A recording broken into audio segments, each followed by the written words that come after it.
Our opening day at Clash Royale League in 2026 was not short on drama, and we've got more loaded up for you today as these players battle their way for the first golden ticket of our new season. Hello, welcome, I'm Rich Slayton, that's Andrew Guy, excited to be here, joining my buddy Andrew after I got to watch yesterday. Andrew, what an exciting day.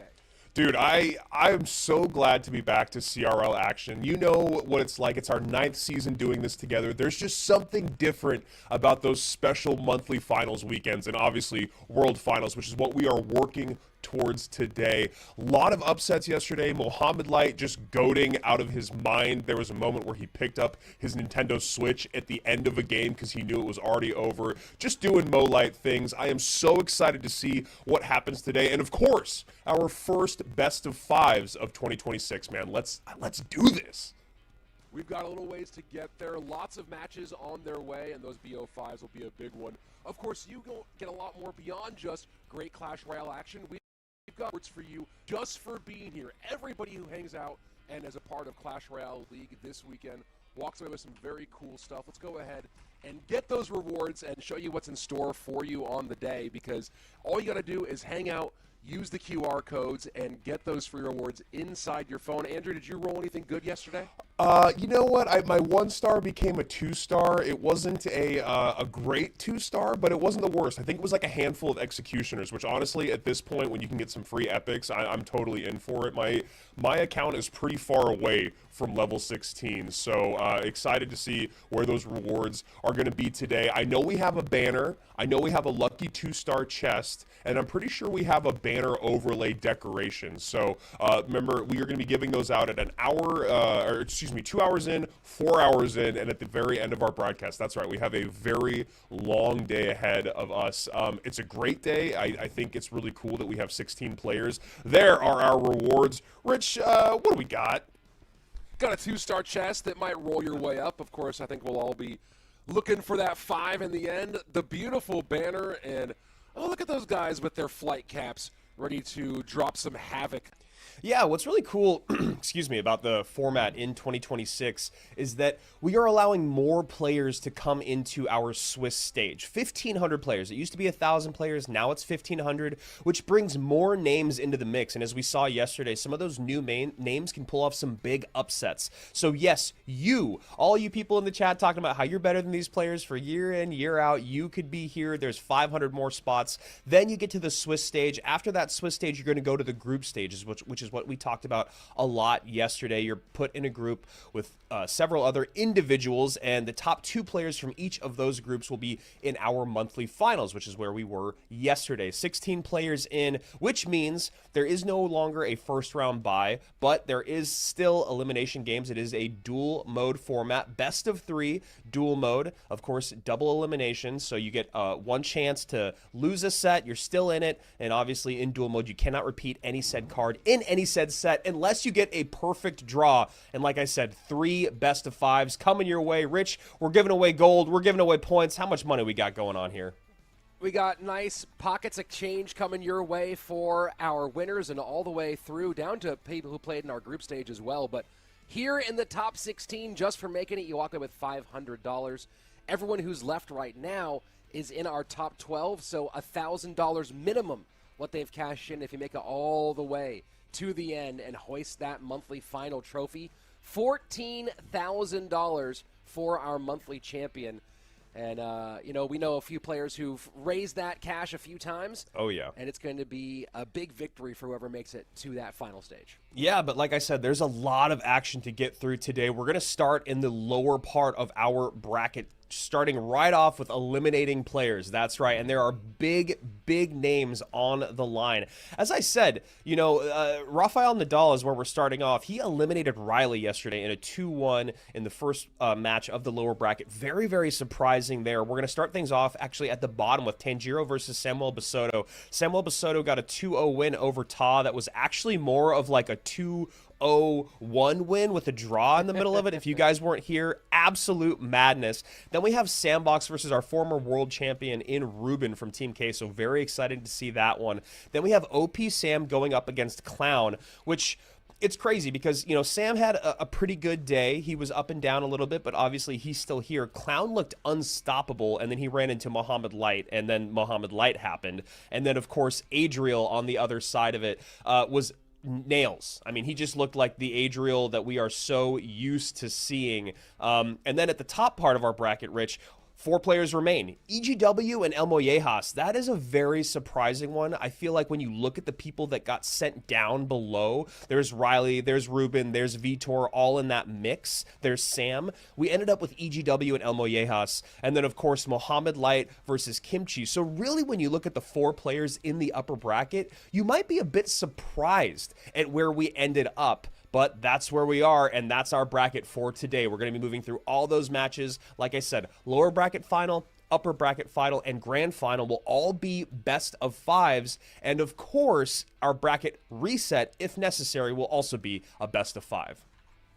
You know, I'm excited to see EGW here in that upper bracket, Andrew. He's been a guy that has been kind of on the fringes for a long time. In 2023, he had a really good run in team format competition. He even gave Mohamad Light a run for his money in a couple of occasions, lots of creative deck building.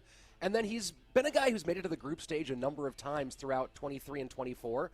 So seeing him make a monthly final here in 2026, pretty exciting stuff.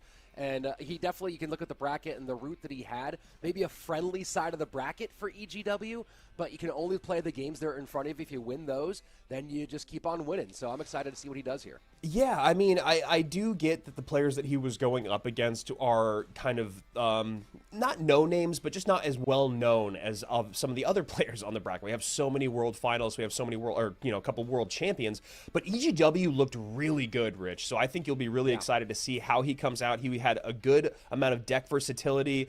He was kind of all over the place. I mean, it's easy to be all over the place when you only have to play 4 games. Sure, yeah. You can kind of spread your deck pool out. You might have a deck pool of 5 decks, but you look pretty deep across just 4 games. Of course, we'll find how deep that goes as he gets drug into deep waters. You know, Andrew, when I look at this bracket today, the most interesting thing here is how many of these fresh faces have made it further along in the competition. You look at that upper bracket, right? Mohamad Light is the only former world finalist who's in that upper bracket at the moment. And then down on the lower side of it, we still have a lot of new faces who are mixed in. And, of course, right now we see one of those new faces up against one of the classics all the way back from 2019 CRL, Samuel Bassotto. And you were here with Josh yesterday. Of course, there was that great matchup with Ta. But talk to me a little bit about what you saw from Tangiro yesterday. You know, Tangiro was a bit of a surprise. You know, he started the day off going up against EGW. He loses 0-2, and I think kind of in that mindset, you're like, okay, well, I guess that makes sense. I know EGW. I don't really know Tangiro. I believe that's how it went. I think that's who he played against. He beat Riley to start off the day. Oh, yeah, excuse me. I was looking at the wrong thing. Yes, he started off against Riley going 2-1 there, which was actually really, really surprising, honestly. I mean, Riley, a lot of people were kind of talking about how during the creator event, he didn't do what you thought he was going to do, but you and I never hold much weight to that because it's a creator event. It's fun. He was the only person in that event that actually had CRL this weekend, so you expected him to kind of, play close to the chest in terms of showing his decks. But Tangiro came out and played really, really well. Samuel did kind of what you'd expect. He played consistent. He ran into Adriel, which was really, really tough. Adriel has looked really good. So I'm excited to see what Tangiro does. Definitely a bit of a surprise yesterday. Got a great matchup with Lava against Riley yesterday, going back to the hog deck that he also beat Riley with. We'll expect a potential, actually a little bit change here with the Bomber. He ran Mega Knight in it yesterday with this Hog Rider Golden Knight configuration. Yeah, he ran into EGW later on, and that did not go well. As I said, EGW has not dropped a game. He went 0-2 against him, but yeah, Tangiro was able to pick up game 1 against Riley, drop a game, and then come back. So he's also got a little bit of that gumption.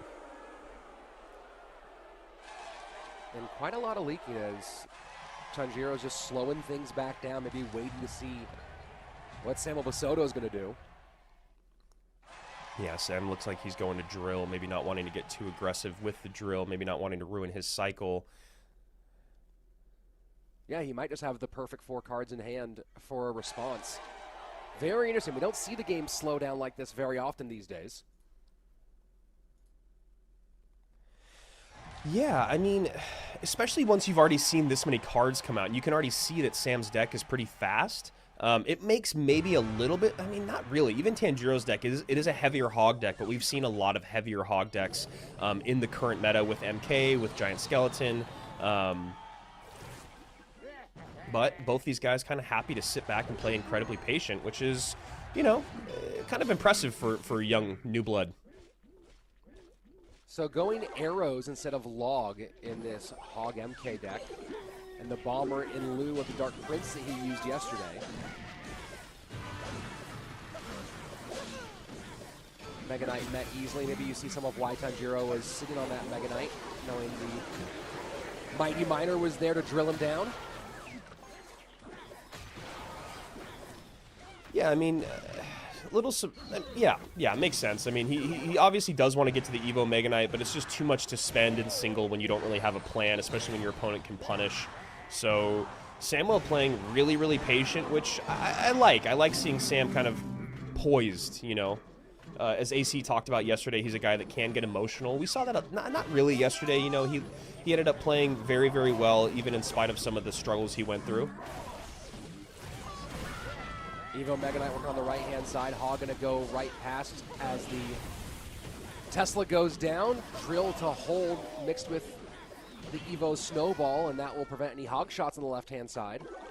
So far, very slow play from both these two, very methodical. No one really getting over-aggressive. That might be the most offensive move we've had so far. Oh. That connects, though. That's a big connection for Sam. Yeah, I mean, considering that Sam has only used his drill on defense, the fact that he's actually in the damage lead is probably a great showing of why he's okay to play so patiently. You know, drill is one of those decks that just because it's a fast cycle, it doesn't mean you have to play hyper aggressive. One of the worst things that you can do is kind of send in uneducated drills or drills that just give your opponent an elixir advantage.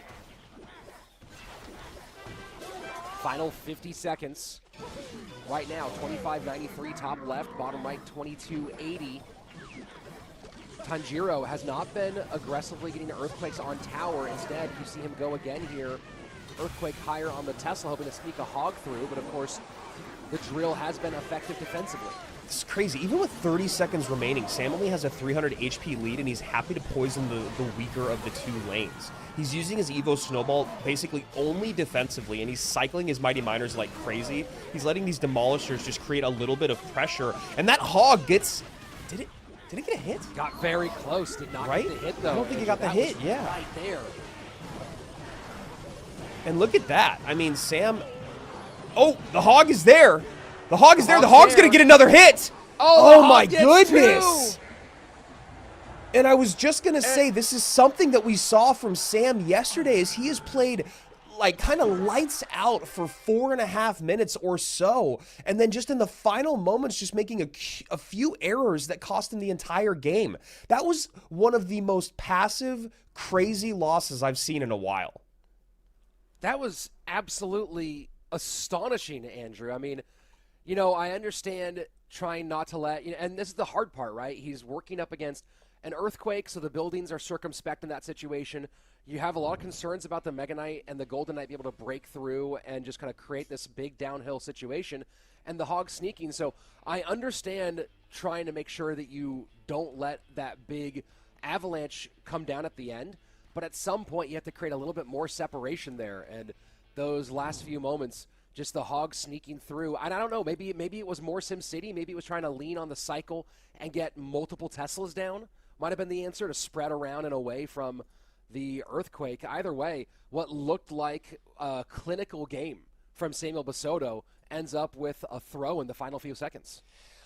Yeah, I mean, that's really the best way to put it. And the matchup is not bad for Sam. You know, his his demolishers and his mighty miners can't get reset. His demolishers can't really be dealt with very well. You know, he should be able to get good poison value with the pile-ups. He used snowballs a lot for that instead. I mean, here's the thing. If Sam won that game, we would all be talking about how great he was, how poised, how calculated and all that, and methodical. And he was very close to doing that. I just think that he needed to be a little bit more aggressive with his offensive evos when he had the drill, when he had the evo snowball. And I think maybe use the poison and Teslas in lieu of just dropping more and more of his units on, you know, his side of the map that didn't really ever turn into counter pushes. It was just a really passive game, almost too much so. Yeah, you know, it's easy for us to litigate it on the back end, obviously. You know, I used to do a whole series on my YouTube channel of litigating things and saying what would happen in an alternate universe if you've done one thing differently. But Samuel was up against a pretty massive wall there, and Tangiro did a really good job in those final couple of pushes, right? We were looking at that going, hey, he's not getting Earthquake on tower very much, which to me was kind of surprising. And he was working trying to sneak through the hogs. And in the end, he made the right call. He clogged everything up, made it really chaotic for Samuel to play defense, and snuck a hog through in the very final seconds. And he comes up with another big-time victory. Yeah, you know, and when you play that close to the chest throughout the entire 5 minutes of gameplay, you cannot make any sort of error at the end of the game like we saw him do. He plays the drill defensively, and then he snowballs the hog off the drill into his own tower. Now, again, that is the reason he actually lost the game, but if you look at the grand scheme of things in the full 5 minutes, it's kind of like when a kicker misses a field goal and then a team loses in football. Sure. It's not the kicker's fault that completely. Like, sometimes it is the kicker's fault, but there's other times when it's like a lot of things had to go wrong for the last several, 48 minutes or whatever it is, whatever sport you're talking about, for that to matter. And that's how I feel like it went with Sam in game 1. Well, here we go, game number 2. And that Loon is in great position here. Yeah. Inferno Tower going to do absolutely nothing. Giant skeleton on the tower. Wow, and a little BM. Wow. A lot of BM. And Andrew, I am just completely stunned. I don't know if I could be more surprised. And then Sam just goes, well, I will throw everything at the bridge right now. Tanjiro definitely low. Hey. Will there be enough to actually turn back around here? I mean, it's looking pretty good. Those Evo bats are still alive. The miner is in, and the BM is still happening, and you can see the look on his face. That's the look on the face of a man that knows that he got a little ahead of himself. This is still Samuel Bassotto we're talking about. And look, he did something smart. He went and got the tower advantage. He got the tower down. He sold out. He didn't sell it to the point where he lost his king tower the opposite direction. But Sam was savvy and recognized the low elixir situation and just full sent the opposite direction and able to turn this into a real contest. And now, Andrew, a much more difficult contest, I think, for Tangiro, as Sam really has no questions about what that Inferno Tower is going to do, and that's what we're talking about right there. Yeah, the Inferno Tower was something that we talked about a good amount yesterday, just wondering how much more it was going to show up in the meta just because of how heavy the meta is right now. We're seeing so much lava, so much Mega Knight, so much Giant Skeleton. You have to think about what can be another way to get around these big beatdown decks, and Josh was talking about how the Inferno Tower could be a great answer. And the other thing here is that while Tangiro feels like he might be in the advantage in a single tower situation going in the same lane just because he has the Xe, the NATO, and the Giant Skeleton. This is Sam playing Quick Cycle with Inferno Tower, as we were talking about. He's very, very good with these types of decks. The Xe creating problems. Zap for the reset. Sam has to get back around and distract this Executioner and have the bats ready for that balloon. And the Executioner and Zap, those two things together, not to mention the NATO. So many ways for Tangiro to handle the two primary responses that Samuel has to these balloons. I love the confidence of Sam to just drop that Inferno right in the pocket, knowing that he can just play large units like the Giant Skeleton on top of it. Hopefully he doesn't get, I was going to say, as soon as I'm commending him for it, he gets punished. Another great Magic Archer lineup here, and now Sam is almost in the lead. Very tight, 1456, 1541, under 100 HP separating these guys with 90 seconds left. It's a great Ice Just Spirit. like that, it's Sam so does small. take the lead, yeah.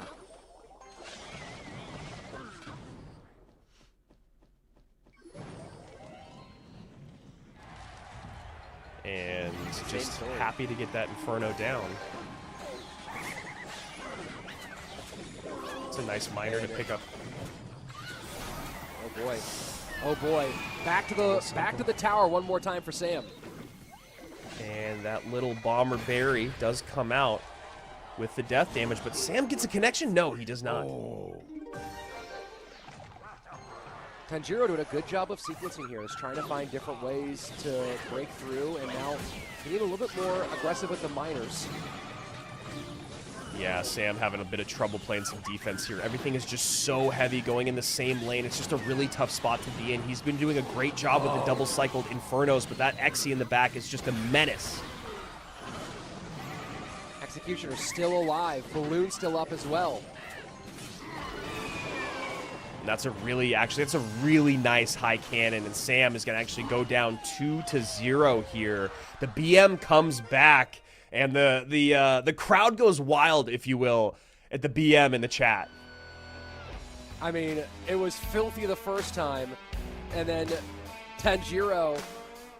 Let's be very clear here. Tangiro a little lucky to survive after the way that Samwell turned that game around and fought a really good fight. And yes, we got the triple elixir and it got a little bit too heavy.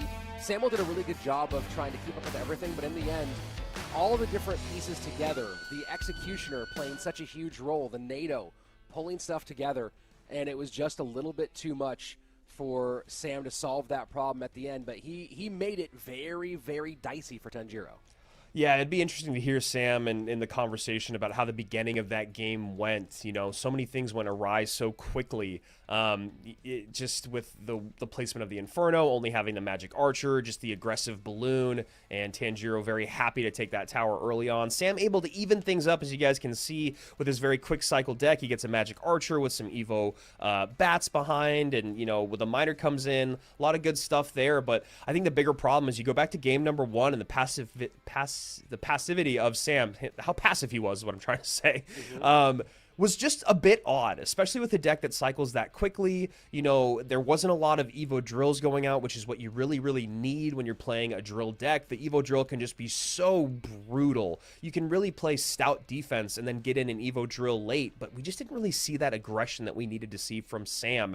A big bummer to see him kind of drop game 1 in the manner that he did, and then the BM comes in game number 2. Tangiro eliminates our former world number 3. And you know, that's a couple of top 3s now that Tangiro has gotten wins over. So, you know, you look at some of these newer guys here, and they might have had different varying matchups, but Tangiro, 2-1 on Riley, and now a 2-0 on Samuel Bassotto. Those are 2 wins you can hang your hat on. Yeah, I mean, absolutely. I feel like, I mean, he's not done yet, but I feel like if you're Tangiro and you think about the first monthly final that you've come to, where you're hearing the CRL stage, commentators talking about you, looking at the chat, all that, if you come out and you beat those 2 guys, you know, you might be able to be like, oh, well, you know, Sam was number 3 in the world years ago. Riley, it's been a couple years, but no, that's not how this is. Here they are in 2026, still at the top of their game, and Tangiro has taken out both of them. Well, you know, it's been interesting you mentioned that about staying top of the game for a long time. I made a post about it. I was blown away by how many long-term veterans, how many OGs of CRL Season 1 there were that made it to the group stage of CRL this time around. There's a lot of dudes. I mean, it was great to see Belican in there and Surgical, all that. Yeah, and of course, you know, you saw OP Sam here. He was the one who knocked out his former partner Morton, I believe, in the last second of the group stage. So, and on top of that, we still have both Sam and Ruben here in our monthly final. So a lot of OG players still showing they've got what it takes to hang. Yeah, Ruben started off his campaign yesterday, a great 2-1 set victory over Vitor, and then he ran into Elmojas, who he lost to 1-2, another one of our relative unknowns, who also has a dog and a cat with him on camera, which I feel like is just winning points with the chat. But a very, very impressive newcomer who was able to send Ruben down to the lower bracket, which is where he is now. Sandbox on the other side of it, you know, he ran into the force that was Clown, and then was able to take Rocket out to stay alive for day 2. The Graveyard for Ruben in game number 1. Ran some Graveyard, got a win over Vitor with it yesterday. A little different construction in that Vitor matchup. He did not have Musketeer in there. Nor the Skelly Dragons, I believe.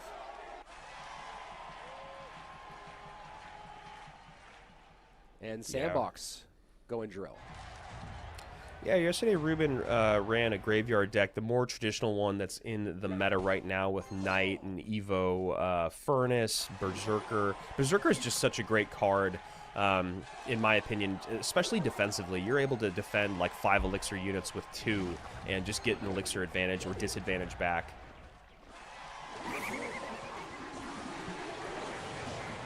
That's a nice bit of poison value for Ruben, getting a couple of troops plus the tower, plus the Tesla. He's Yeah, gonna this is get going to be rewarded for it here. Yeah, Skeleton Dragons, still to this day, one of the most underutilized card by the general public, but one of the most frustrating cards to deal with at the highest level. They're just like not that tanky. They do just enough damage. They're cheap enough to where they're kind of annoying to deal with. Do I want to spend? Do I not? Do I want to just eat the damage? Are they really going to tank that much? And they really do a great job.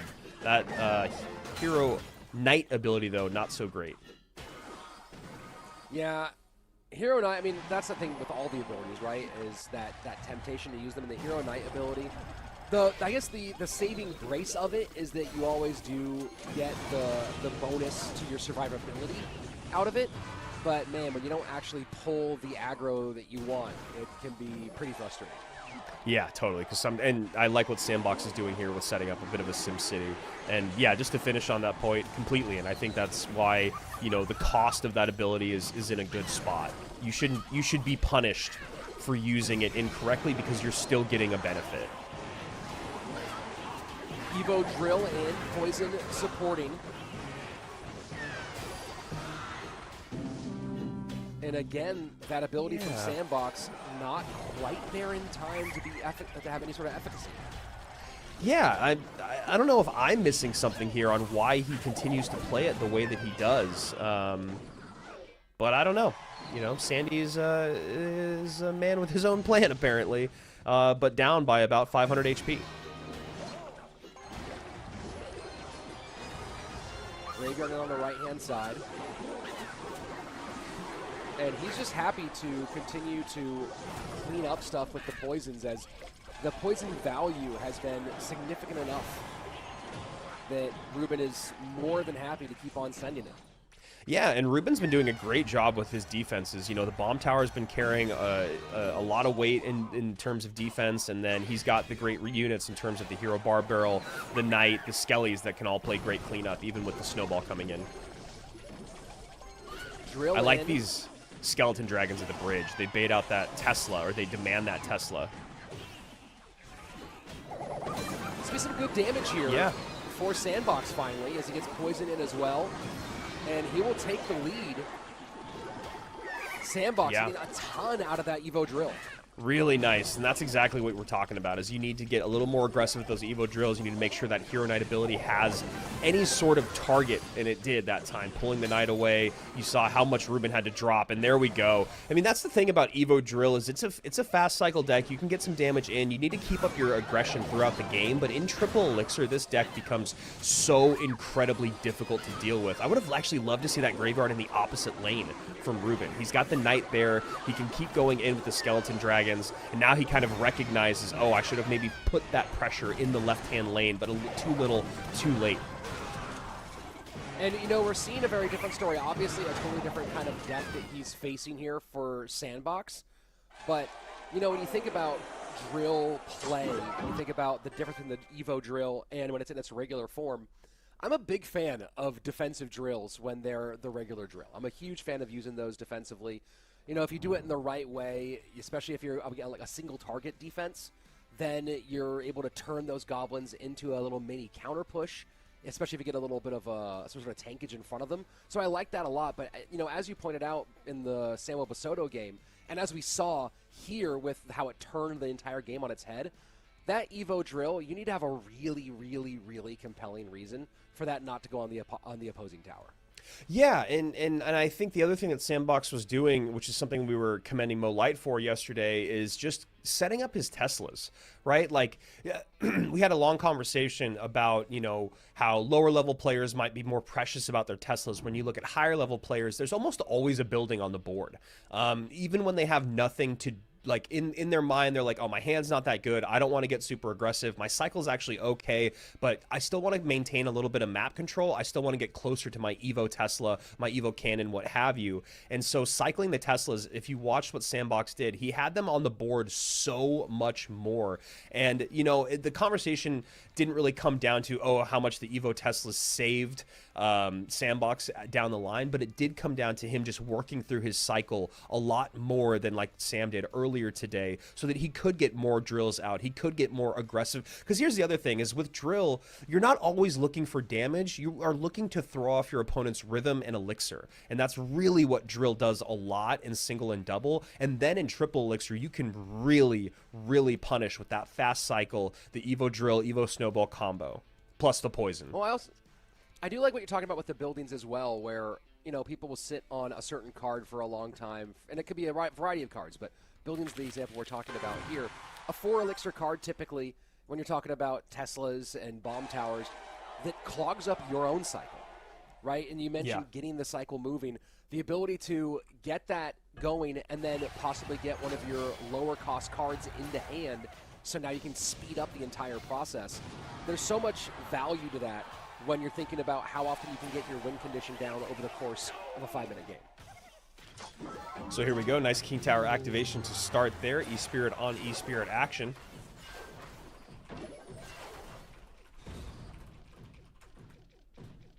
Sandbox starting kind of the same way we talked about, setting up defensively with that cannon. Looking like could be Hog Lightning here from Sandy and maybe going up against RG. And Fishboy makes it all the much more likely. It's a nice Lightning. It's really aggressive this early on, but you can see Ruben going, man, he really got me there. Wasn't expecting it, and he's not really up by much. A nice defense here with the E-Spirit. Those aren't the hero goblins, so that's going to do more than enough. And this is the Sandbox that we saw in the second set yesterday, kind of vibing. I think yesterday when he first came out, he was feeling maybe a little nervous or something, but in game number 2, you saw him dancing, vibing, feeling himself, even when things weren't going his way. And, you know, we've talked about this year in, year out. Sandy is a guy that just needs to have confidence, and then he's going to play the game that we're all expecting him to play. Sandbox won against Rockin' in a lava matchup with the same deck yesterday. Yeah, you know, Sandbox, it's really interesting when you look at his deck pool. I think he's leaning pretty far away from Royal Giant. We saw him play very, very little Royal Giant in the group stage. A guy that was kind of starting to be known as a one-trick RG player. Sometimes he almost would paint himself into a corner in best of threes because you knew it was going to come out. That is not the Sandbox of 2026. That was kind of an unfortunate Hog Rider for Sandbox, as the timing just let the Hunter completely take care of business. And he's going to have a successful defense here, but he's going to spend a ton on this defense, and Ruben's not going to have to do a lot when he decides to go ahead and Fireball instead. Not going to have to do a lot to clean that up. Yeah, it's really interesting because these Lightning Hog matchups are with RG can be pretty tough for the RG player. You've got a fast enough cycle.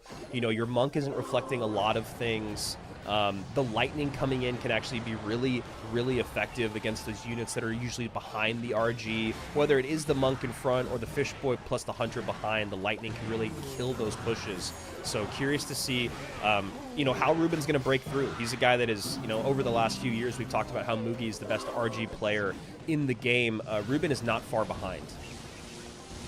Lightning to try to clear the way. Hog gets completely gunked up, though, as the mass of that Monk clogs the lane well. 1764 to 2312. Sandbox comfortably in the lead as we go into the final 2 minutes. But this is where Ruben can turn up the heat.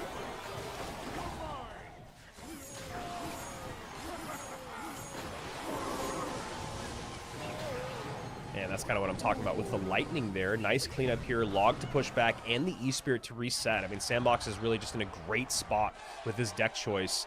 And this is the first time we've seen Ruben play RG this entire weekend. Probably not going exactly how he'd expected, but he's not far behind. He's got, he's got the Fireball, and obviously an RG shot is going to be more than enough.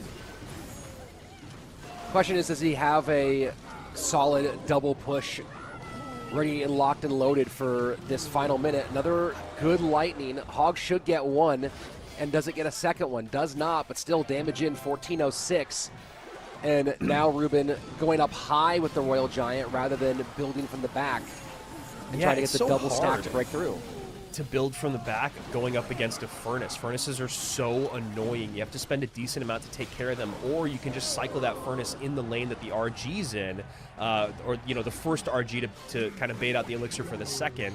So he's got a relative fast cycle, and he's got a card that really clogs up the lane. That's a nice high Hunter, though, and that's what we're talking about with the way that Ruben plays. That's a great Hunter. And now with 18 seconds left, Ruben not far behind, 15:59 to 13:65. Sandbox with a chance to 2-0 the former world champion. Yeah, wow, he's going to be able to just cannon and lightning. That's it. Fisherman not able to pull away. Wow. Lightning will do it. And Sandbox 2-0s Ruben to continue in our lower bracket. Just dialed, bro. Just absolutely dialed. He starts his day yesterday going 0-2 against Clown. Since then, he's been perfect. 2-0 over Rockin', 2-0 over Ruben. And, great deck choices, great gameplay, super aggressive in game number one, which is, I feel like, what you have to do. He recognizes the matchup. He starts to figure out ways to pick apart, the defenses on the drill. We see some better hero knight abilities. And then in game number two, we saw this yesterday with a similar type of matchup, RG against Hog Lightning, and the ability to get back around, the Lightning on the support troops, the annoying Hunter, and then, of course, you look at, just how much damage a Hog is going to do early on, and then you're able to kind of just sit back and play the game that you have kind of designed over the next few minutes.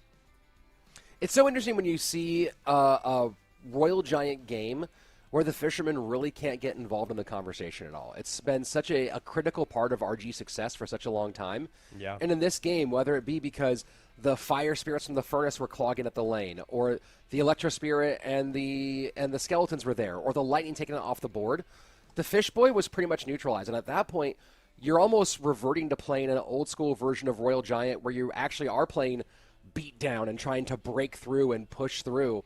And when you look at what Ruben was up against in that situation, trying to get to the second level was going to be nearly impossible. I'm pretty impressed with the job he did of getting it back within shooting range at one point. But this was just a phenomenal pick by Sandbox, knowing that Ruben is, from a deck pool perspective, going to lean on Royal Giant a lot, and he was rewarded for it. Yeah, I mean, so far, 4 games up, 4 games down, 2 sweeps back-to-back. Former world champion sent home, former world number 3 sent home. Sandbox staying alive, Tangiro staying alive, and they'll be facing off in our lower bracket in the 3rd round. Next up is going to be Clown versus OP Sam. But if we want to take a look at the guys that are sitting pretty top of our bracket, EGW and Elmojas still hanging out with Mo Light and Kimchi. 3 relative unknowns, Kimchi and Elmojas more so than EGW. And then you have the goated one in Mo Light, who he hasn't. So Josh was telling me this yesterday, where he had already won 6-0 in the group stage, and he'd gone 2-0 in every single one of those games, or every one of those sets, and then he played some meme decks against Ian. So if it weren't for the meme decks against Ian to probably farm some content, he ended up losing that set, so it didn't work out. He has been undefeated for over a week now in CRL. He is just playing lights out, and we're going to have that conversation when we look at Clown, because, you and I talked about Clown and how he's an exceptional player. He's a guy that has just barely missed the mark on World Finals year in, year out, and we've expected him to be there for the last couple of years. He hasn't made it. And I do feel like in 2026, he's still looking just as strong as ever until he played Mo Light, and then it just looks like chess and checkers. Sam, on the other side of it, had a much more Sam day, right? Kind of battling, gritty. He actually had 3 games with mirror win conditions that he won in the final 20 seconds, that he was losing for the the other 440. So Sam is also locked in. He's going a little bit of a harder route than Clown is. Sure, definitely a big uphill battle for Sam from this spot, but taking things back to Clown to continue along that, Clown's another one of those guys. You talked about him being just kind of a cusper for World Finals a number of years in a row. And he gained a lot of respect in those non-CRL competitions during those years, right? He gained a lot of respect when he put some pressure on Mohamad Light, another one of these guys who's a smaller name who took some, and probably more so than anybody else, took some unexpected games off of Mo in team competition. And this was kind of on his way towards some of his more individual successes in CRL. And, I don't know what the formula is for Clown to finally break through. The reality is that this league rewards consistency, right? You can have one great competition and win a golden ticket, or you got to be there every single month and putting it together. And this is one of those questions is, does Clown have that consistency where he can really break through enough to make that top 16? This feels like it could be the year. Or is he going to need to be somebody who has one good run that he relies on? Yeah, I mean, considering we're now allowing the top 1,500 in, he's going to make it every single month. It's just about what he can do in the Swiss stage so that he can get the points in the group stage. I don't know if he's going to win a monthly final. That's such a difficult thing to do, but I really, really hope to see him at World Finals, at least based on the leaderboard points. Well, it's very possible that you can lose a monthly final and still go to World Finals with a golden ticket this year. We've seen it happen a number of times in the past. Archer Queen, not a card that we saw much of at all yesterday. I don't know if we saw her even once. She is actually back in the meta. Not the most popular card in the meta, but she's there. That's a really nicely timed Vines. Yeah, she's going to go bye-bye, and Dark Prince requires a response. Valk will come out to clean it up.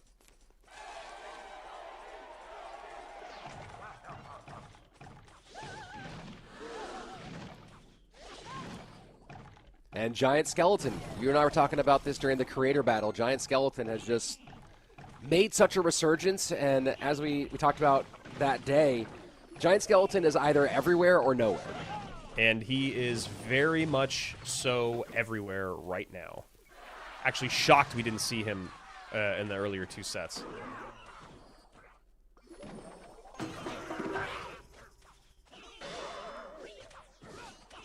Mad Scientist always doing Mad Scientist things. We talked about that mirror deck yesterday. Yeah. one of those ones that I would have loved to see. Yeah, it didn't work out too well, but it was definitely a fun one to watch. I don't know what the lore is, but it does feel like there's some relationship, maybe younger sister happening between the Valk and the Berserker. Oh, yeah, totally. I wasn't sure where you were going there. I was like, are we talking about Sam or Clown here? And then the Valkyrie and Berserker made more sense. There you go. Clown yesterday started off his campaign going 2-0 over Sandbox, running RG and Lava. But going with a Drill Goblin Hut deck here, which is just a really, really unique deck. It's one of those decks that you look at and you're like, are you trying just a little bit too much or are you brilliant? And as of right now, defense is making him look pretty smart, but the game is still very, very close. Very new.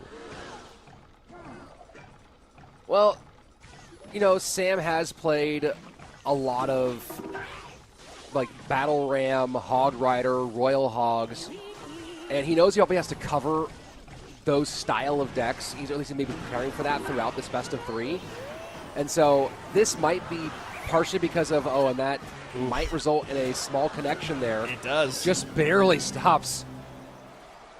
Well, the spears get a little bit of damage on the right-hand lane, so Clown's still in the lead. I guess, the thing that I think about here, Rich, is that Sam did not run Lightning once yesterday, and I don't think he ran it much during the group phase, which is probably why we might be seeing AQ here. Yeah, I don't know who's coaching or who's helping Clown with deck picking, but you think about not worrying about the Lightning, you think about going with a non-traditional building option for Drill because he probably knows he has to cover certain cards that require building responses in later games. And it definitely seems like someone's out there doing their homework. Yeah, and the Goblin Hut is really difficult to break through. That building is actually very, very HP heavy, and obviously the spears coming out just give great support.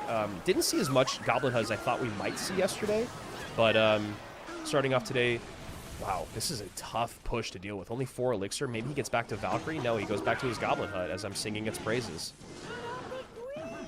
Yeah, and that's just trusting what you have in cycle, right? The Evo Snowball able to roll everything back up. Has to drill defensively here. Ooh, this is a really nicely constructed push by Sam. Delivery comes out with the snowball. Wow. I mean, that was good by Clown, but it feels like he is fighting for his life right now.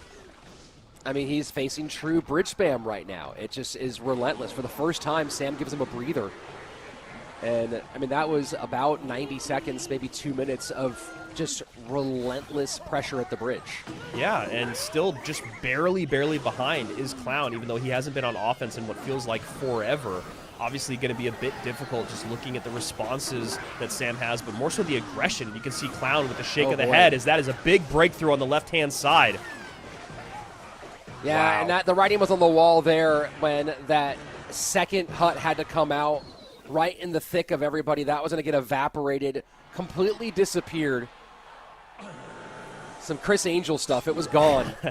And next thing you know, so was the tower. Yeah, I mean, that's the thing about the HUD is as strong as it is it just needs a little bit of support. Sometimes when it's played as a last-ditch effort time and time again, you're just kind of eating through Elixir because, yes, it does have a good amount of HP, but it doesn't do a ton of damage. The spears are more so there to be supported, so you need the hut to come down to pull a unit, but you need a unit to kind of protect the hut so that the spears can help with the DPS, if that all makes sense. So you look at the way that Sam had hyper-aggressive plays there, just pulling out those huts, AQs coming out desperately. But I think the thing that stood out to me the most was how well-timed Sam's vines were throughout that entire game. Yes. Just making Clown spend a bit more or stopping the Archer Queen, right? We talked so much, or I was talking so much about how Sam didn't play a lot of Lightning. It leaves a space for AQ. Good job on Clown on the pick there. But well-timed vines, a lot cheaper and just as effective for Sam.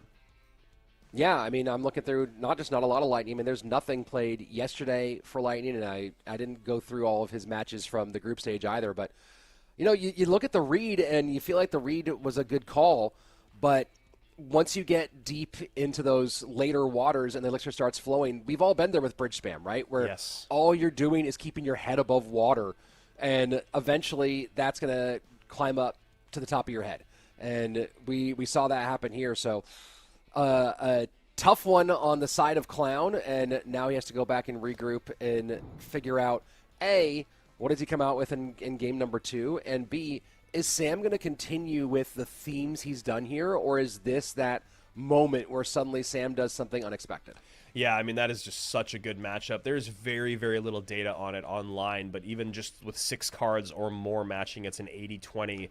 7 cards, 8 cards or more, it's 100-0, but there's only 1 sample size. And in total, there's only 7 sample sizes of this matchup, so obviously not played very often. That happens a lot in dual mode, as we talked about yesterday. You know, with the way that the decks are constructed for dual mode, they're going to be just a little off what is traditional. You know, like in this deck, we're seeing the Goblin Hut instead of something like the Tesla or the Cannon. The Valkyrie comes out instead of, you know, like a Knight or a Mighty Miner. But, you know, this is a very, very tough matchup. You've basically only got 1 true ground tank in the Valkyrie, and you have just so much to deal with on the ground. The Wizard, the Skeleton Dragons are frustrating. And honestly, man, just this combo right now of the Giant Skeleton in front of... Doesn't matter if it's a Battle Ram, a Ram Rider, a Balloon. It is just so difficult to deal with, which is why we're seeing a bit of a rework, or at least a rework in progress at the moment for the Giant Skeleton for next season. Sam's been enjoying going Piggies. MK Hog an option as well. Yeah, Sam's been really enjoying those heavy Hog decks. I believe in the group stage we saw him play more of those. You know, it's interesting, just in the same vein as we've seen Giant Skeleton make a comeback, a lot more Dark Prince this season than last season. Yeah, the Dark Prince, I think, is just another great response to how much drill we're seeing. You know, we're actually not seeing much Royal Ghost this season. Sam played a lot of Evo Royal Ghost in the group stage, but I'm wondering if increase in Dark Prince usage is a lot to do with that. Well, probably Graveyard here for Sam. And Clown has some work to do in front of him. Yeah, Sam started his day off with Graveyard yesterday, if I remember correctly, against Elmojas. That name gave me some... So I've been working on it all day and night. And that was one of those games that he kind of stole from behind in the last 20 seconds.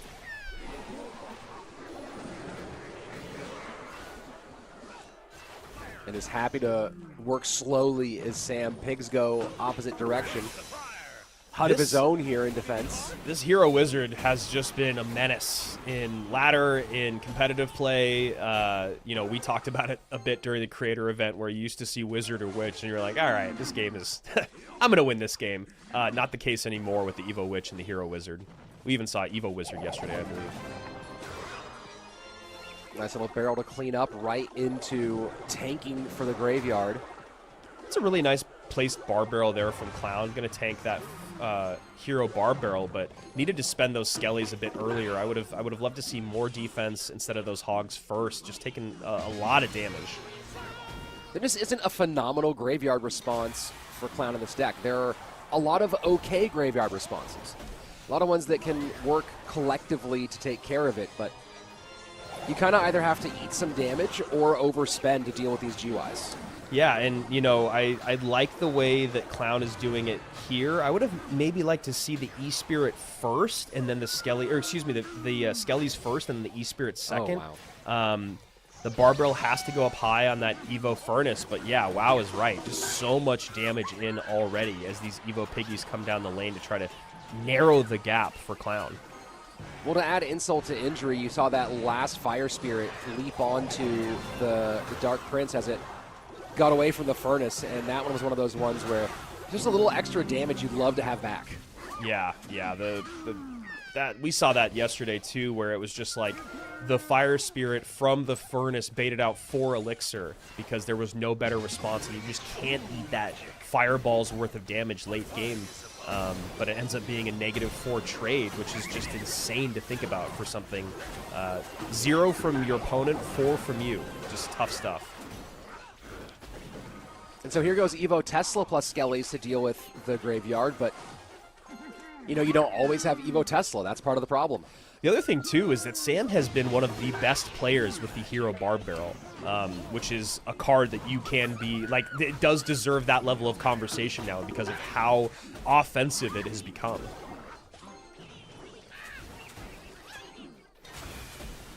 Not quite able to make anything happen from it. Lightning trying to clear the path for the Wizard. This going to require a response, and it does. But still just kind of stuck is Clown. Yeah, I mean, it's so easy for me to sit here and say, I wonder if or should he have done this. But the thought process I'm having is just wondering if he should have spent a lot more time on defense in single and most of double, and then gotten aggressive in triple with the Lightning, with the Piggies. We're still seeing good damage here, but look at how much damage just came in there, Rich. And if he would have maybe focused more on defense throughout against these Graveyards, because Sam's deck is so much more aggressive, I wonder if he'd just be in a better spot. These Piggies trying to make a race against the Graveyard, but they're going to get stopped mostly. One little snout touch, 11-18 to 697. Because I feel like if he was a little more passive earlier on and then aggressive later, it makes it so hard for Sam to play these huts as confidently as he did throughout the game, because you know the Lightning's going to come in. I mean, that's only a difference of 300 HP. After what looked like an unsurmountable amount of damage early on, I think maybe the macro understanding of that matchup was just a bit misplayed by Clown. Sam, 2-0 victory. Will move himself into the top 8. Dude, we are breezing through this day. Yeah. I mean, don't jinx us, dude. Come on. you caster cursed us, of all people? Yes. My word. I got nothing better to do on this Sunday. All right, here are the two games that we saw from OP Sam and Clown, who has just been eliminated, walking away with a little bit more cash, a little bit more points, but obviously going to be pretty disappointed at the end of his first monthly final. Who's not going to be disappointed is Sam, who played this very, very well. We saw game number 1, bridge spam. If you don't know how to play it, well, might not be the deck that you run, but if you do want to run this deck, Sam showed you exactly how to play Vines, and he showed you how great dual lane pressure can be created. And then, of course, the synergy of the Giant Skeleton plus that Evo Battle Ram, one of the most difficult things to deal with in the game. We had a delivery, we had a snowball, we had a poison, and we had a hut, and that still could not be stopped. So pretty crazy stuff there when you think about that. And the Archer Queen, the fact that the Archer Queen was just completely snuffed out by that Vines, great stuff. And then in game number 2, Josh said a really great thing yesterday, which was that Lightning, not only does it, deal with stuff on the board, but if you're playing against Lightning, you have to think about where you place and play everything, and you start to play a little scared. And we saw that a few times with Sam down the line, where he wasn't playing the HUD as much, and he was starting to just defend with troops, and then we were seeing a lot of Lightning value out of Clown. I would have loved to see a little bit more of those Lightning mind games throughout that entire game. So here we go, Sam advancing on to the third round. Top 8, he'll await the winner of our next matchup, Adriel and Rafael Nadal. And we're going to see if we're going to continue with the trend of the newer players making some big splashes here, as Tangiro already did it today earlier, or will Adriel show up here and give us a top-tier battle between him and OP Sam. That one's coming up next year, and of course, stick around, folks. EGW, Elmojas, and Mohamad Light and Kimchi in our upper bracket. Lots of Clash Royale left to be played. And, of course, we do have rewards coming up later today, rewards throughout our broadcast. So our first one, I don't know exactly what time our first one was. Was it 90 minutes in? I believe it's 2 hours, 120 minutes in. So we're actually about halfway to our first reward of the day. So we got boxes coming your way. We got a box coming your way. We've got banners. Got a lot of fun stuff coming your way, and, of course, more great Clash Royale. And, when you were talking about the synergy of the Giant Skeleton kind of with every, it works really synergizes with this and with that. At this point, it's in that place where it feels the Giant Skeleton would synergize with a watermelon. Yeah, if you put it out there. Like, there's no non-synergy at this point with that card. Yeah, and that's why I think the rework is really necessary. And I don't envy the balance team in trying to figure out what it is, because the Giant Skeleton, as you said, Rich, for 9 years now, 9 seasons of professional play, it has been in or completely out. And when it's out, it's non-existent, and when it's in, it's too strong. And we're kind of in that exact same place again. So I'm very curious to see. They've obviously tried a few reworks over the last several months, and then with the current meta that we're in, it's just a little bit. Even if you didn't think it was too strong, it's still showing up too much. But that's the only reason things show up, is because they're too strong. So very curious to see where that goes. And I'm also really curious to see where this set goes. Rafael Nadal got a bit of swagger to him. He kind of had a rough start to the day and then was able to turn things around. It looked like he was just going to go 0-4, if my memory serves me correctly. He goes 0-2 against EGW. I think he lost the first game against Riley and then pulls off the reverse sweep. Adriel on the other side of it, he was just Adriel, right? He came out against Samuel. He looked unstoppable. But then a bit of a surprising second set against Colin, where things just did not come together for him. Colin had a really, really great deck pick in game number 3, where he played Evo Royal Recruits, Skeleton Dragons, Ram Rider, and Adriel just had 0 answers for that. It was an insane deck pick, actually. Haven't seen Skeletons this weekend yet from Rafael Nadal. Very interesting as the first shown card from him in this one. Yeah, Nadal was a little bit all over the place. He played Piggy's 3M, he played Royal Giant, he played Minor Poison with MK. I think the only thing he repeated was RG, and he played very similar versions with Monk. He also played E-Giant, which he lost to EGW with that. So both these guys looking a bit heavy at the moment. Curious if we're going to finally see our first battle in the skies today. We saw a good amount of lava yesterday. The only deck in his pool from this CRL campaign, or that he's been running in the last 18 hours, was a Giant Skeleton Hog Rider deck with that Evo Skellies. Yeah, and, you know, we did see a good amount of RG and EG, Royal Giant, Electro Giant, from Nadal. Tombstone makes me think, well, I was going to say lava, but then we see the Giant Skeleton, so now I really don't know. Could be Loon, could be GY. And now the X. We've seen... And it is Loon. And, yeah, there you go. So we've seen how successful the Loon can be with these two cards already today. Miner gets in front. Tesla's second one does get down. And it's going to stay up. Wow. That should get a hit. I'm actually shocked with the double Tesla in. That snowball was so effective. Adriel just breaking through what seemed like a pretty impossible feat to do. It felt like he was kind of just pulling out an elixir and setting up for the next, you know, what could be another Loon push or just kind of feeling out his opponent. But a great breakthrough there as this Giant Skeleton does get pulled back. An aggressive Miner Loon. Evo Tesla this time as he uses the ability, trying to see if he can break through. Not going to do it. I know. I think that ability is just in the right place, honestly. Not in terms of placement just now, but in terms of balance.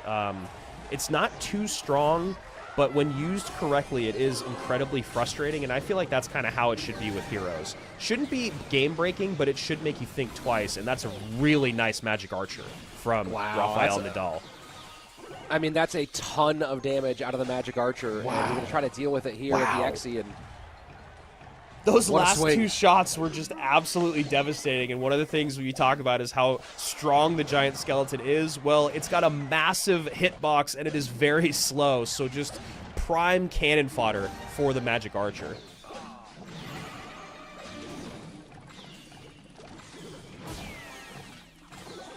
Loon going to get pulled in. The Giant Skeleton pulled back by the Hog. Brilliant play from the Doll to allow the Tesla a little bit more space to go to work. This Giant Skeleton might be a problem, though. Log to push it back.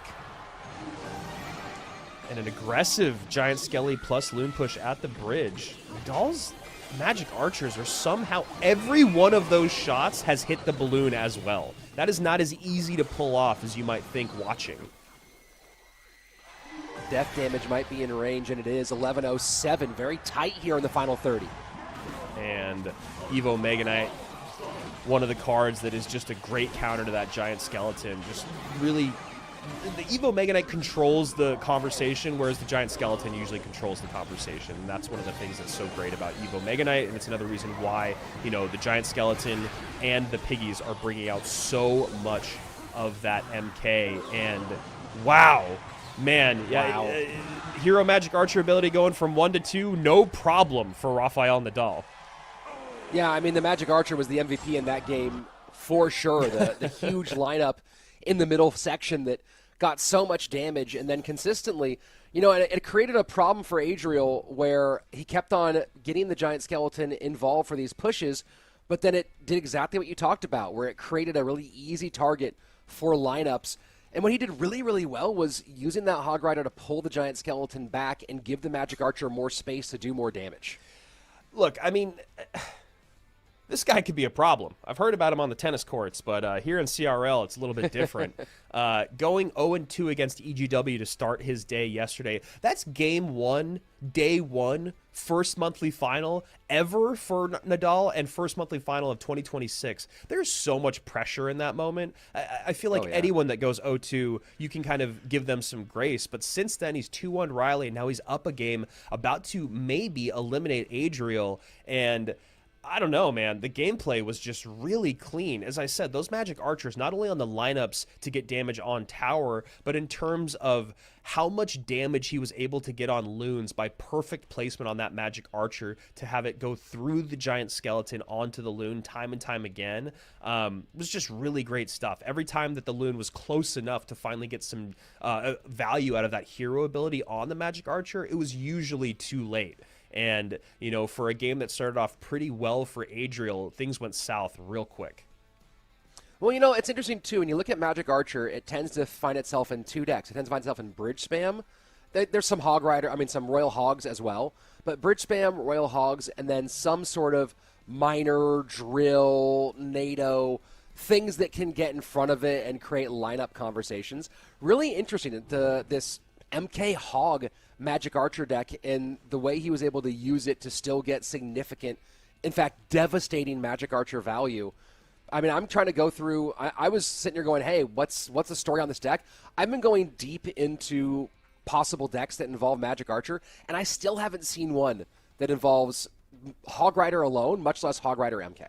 Yeah, and the Hog MK thing, Hog Giant Skelly, Hog in these heavy decks is something that we're not really used to seeing at the highest level competitively. But, you know, as we've talked about yesterday, as we talked about in our creator event, we're just in a really heavy meta at the moment. And yeah, that was just a really nice stuff. And at the end of the game, we saw that Evo Mega Knight really control the conversation at the bridge so that giant skeleton was just completely out of the conversation.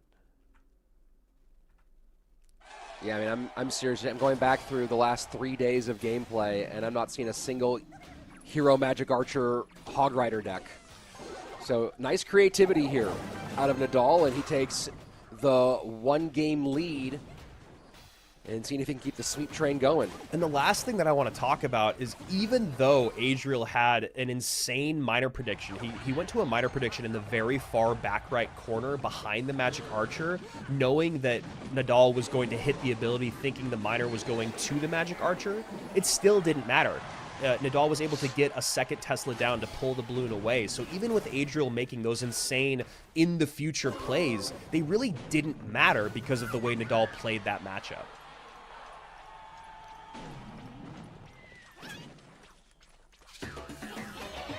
That is one of my more satisfying things in the game now, is when you send a spell to where the Magic Archer ability is going to be, or like a minor. It's just cool. It's like a prediction that didn't exist before, and that's a thing that I always like to watch.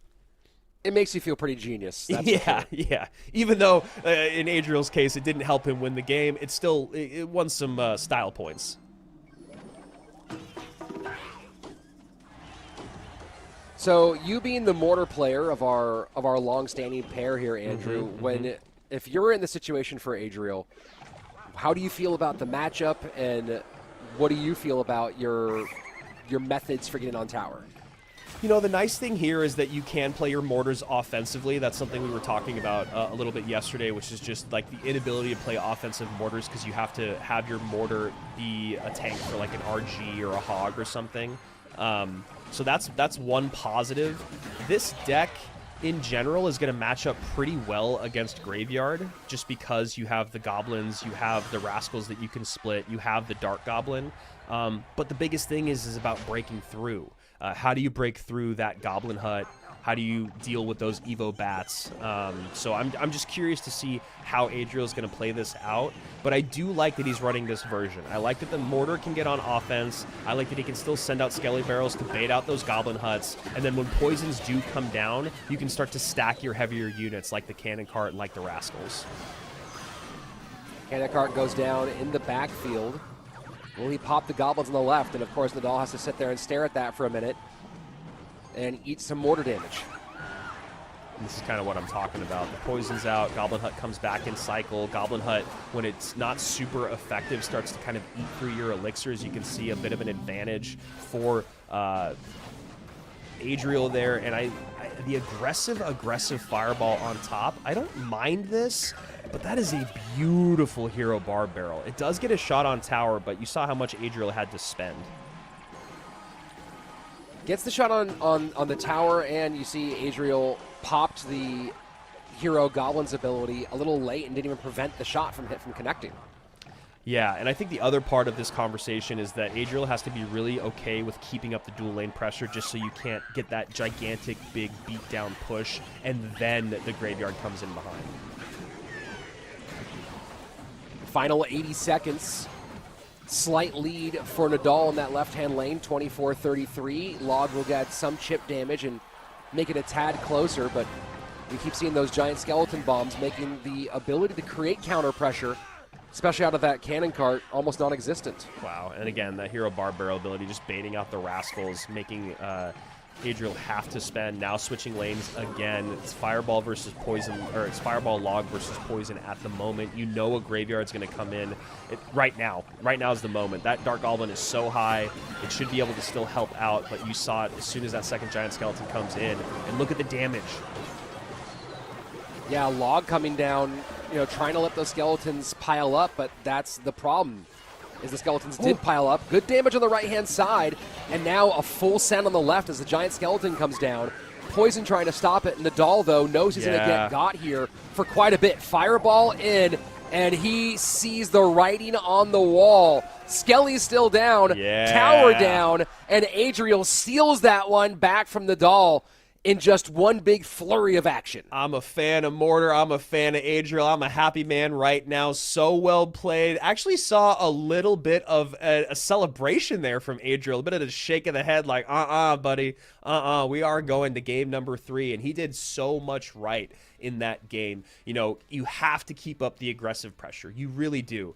Even if it doesn't feel like you're ever breaking through, you cannot allow your opponent to get those huge pushes. And we finally saw it late game, which you knew was going to happen, was Nadal was going to somehow get a giant skeleton at the bridge, and then he was going to get a graveyard in. You had to have a Dark Goblin available. You had to have other units to support. And Adriel did take a good amount of damage. But again, that dual lane pressure, it ended up baiting out so much elixir in the right-hand lane. It baited out the poison. And then you saw Adriel go with just a full send on the left-hand side. Beautifully played. So calculated and so patient. I love to see it. Yeah, I mean, the moment he saw so much elixir being used on that right-hand side, and there's a time you just got to put the pedal to the metal. And, one of those skills that I think we don't talk about enough in Clash Royale is tempo control, right? Is knowing when to slow down a little bit, when to push really hard. And a lot of those players who do compete at the highest level successfully, their understanding of tempo control is so perfect. Yes. And that was one of those moments where obviously a recognition of the elixir being spent there pretty heavily, but Adriel knew that this was a game of wait until it's the right moment to actually up that tempo significantly, and saw the window, walked right through it. And now we go to game number 3, and if we look at the decks and what's been used so far, Nadal already used on the spell side Poison, Log, and the Lightning, whereas for Adriel, it's Fireball, Log, and NATO. So when you start thinking about how much more Lightning has been involved here, opens up some great opportunities for Adriel. In the same vein, Adriel both has the advantage to use it and not have to deal with it. Yeah, and there's something that I remember from Lapocati. There's 2 things, actually. One of them is him falling asleep with the phone in his hand and his thumb playing Clash Royale while he was asleep. His thumb was, he wasn't actually in-game, but he was holding his phone and his thumb was moving like he was playing Clash Royale. That is one of my favorite memories. Yeah. The other one, though, is when he was a very confident dude. He loved to talk a little bit of trash, but he would literally be playing a game and someone would make a move and he'd be like, oh, that is such a mistake. They're going to lose. Watch this. They're going to lose now. And that's exactly what you're talking about, Rich, in terms of tempo control. The greatest players, yes, you track cycle, you track elixir, but the point of tracking those 2 things is knowing exactly what your opponent has in hand and how much they can spend on it. And Adriel did just that, recognizing you don't have the response you need and you barely have enough elixir to survive. Now I have to go full pedal to the metal, because we always talk about these methodical players. Just sitting back and being passive like we saw from Sam in game 1, not to go too hard on Sam here, it just doesn't work out. But if you're going to hold for 4+ minutes, and then when your opponent plays the wrong card in the wrong moment, you have to be able to have the recognition to punish. And that's exactly what we saw, and that's exactly what Lapo was talking about 7 years ago. Tangiro, I mean, Nadal, looking at sort of ways he might go, he has the Three Musketeers Royal Hogs deck that he won with yesterday open. That's one option. Of course, with NATO out, he's not as worried about having all the 3M pulled to the same side. He has a Royal Giant deck open as well. Yeah, I wonder if we do see lightning from Adriel here in this game. Looking like he's already going towards RG, and looking like Nadal could be going to lava.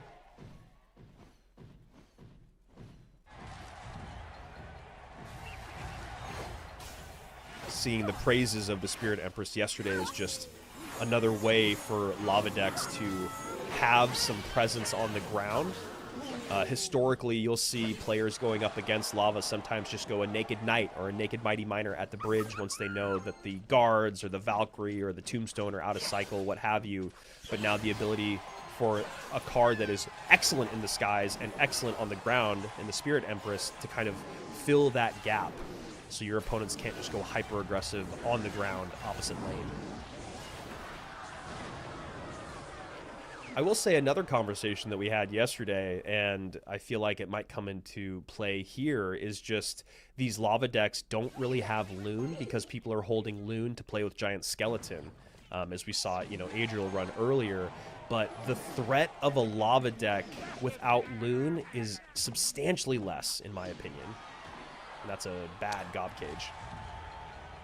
Yeah, definitely a direct counter to the Hog Rider when placed correctly, and Nadal may be starting to show some cracks in the armor as the stress starts to build. Yep, and that is a tough place to be in when you're going up against Adriel, because you know that he is not a guy that feels any sort of pressure no matter what situation he's in. And that's a great Mega Minion ability. Yeah. The retarget from Tesla, the ability to take care of the Furnace. And wow, you see Nadal tilt his head back going, really? You have delivery too? Yeah, that was brutal. You're sitting there going, hey, he hasn't shown a spell yet at all. Maybe anticipating lightning as the spell. Logs out, which makes the Hog Monk deck all that much more interesting. And Adriel opting for a more defensive variation. Ooh, this is a scary push. Yeah, you can see Nadal already going, I think this is over. The Lightning plus the Evo Furnace behind. Now we have to see him trade towers. Adriel only has 4 Elixir, though, so I'm excited to see how he defends. And that's a perfectly placed and timed Monk. Absolutely brilliant. Evo Tesla comes to clean up. And Adriel, absolute clinic. And, talk about deck variants. Pulling the Hog Monk Lightning out here without Log being one of your options and opting for this more defensive posture with the Royal Delivery. I mean, ended up being a stroke of brilliance and absolute shutdown win against this lava deck. Yeah, and this lava deck doesn't always give the best targets for lightning, but we saw Adriel use that spell absolutely perfectly to just create that massive breakthrough. Just really, really clean stuff from a guy that we've expected nothing less from, pulling off the reverse sweep and finally sending Rafael Nadal home, who has had a great run so far in 2026. Yeah, you go back to game number 1 and Nadal running this MK Hog Lightning deck with the Magic Archer, and that was a really beautiful game out of Nadal. He did a lot of things really, really well. Game number 2 just, ran into a couple of challenges and one really good pace change from Adriel. Yeah. And then game number 3, right? If I'm Nadal and I'm preparing for this game number 3, arrows are still out there, poison's still out there, delivery's still out there. A lot of spells that are good against lava are still out there, and this is one of those ones where you wonder if this was more of a comfort choice or if he was looking for a specific matchup and didn't get it. Yeah, that's a good point that you make, because with Lightning and Tesla not being used yet by Adriel, they're so popular. It's so tough, though. You know, we used to do a lot more of what do you think they're going to play next, but with the way that the game has been blown wide open in terms of variability in decks with heroes and evos, it's just become so much more difficult. I would love to hear what the thought process was, but just ran into a very, very tough matchup. So there we go. Our lower bracket is flushed out for the next round. We have Adriel going up against OP Sam, 2 former world finalists, and then going up against Tangiro and Sandbox. Sandbox, obviously, another former world finalist, multiple world finalists here in the lower bracket. And then we are going to go to our upper bracket for the first time today, Rich. Yeah, very excited to see this upper bracket shake out, right? Of course, all eyes are on the 3-time Mohamad Light and what he'll do here. You know, it's Mohamad Light's scary enough in the lower bracket. Upper bracket, Mohamad Light with a life to give is a whole nother problem. Yeah. And so all these guys have to just, you have to play the guy in front of you, obviously. What's interesting to me is that in this situation, we have either players who only have been to multiple world finals or players who've never been to world finals. Those are the two groups that we have right now. Which is again, such a great thing about CRL in 2026 already. We are halfway through our day 2, basically, or getting close to halfway through our day 2, and everyone's just like, shut up so they can show the QR code. And we still have world champions, and we still have newcomers. So here we go, guys. Your very first reward, or at least maybe just a tease of the reward. I don't think we're actually 2 hours into the stream. This is just to make sure that you guys aren't going to go anywhere because you have more rewards coming your way. So first thing's going to be a 2-star lucky chest. After that is going to be a banner once we get 4 hours in. And then after the final match of the day, you'll get a little decoration to go on top of that banner. But talking about this next matchup between EGW and Elmojas, EGW perfect on the day, but against 2 relative unknowns. You know, when you talk about Tangiro and Rafael Nadal, Elmojas on the other side of it, going up against a former world champion and a repeat world finalist in Ruben and Sam, respectively. So 2 very different runs for these 2 guys.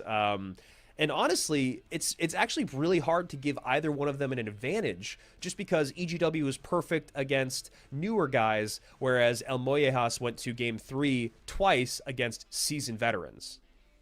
Yeah, I mean, it's with any new player, we have such a limited amount of data. Obviously, with the EGW, we have far more. He's someone who kind of, I almost put him in a similar vein to OP Sam, where he's a guy who gets creative, who gets weird.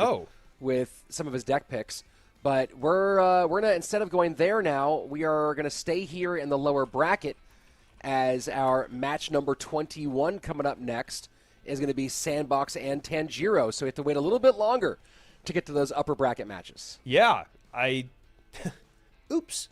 I guess that's where we're going to go, which makes sense. So we're going to try to figure out who's going to be playing against the losers of those upper bracket matches. We're going to figure that out first before we go to the upper bracket. So the guys that have not lost yet are going to continue to sit pretty and hang out, as the guys that have been in the fire or in the frying pan are going to go into the fire, right back into it, are Tangiro and Sandbox.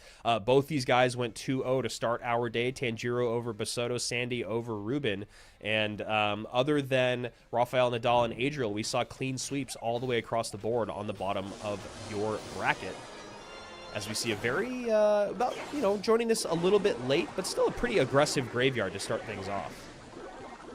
Yeah, it's interesting how much the graveyard play style has shifted. I mean, a few years back, and I guess now, like, quite a while back, I remember talking with some of the teams in 2019 CRL, and the general thought process was you should sit on your graveyard for quite a long time. Yeah. Right? Definitely no graveyards in single was a big part of the general conversation, and the game has become so much more hyper aggressive over the years, and graveyard has gone along with it.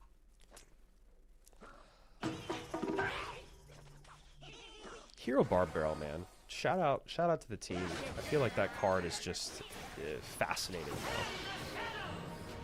Well, it's definitely one of the ones, and when you're trying to create an evolution ability or a hero ability, I'm sure I don't know how often they iterate on different concepts, right? Like, do you have 3 pitches and you go with the best one? Is it change? Sometimes you hit it the first try, sometimes you go with a few different ideas. But that whole idea of it adds value but doesn't change the ethos of the card is, I think, one of the real critical places to hit when you do these designs. And the Hero Barb Barrel, just exactly. I mean, it's just, hey, it's just more Barb Barrel. Yeah, exactly. Sandbox, I am a big fan of the way that he is playing today. He is very, very aggressive, kind of recognizing the matchup that he's already in, getting those graveyards out, hot, heavy, early on. He's got a huge lead. This is the Sandbox I want to see in 2026. I'm here for it. Especially in that sweatshirt. Yeah, I know. Yesterday I was like, Mo's wearing it and someone else is wearing it, but I couldn't remember, and how can I forget that it's Sandy, just looking like a complete stud. Are you surprised by the Golem here? I'm definitely surprised by the Golem here. I really was not expecting it to come out. It is interesting, though, because if you can see right now, it is changing the pace of the game a little bit. We're seeing a bridge spam moment here in Golem, so we're going to see a reset now after a perfect defense. And if I'm Sandbox, I go in at the moment. I mean, you're about to tick to 7. Can he do it? He doesn't. He decides to reset, and hopefully that won't come back to bite him in the butt, because you know that his opponent is going to go aggressive. So here we go. Dark Prince to work across the board. Good pickup by the Berserker from Sandbox. Ice Spirit to hold everything together. This looks like it could be a successful defense as long as that Dark Prince does get taken down, and it does. Yeah, and you can see that Sandbox is in the damage lead, and he baits out, trying to bait out the response, and he goes with a late graveyard. I like that. And the NATO King activation attempt fails, and that should be it. Yep. That should be the final swing. Of course, we have to do some cleanup duty here for Sandbox, but that is a brutal 3 elixir to spend for nothing. Yeah, totally. And, you know, you really want that graveyard King Tower going up against graveyard. You really want that King Tower activation to come in, but Sandbox just recognizing I'm going up against something heavy. Who in the beginning, maybe it was going to be lava, but it didn't really look like traditional lava decks, especially with, you know, the Dark Prince in there and the Hero Barb Barrel, but the Golem ends up coming out very, very late game. And at that point, you're playing in the exact same lane against an aggressive graveyard deck with Poison and Gob Hut. Just really tough to break through, and really nicely played by Sandy.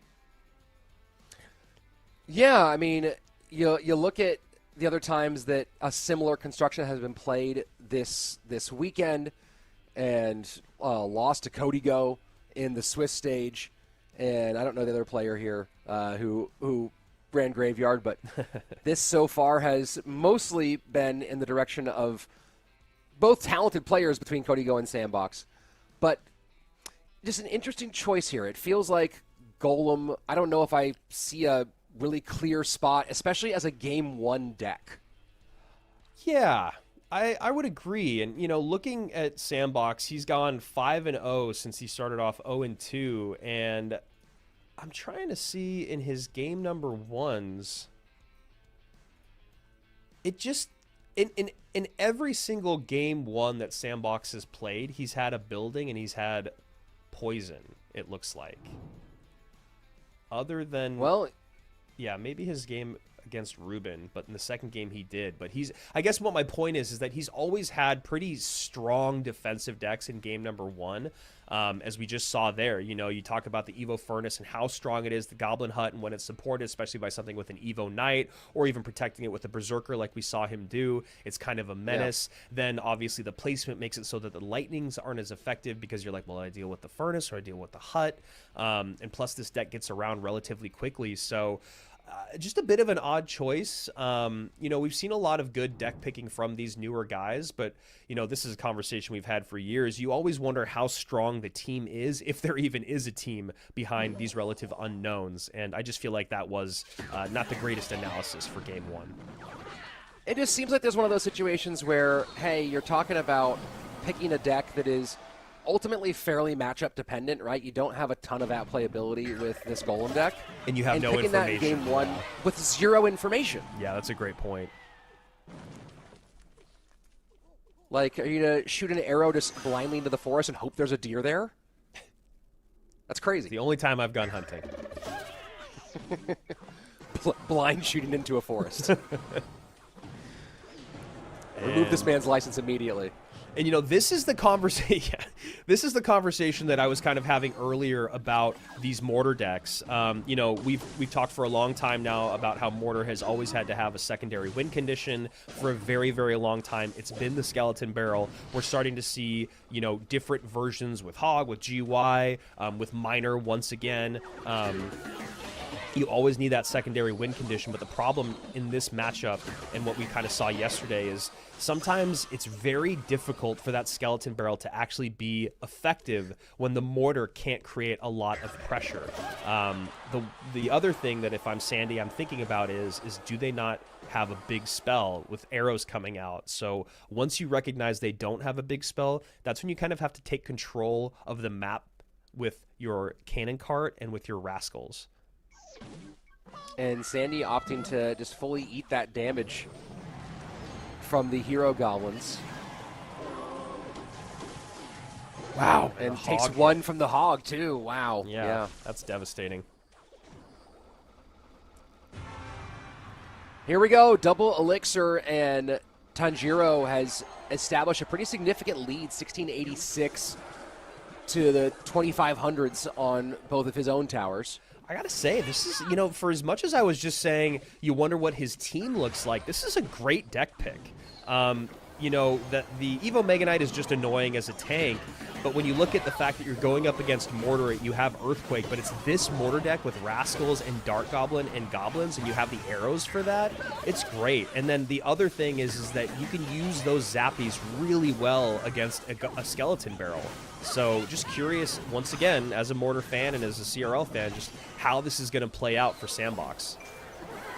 And a little tankage to get that Goblin for a couple of stabs in on the left-hand side. And now back to Mortar one time for Sandy. It gets about 200 HP damage on the left-hand lane. But these Mortars consistently are getting controlled and just not quite able to get on tower. And a nice barrel there on the left-hand lane, though. And the Mortar connects on the right, so well played here from Sandbox, but just going to have to eat another hog hit, which is just so demoralizing. You're kind of playing this dangerous game of, when I play that Mortar offensively, that means I have to be willing to take a shot, overspend, and then I better get some damage out of it. And wow. This is going to get some damage, and it does. That Goblin's getting tanked for a moment, and finally the Evo Mega Knight comes out, but not before an absolute devastating blow, and now Sandbox, smelling blood in the water, is turning the pressure on. Evo Skeleton Barrel, Dart Goblin behind. Arrows don't get the Dart Goblin, and now it's just spamming the bridge for Sandy. Yeah, and then we go another high Dart Goblin here, and then I'd love to see a Mortar come out opposite lane. No, he goes same lane. I don't know. I don't know. I think it just maybe would have been... Nope, never mind. I'm wrong. That was a beautiful cleanup.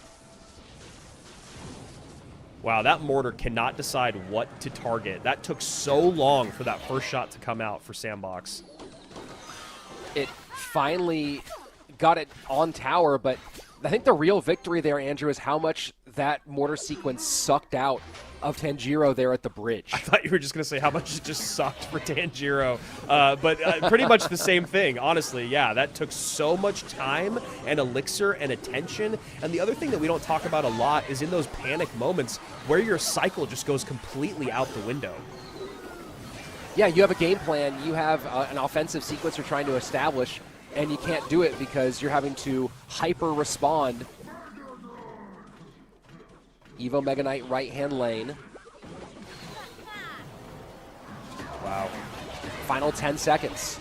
Slight lead for Sandbox. Earthquake and Lightning, or Earthquake and Arrows both available. High Mortar to hold. Fireball goes one direction. Sandy is playing out of his mind, bro. He started 0-2. He's gone 6-0 since then, and he is just on fire in the lower bracket. Moving through Rakan, moving through Ruben, moving through Tangiro, 6 up, 6 down, and he is now on his way to our lower bracket final. Just got to get through one more round. You know, I just want to say how much I appreciate that none of Sandbox's multiple retirements have ever stuck. I don't know if anyone has retired from Clash Royale League more than Sandbox. He's definitely up there on that list. But, I mean, you know, he's just like a pro wrestler. He keeps on coming back. Yeah, just great stuff, honestly. Very, very well played. Love to see it. And you know what? He is just in perfect fighting form. His deck variability all over the place, his patience, his aggression, his understanding of the macro, his micro gameplay. It's just all really, really clean. I loved what he did in this in this game number 2 with Mortar. Obviously, I'm a Mortar stan, but just the way that he was going hyper aggressive, going both lanes. Then he realized that he'd kind of broken through on the left-hand side, controlling that Evo Mega Knight. Just all of it was really, really nice. You know, you look at the synergy of the deck that Tangiro's running, it almost feels like a deck that is more so trying to stop things than trying to create things. I don't know if that offensive synergy was quite there, and I feel like Sandy was able to kind of lock that down pretty early on. Well, you know, we've been seeing Hog mostly going Hog Lightning in this weekend, and a little bit of Hog EQ mixed in here. And you have this idea of trying to break through, but I really like the observation you make about it feeling very defensive, right? Zappies in this Hog deck. We saw some attempts at Tangiro to turn this into a 2-lane game and create that pressure, but the Cannon Cart and the Rascals did such a good job of pulling that stuff back to the middle and putting heavy DPS on those attempts to create a 2-lane game. And Tangiro just was never able to get it going.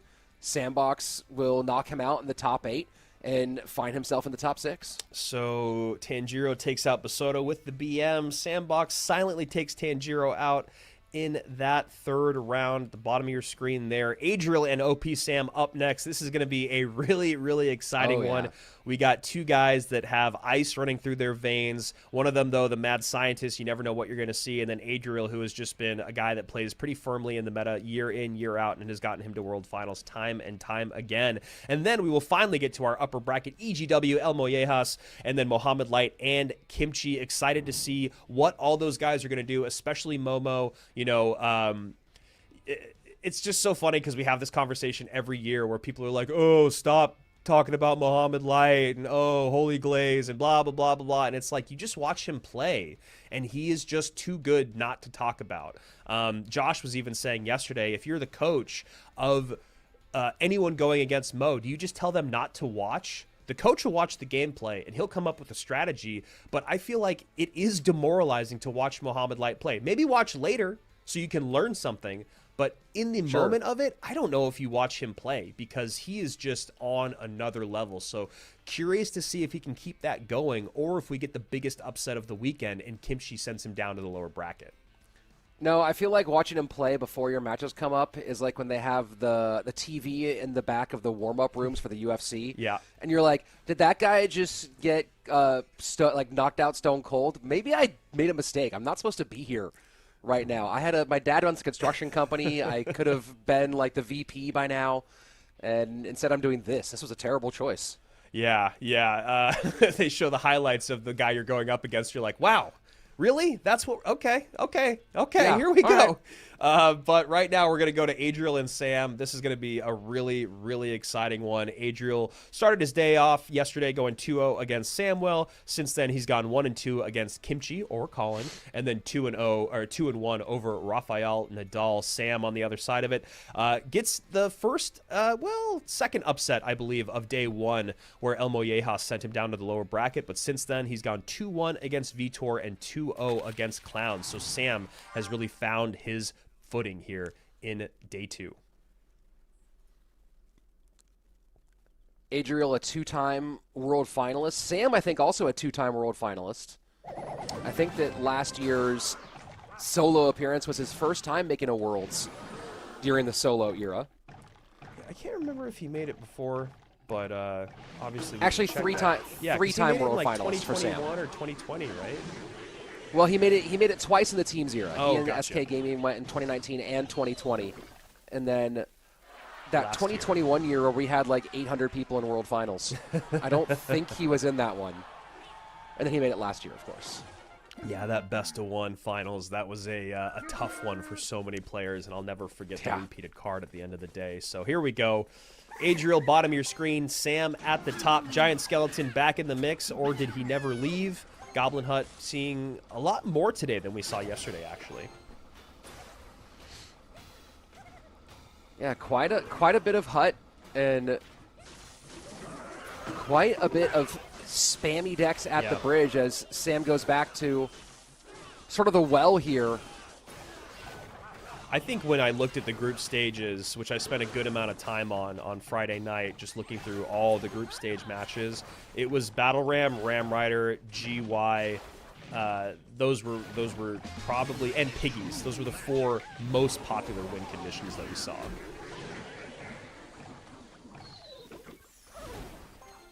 And has to spend a little bit to make sure that Wizard doesn't touch. Yeah, they're nice and even though, or I guess Sam's up by about a half an elixir if you want to even call it that.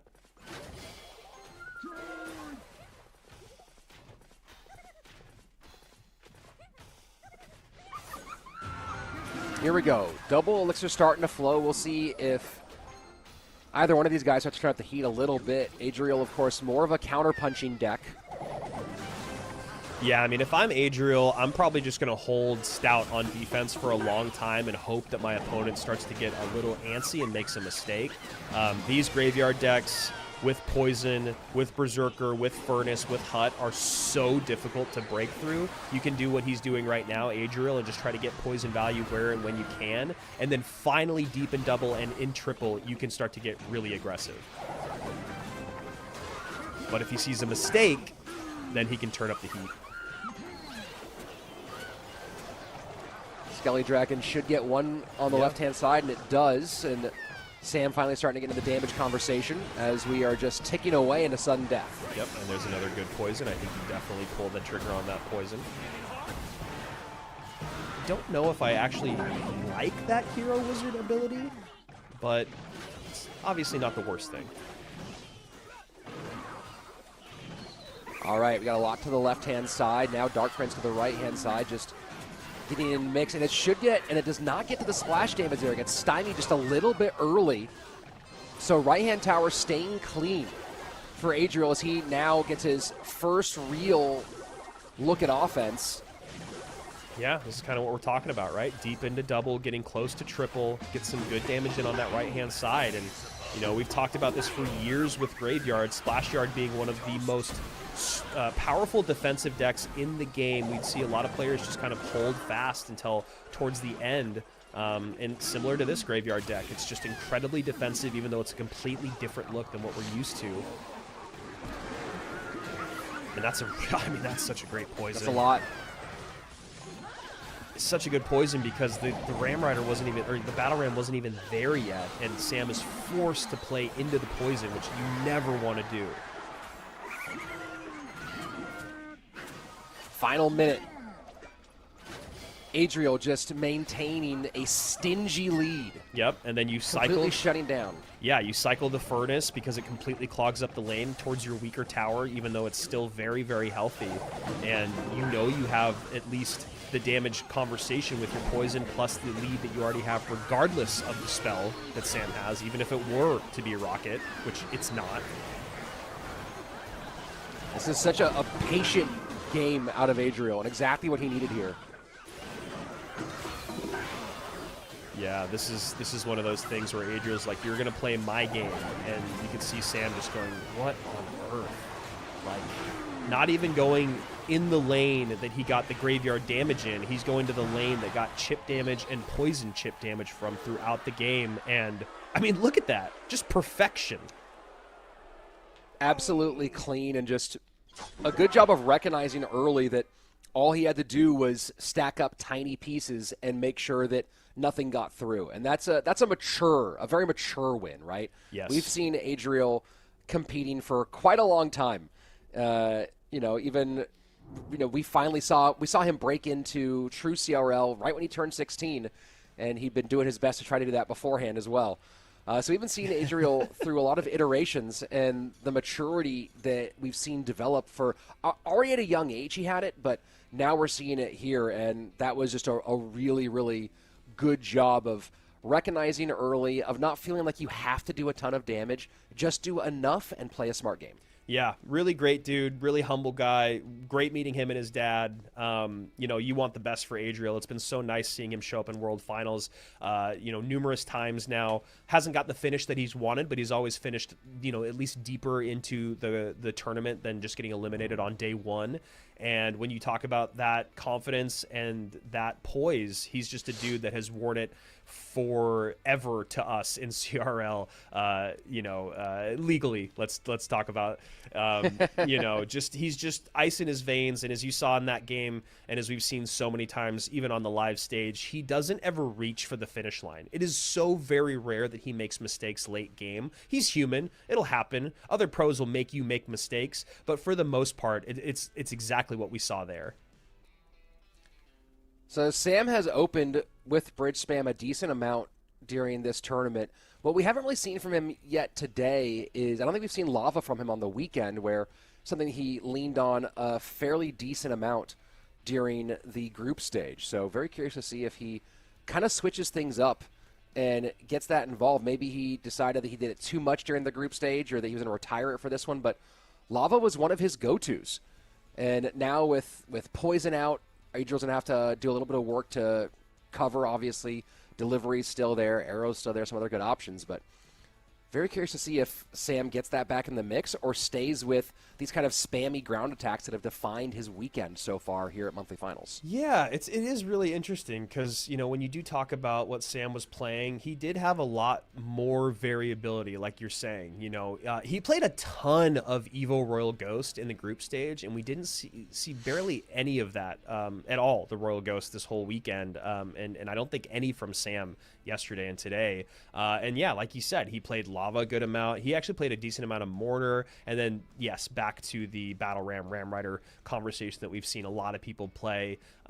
He also was playing really heavy hog decks with Lightning. So yeah, curious to just see where he's going to go here now with his back up against the wall once again.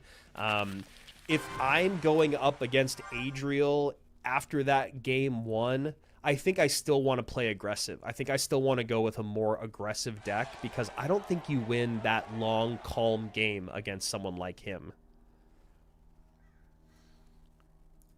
Well, we'll see in a moment here as someone thinks about playing a card. The idea of playing Clash Royale maybe more than the reality so far. I was going to say, Bomber out against the Goblins. I feel like I can see him going Graveyard, but it looks like it might be Drill. Or maybe not. Who knows? Just opts for guards instead of any sort of building. And it's lava. And here he goes. Yeah, that's what I was wondering if he's going to go this direction after being kind of predictable on the ground throughout the weekend. Yeah, it's a good call. I mean, you know, that's one of the notes that I had was just that he did play a decent amount of lava in the group stage to some pretty good success. So nice to see it come out here. Probably not very happy about the matchup, though. This Hero Wizard is going to be super annoying. He's got the Tesla to deal with as well. And there we go. Okay, this is nice, though. This is the conversation that AC and I were having quite a bit yesterday, which is these lava decks are just not as threatening without Loon. And already we're seeing that Loon is a great card to play with lava. Who'd have thought? Big shots, but this is the big question here, and now we're going to see the same thing again. What do you do against Hog? He's going to take Hog hits, it seems, every time, unless maybe he can get his Evo Valk in the mix. But so far, both Hog pushes have resulted in damage for Adriel. Yeah, this is a tough one. I wonder if Adriel does want to switch lanes or if he wants to just go right into this time and time again. And in my opinion, I just don't know if that's the right idea, especially when you know that there's that Evo Valkyrie looming. That's the last thing you want is an Evo Valkyrie to defend your Hog, and then all of a sudden a lava's dropped in front of it, and Inferno's behind it, and you're just in a world of hurt. Also, those guards are going to get a decent amount of value. Just, well, I guess actually the Wizard should do a pretty good job of cleaning them up, so we'll see. Yeah, you know, a lot of common wisdom is to play under the lava. And like you just called it out, the Wizard might be the key to making that happen. And Adriel, I think, looking for a spell there with that early pop of the Monk ability, but he's going up against the Mad Scientist who has Freeze! Why not? Why not? And this is why we call him the Mad Scientist, folks. coined the name back in the first season of CRL when he was the late addition to TSM and was just doing what you can only describe as absolute nonsense, especially in that era of Clash Royale with so far fewer cards. Came in and went on, I think, a 9-game winning streak when he first joined the team. Completely changed. TSM ended up qualifying for playoffs, or qualifying for the playoff stage in CRL back then, North America, and Sam was a big part of it. And that is great protection on the Wizard. The Wizards have been so annoying to deal with for Sam. And this Wizard ability, again, just so nice. Not allowing that Inferno Dragon to charge up and then taking it off the board. And that is an Evo Inferno to nothing. Here's Adriel playing under one more time. And this is the same problem, right? The Hog, you have so much on there. But the Hog cannot be stopped. Yeah, and you don't want to just use that freeze on defense time and time again, especially with the game getting dicey like this. You need to use it on offense like we're seeing now. And this balloon should get a hit. Oh, boy. There's a lot of takeage. That's going to do it. Oh, my word. OP Sam goes to the lab and cooks up absolute insanity. Lava Loon freeze taking the win from Adriel. Wow. I mean, that's exact. I mean, it was happening as I was talking about it. Is that you cannot keep freezing on defense. You have to get that freeze out on offense. He's only got one card to deal with it in that Wizard. You can deal with a Tesla. You've got tanks on the ground. You've got units that can get there. But just a really, really great recognition of Sam to go, okay, this game is starting to slip through my fingers. I can take a hog hit, but what I cannot do is not get back on offense and try to win right now because time's ticking down, Elixir's ticking faster, and I'm getting so close, and he also has lightning. So what a great way for him to eat some more damage and then just turn that game on a dime with a perfect freeze. And this matchup doesn't exist. Like matching 6 cards or more here doesn't exist. No one's playing this. This is vintage OP Sam. Let's go and figure out something and that really doesn't make sense. There's a lot of reasons. You know, Balloon Freeze has been a common deck for a long time. It's really fun to play if you've never played Loon Freeze.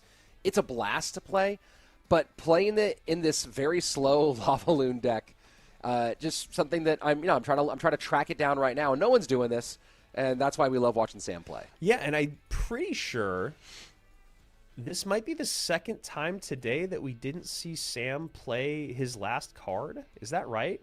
I think it is. I think there was that game against Clown where he didn't play his last card. I don't think we saw the arrows in this game. I'm trying to remember if they came out or not.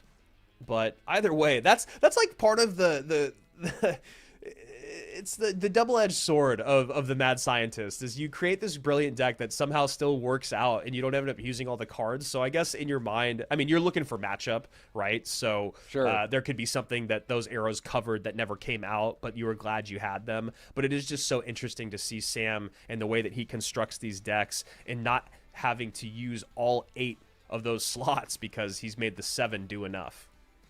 Well, and it really did feel like Adriel was going to consistently be able to get the Hog to do its work. And I think that if there's one moment in this game that cost Adriel, it was when he played the Hog into the Evo Valk. And that Evo Valk just completely shut down that one push. And most of the exchanges, that Hog's going to be fine.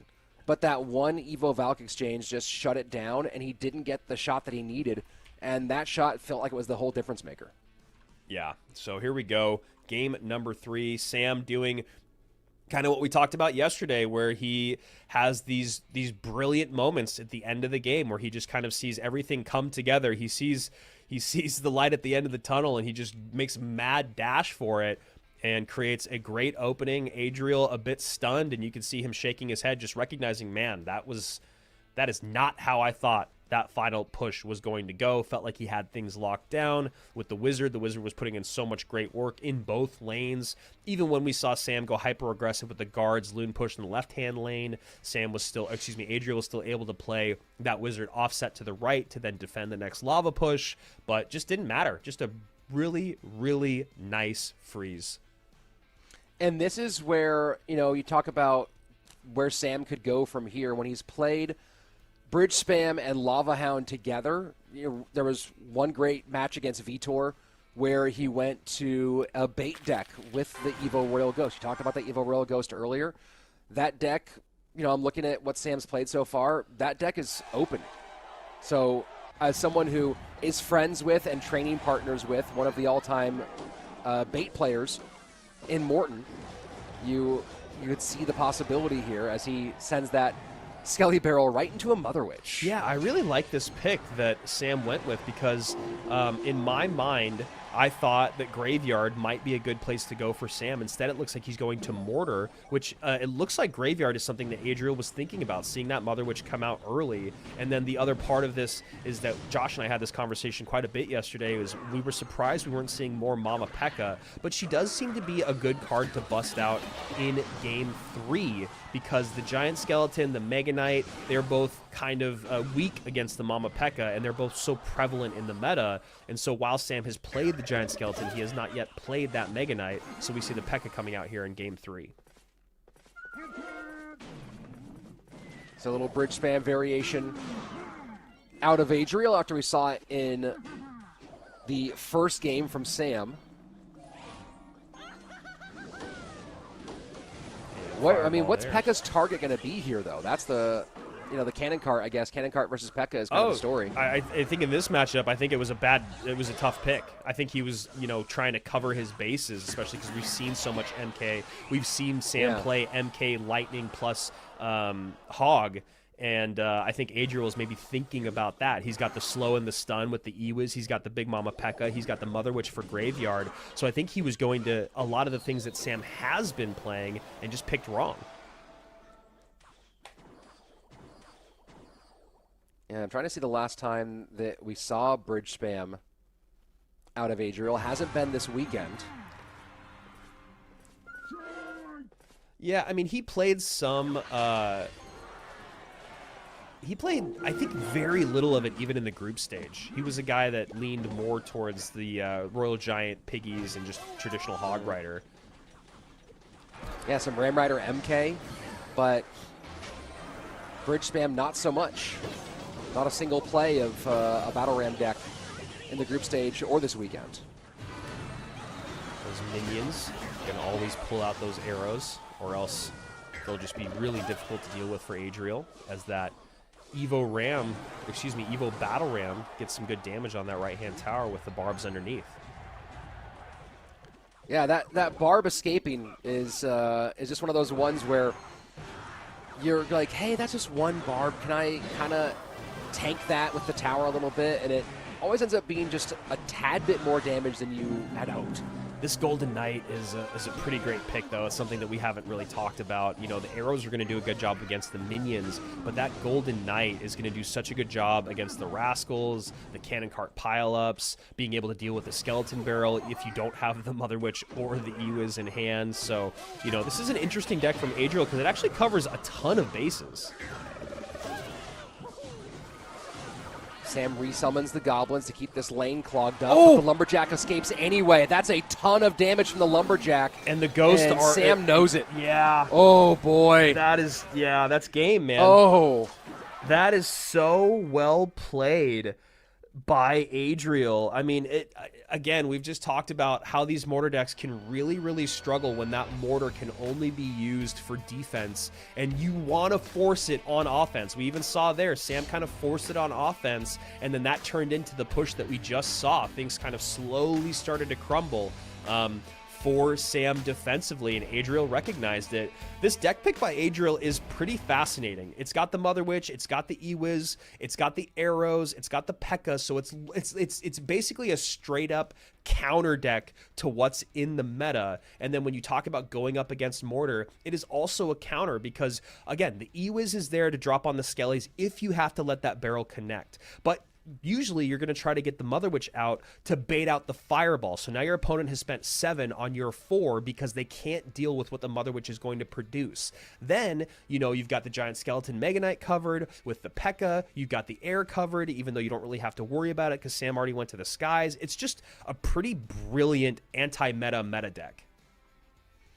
And it's worked out well for Adriel, who finds himself now in the top 6 and awaiting the loser of EGW Elmojas. So that's a good spot for Adriel. Not only is he in that top 6, but he is not in that firing line of what if Mohamad Light slips and have to deal with him in a lower bracket run. So nice spot for Adriel and a little bit extra cash in his pocket and one step closer to the first golden ticket of our 2026 campaign. And now, finally, Andrew, we're going to turn our focus to the upper side of the bracket as these 4 guys have been waiting quite a while to get into the mix. And we're going to start with EGW and Elmojas. The loser will go down and face Adriel. Reminder for those of you who are just joining us or don't know, in this double elimination format, if you're in the upper bracket, you still have 1 match loss to give that would knock you down into the lower bracket. So these 2 guys not fighting for their lives, but of course the path to a golden ticket so much easier if you can stay up here and not have to fight your way through the bottom. These 2 guys now going to step into the ring and see who can come out on top. Yeah, big shout out to Sam, picking up right where he left off in 2025 to 2026, being at World Finals, did get eliminated day 1, but then is right back in the first monthly final as our first reward has come on screen right on time. Big time shout out to our production team. They are punctual as ever. I'm not going to show what I'm getting today. I got roasted yesterday for my cracked screen, and it's not fixed yet, and I just can't take the abuse in the chat. Fair enough. But I'll tell you guys what I got. 4,400 gold, so it wasn't worth showing you anyway. I've got... Well, I'll take the bullet here and go ahead and see what pops up for me when we come back on screen here in a moment. Let us know in the chat what you're getting from your chest. How high did it roll up? Did it stay at 2? Did you get it pushed all the way to 4 or even a 5? I would be quite jealous if you did get to a 5. All right, Rich, what do you got? What do you got? All right, let's see. Let's go ahead and there we go. Let's roll mine up. Okay. Good start. All right. Nope. We're gonna stick with 3. 3. Okay. And a lot of gold. Not a bad amount of gold, considering I'm sure you need it to upgrade a lot of your cards to level 16, as I still do. I haven't gotten below the millions because I haven't gone through and just like stacked wild cards and upgraded everything. But it is nice to be at a point where I am looking at gold as a reward, and I'm like, good, I need it. Thank you. Yeah, I'm down to 4.965 million, so I'm starting to really feel the stretch of how much gold that I have. I'm really glad I was able to pick that up. If only in real life, man. If only in real life. That's not real? Dang it. This Monopoly money doesn't count. All right, EGW Elmojas. Elmojas started his day off yesterday going 2-1 against OP Sam. He lost game number 1, then pulls off the reverse sweep. And then with Ruben, he goes back and forth. Game 1, he comes out with Giant Skeleton Battle Ram, kind of a bridge spam with Vines, is able to take that game off of Hog Lightning. And then in game number 2, he loses with Graveyard to a really nice gameplay of Ruben playing Mortar, which I feel like that, so many games, so many matches, but I feel like that was a game that Ruben kind of took towards the end. I feel like it was maybe a mistake or anyway. So then game number 3, Elmojas comes out with, I believe, one of the first Evo RGs, Royal Ghosts, excuse me. I know how that can drive some people crazy. One of the first Evo Royal Ghosts yesterday, and it was an MK Ram Rider deck there. EGW, like you said, man, a guy that you were excited to see come out. He just had an exceptional showing yesterday. After seeing how far Nadal and Tangiro went, I think you can give even more credit to how EGW played, going 2-0 against both of those guys. One thing that stood out to me in the very first set, Rich, which was really interesting, was game 1, he ran, Giant Skeleton Battle Ram, but he ran it with Vine Snowball. And then in game number 2, he runs a Rune Giant Mega Knight Minor Little Prince deck with Rage and Goblin Curse. So no big spells in both the games. First match of the day, and a really weird Rune Giant deck in his game 2 when he was up a game. So there's just a lot of things there. There's the deck building, there's the saving the spells, and there's just the confidence of running something so weird in your first monthly final. Well, I mean, that's been kind of defining EGW's play style for a long time, and That's one of the reasons I'm excited to see him here in the mix in CRL is sort of that weird stuff that he does, the way he really views these tournaments or these duel modes as 3 games, not 3 individual games, right? He views them as a collective, and the way he plays through that. And you look at EGW, he's only dropped 3 sets along this entire CRL path, right? He dropped 2 in the Swiss stage, one of them to Sub, who's a multiple-time world finalist, and he dropped 1 in the group stage to Pedro, who's a multiple-time world finalist. So, he's been really, really clean. The only knock you can say on his route to getting here is that, maybe you would say that his Swiss stage was kind of easy, not a lot of big names that he faced in Swiss, and his group was not totally soft with Pedro and Sub both in there, but not like a super stacked group. There was no one who he really had to get by that was devastating. Oh, look at that. You talk about devastating, just a misplaced Inferno there, trying to do duty in both lanes to deal with the Big Mama P.E.K.K.A, who still gets a swing on that tower. So a little bit rocky for both of these guys, but Elmojas still somehow in the lead after that Valkyrie Goblin Barrel push on the left-hand side, even with the King Tower activated. But because of how much he spent on offense, ended up having to take a good amount of damage on both lanes' defense. Hey, that's Clash Royale for you, right? Yeah. You try to take advantage of that moment and cash in, and then you realize, oh, the rent's still due. Wow, and a P.E.K.K.A Loon deck in CRL. You love to see it. Yeah, I mean, who hasn't gone through a P.E.K.K.A Loon phase? Of course, the P.E.K.K.A Loon freeze is one of those ones that stays in my deck selection as an option. If I'm ever just kind of feeling like, what, I'm done with all this. I'll go P.E.K.K.A Loon freeze for the fun. Yeah, it's definitely one of those decks that things can go so bad so quickly, and I like what EGW is doing here. He goes, yes, I know I have the lead in the left-hand lane, but that's where the Inferno Tower is, so let me go to the right. Gonna get good damage, gonna bait out the Magic Archer and take it off the board, and not quite in the damage lead, but making some really nice plays. He's going to get a good counter push out of this, though. He's going to have a lot on the board. Healthy Evo Xe, healthy Skelly Drags. And for the moment, the Xe tanking. Let's see if the Snowball makes enough room. I think the Magic Archer plus the Towers is enough, and Elmojas holding on against that push, and now finally gets the double barrel going.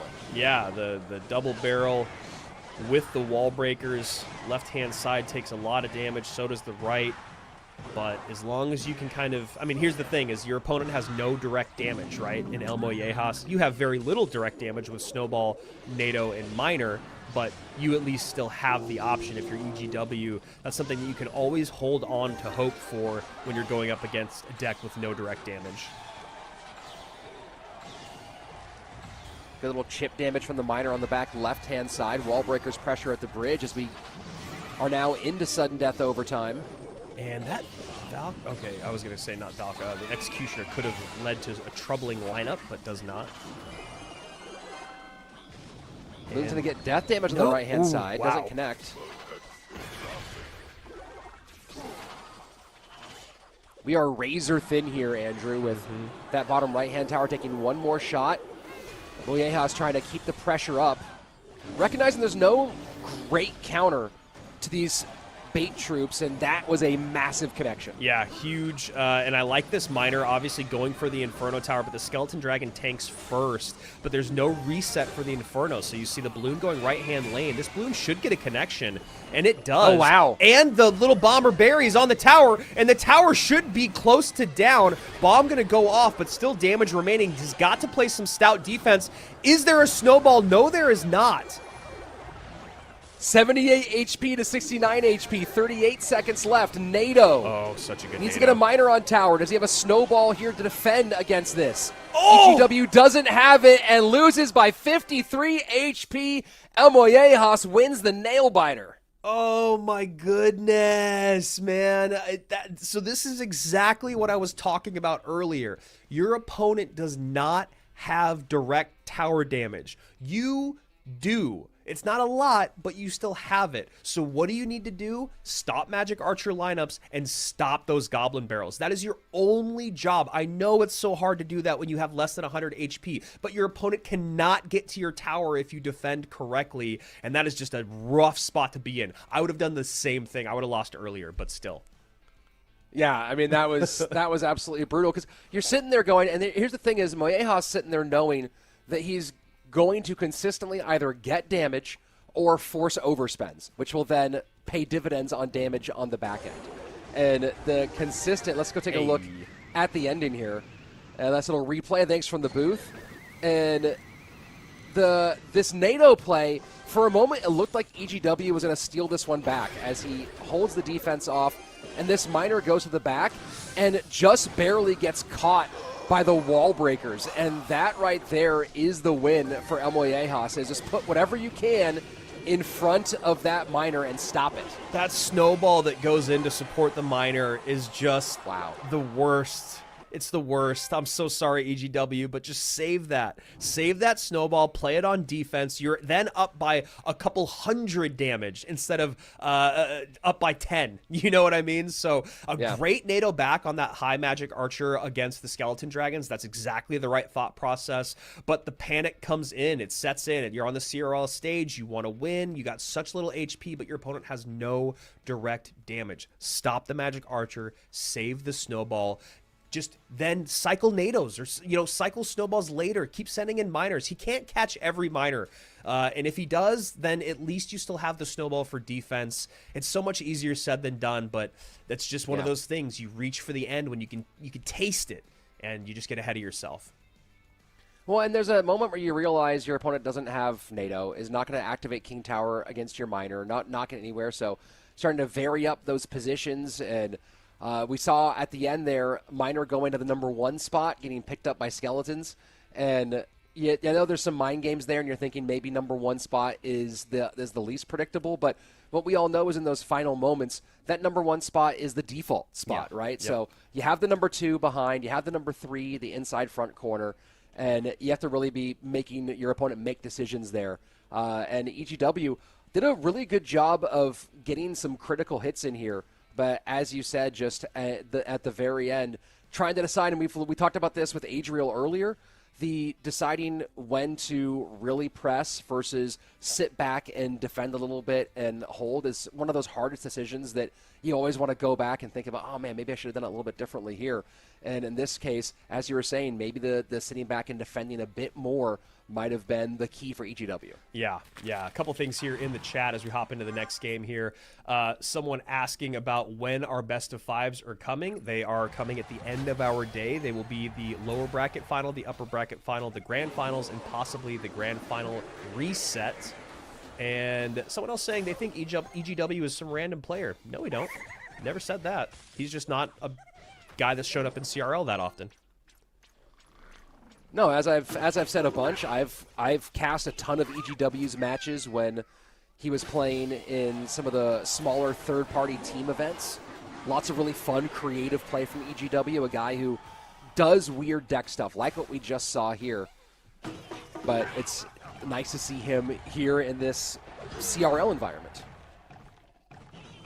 So looking like one of the graveyard decks that has been pretty popular in the meta, top of the screen.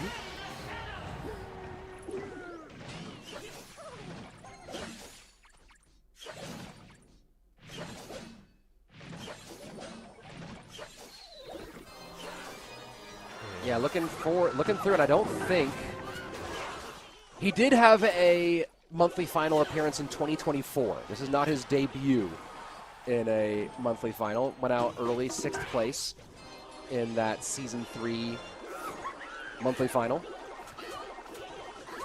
Yeah, one time a couple years ago, so glad to see him back.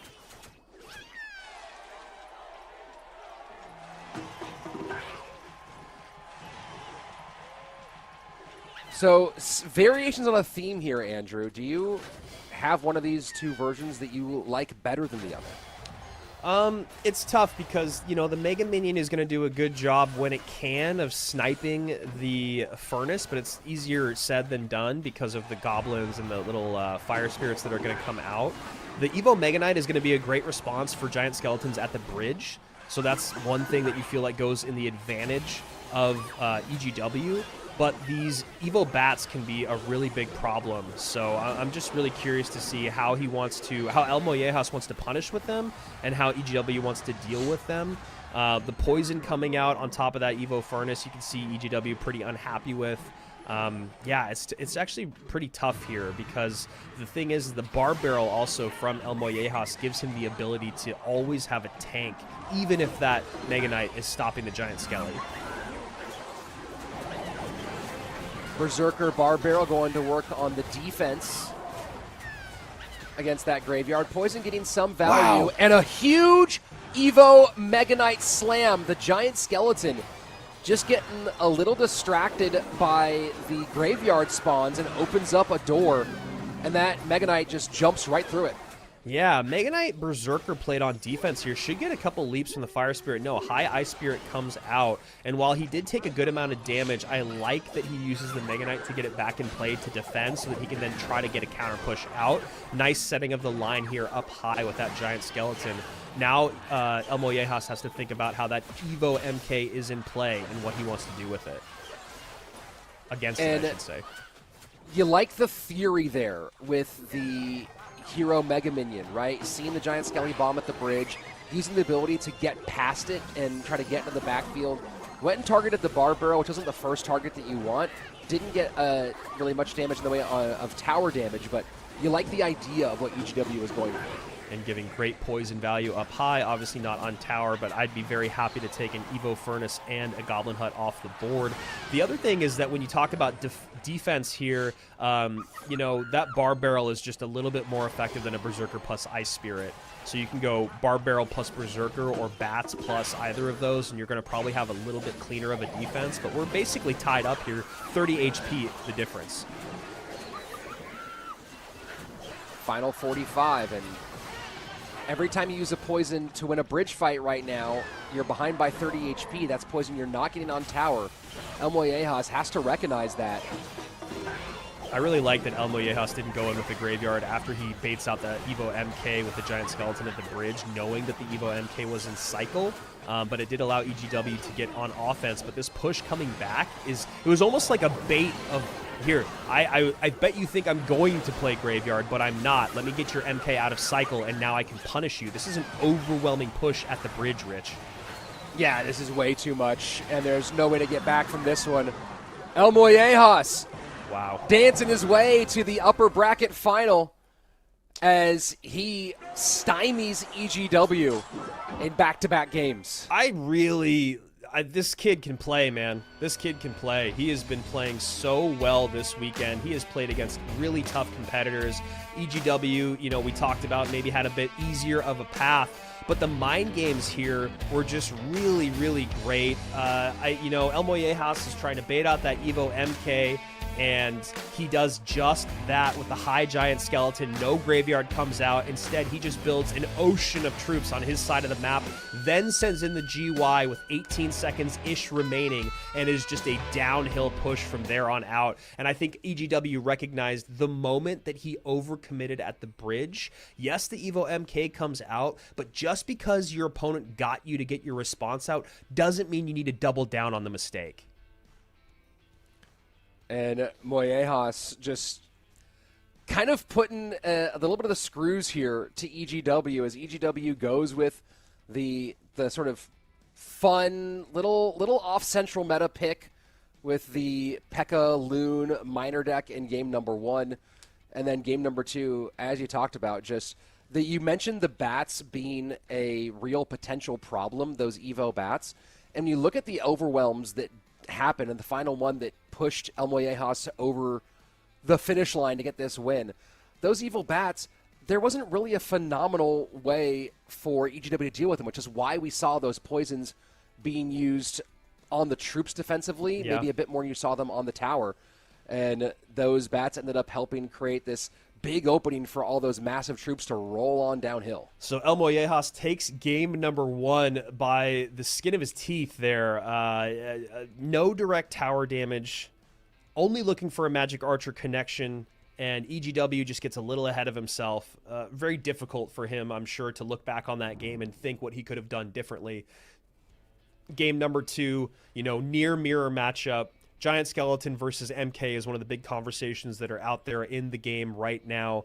These two compositions fairly even, but Elmojas does a great job at the end with the mind games. We are finally going to get to the goated one in our next set, Mohamad Light versus Kimchi. And then as you can see, it will be EGW versus Adriel. And then Sandbox waiting to see who he's going to go up against, probably hoping for Mo to do Mo things so that he can have a chance to stay in the tournament longer without having had to run into the GOAT. And if you're looking to get more of Elmojas, he's a creator on TikTok at Selamorash21. Tried it hard to follow that one. But then on Instagram at El Gran Moyejas. So if you're interested in seeing more of him, a couple of ways to go check him out. But right now we turn our heads towards this matchup of Mohamad Light and Kimchi 77. And, it's one of those ones where, hey, you have to draw that first big matchup at some point in your career, Andrew. Kimchi's competitive experience is pretty limited to global tournaments. Yep. He did win a global tournament earlier this month. So, he's but that's really been where his focus has been. What a way to start off your competitive career, your true competitive career, with a run he's having and a winner's bracket fight right now against the 3-time champion. A legendary run. Comes out 2-0 against Ta. Then he goes 2-1 against Adriel. And now he has a chance to go and take Mohamad Light down to the lower bracket, which is, again, a very, very tall task. But starting the day off going 2-0 against Ta, really, really impressive. Ta is a great player, and then as we've seen with Adriel and how well he's played this weekend and today, that's just a really, really strong showing. He was very poised. Which you have to be when you're playing against someone like Adriel and Ta, honestly, and you're going to have to do that tenfold against Mohamad Light. Mo Light, on the other side of it, I mean, it's one of those things where, my match to watch at the start of the day yesterday was Rockin and Mohamad Light, and the reason for that was that, Rockin has finished in the top 10 several times, close to 10 times since January of last year, which is very, very impressive, but he got 2-0'd by Mo. Mo ran Battle Ram Giant Skeleton. He ran Bait with Magic Archer. He ran MK Hog, and he ran Drill yesterday. And once he got to that second set against Clown, he was just absolutely unstoppable. Look here at our format to let everyone know. We went from 1,500 players, the top of ranked ladder. If you want to try to get into CRL, you need to be in the top 1,500. That has been extended this year from 1,000 at the end of the season. Then you'll go to the monthly qualifier, which is a Swiss stage in one weekend and then a group stage the following weekend. So you can see there, 64-player group stage. Top 2 from each stage will move on through to our monthly finals. 16 players now instead of 12. Double elimination, best of 3 dual mode until you get to those final 3 and maybe potentially 4 matches of the weekend. Those are best of 5s. Looking at our prize pool and where we are now is players are starting to move themselves up into the big-time money. Elmojas guaranteed himself a top 3 finish with that win, and that's a minimum of $6,000 he'll walk away with. Mohamad Light and Kimchi coming up next. Winner will also guarantee themselves a top 3 spot. Everyone who's still in this one is top 6 at the moment, so $2K, the minimum they all walk away with at the moment.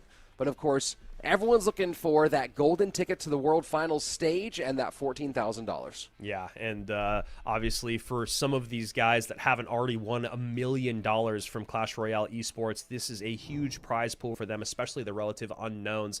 Mo Light, I'm sure, still happy to stack his cash, Sure. put more in those investments, young man, if you even need to do that at this point. But $14,000, still no small amount of money. Would obviously be very happy to walk away with that, but as you said, Rich, claiming that golden ticket, being the first person guaranteed at monthly finals, can be a blessing and a curse. We've seen that in the past where sometimes the early qualification means that you kind of sit back for the rest of the season.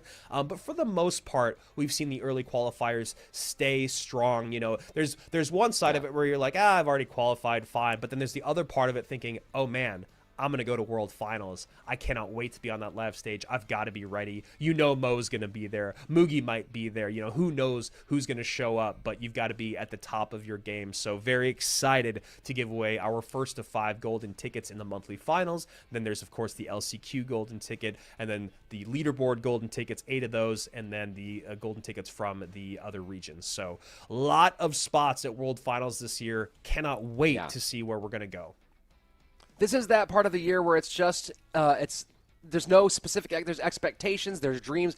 Everything is possible at this stage in the year. Of course, we start tightening.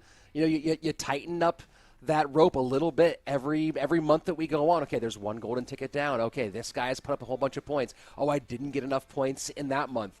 Right now, it's all just possibility, which is really exciting. You know, you talk about possibility. You talk about a guy like Kimchi, who it feels like every year there's a Japanese player who just shows up. Yeah. Right? And then suddenly there's something, right? We had Ta as someone who's back here this weekend, but you know, I remember when we first saw him pop into a monthly final, I remember that we all said, okay, yeah, that's just a random. We'll never see him again. And, of course, now Ta has been a mainstay in CRL ever since then. So it does feel like every once in a while there's like a sleeper Japanese player who just turns out and goes hard. And right now, Kimchi's the guy. Yeah, I mean, that's the beautiful thing about Clash Royale is you never know who's going to come up in the next year of competition. You know, there's always the roster always changes at World Finals. We've never had the exact same players year after year at World Finals. There's always someone that comes out and either surprises or disappoints, and that's just part of the game. And that's why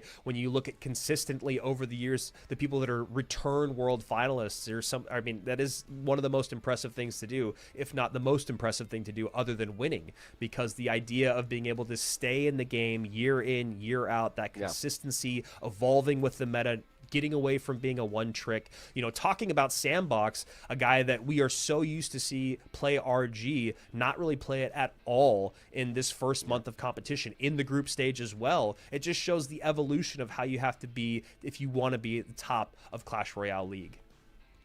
And, you know, we talk about these newer players in here, and I want to reiterate something, that this is a completely open system. You watching at home right now could be here on broadcast next month. You just got to, as we went through that format, making that top 1,500 on the Path of Legends on that ranked system. But that's a system, there's no entry fee. There's no, did you sign up or did you get selected for it? You don't have to be drafted into CRL. This is, are you good enough? And that's it. Do you have what it takes? And if you do, you can be here. Kimchi back on the bed. As Josh said, it's the pose that you have when you talk to your 4th grade crush, and happy to see him back playing comfortably. Mo Light, he's upgraded the chair to a love seat, if you will. And my goodness, was he unstoppable yesterday. Yeah, and the year before, and then, you know, a couple years before that, and then... Yeah, you know, there's a former American player named Unstoppable. I think that maybe he branded too early and denied Mohamad the opportunity for a more accurate name. Yeah, Unstoppable Light, his 6th account. Yeah. Wow, so coming out with Loon and Marcher and Miner against Mohamad Light. Looking like he's running GY. And I don't know. I don't love when Mo is playing a very strong control deck for the opponent, not for him. Sure. It's one of those things of just breaking through Mo Light is very difficult to do, but we'll see if he can do it right now. Goblin Hut out of the way. Poison going to come in. Furnace is there, but this balloon should get a drop, and it does. And he has to get the late Ice Spirit on. Will take a lot of damage. Magic Archer connects, and that's a ton of work getting done early by Kimchi. And Mohamad Light opting not to play something high in the middle for the King Tower activation, which feels like that could be really impactful in the long term for this Loon battle. 100%, especially when you're talking about how tanky this deck is that Kimchi's running. You got to get through the P.E.K.K.A, you got to get through the Baby Dragon, you got to take down the Loon, you have to deal with the Miner. That King Tower activation is huge, but it's also one of those moments where Mo recognizes, man, I don't know if I can go that far down in Elixir at this moment, and ends up, as you said, opting not to activate King Tower, which does feel like a bit of a mistake, but he's Mohamad Light. More like a missed opportunity than a mistake. I right? like that. He had to make the call. The opportunity was there. He couldn't take it. And that Fire Spirit does not leap on tower, but damage already done. And now giving a little bit of poison value, and he does, as this freeze comes out at the bridge. And Mohamad Light has screamed into control of this match. P.E.K.K.A Loon freeze. I mean, we've been seeing freeze pop up a little bit today. We've seen some P.E.K.K.A Loon pop up a little bit today. This variant with the Miner mixed in does give some flexibility to Kimchi. And this time the Goblin Hut does pull, as you should assume the Miner is going to go to the Furnace, and it does. Berserker there to help. And now Mo is double cycling Huts, but still takes death damage. Yeah, he wasn't willing to risk that one. It felt a little bit too dicey. Here he goes, Graveyard in. Berserker trying to work on the Bomber. He'll get a little bit of damage here, take the lead. Yeah. And he's going to get poison value as well, which I think you probably just take. And he does. Yep.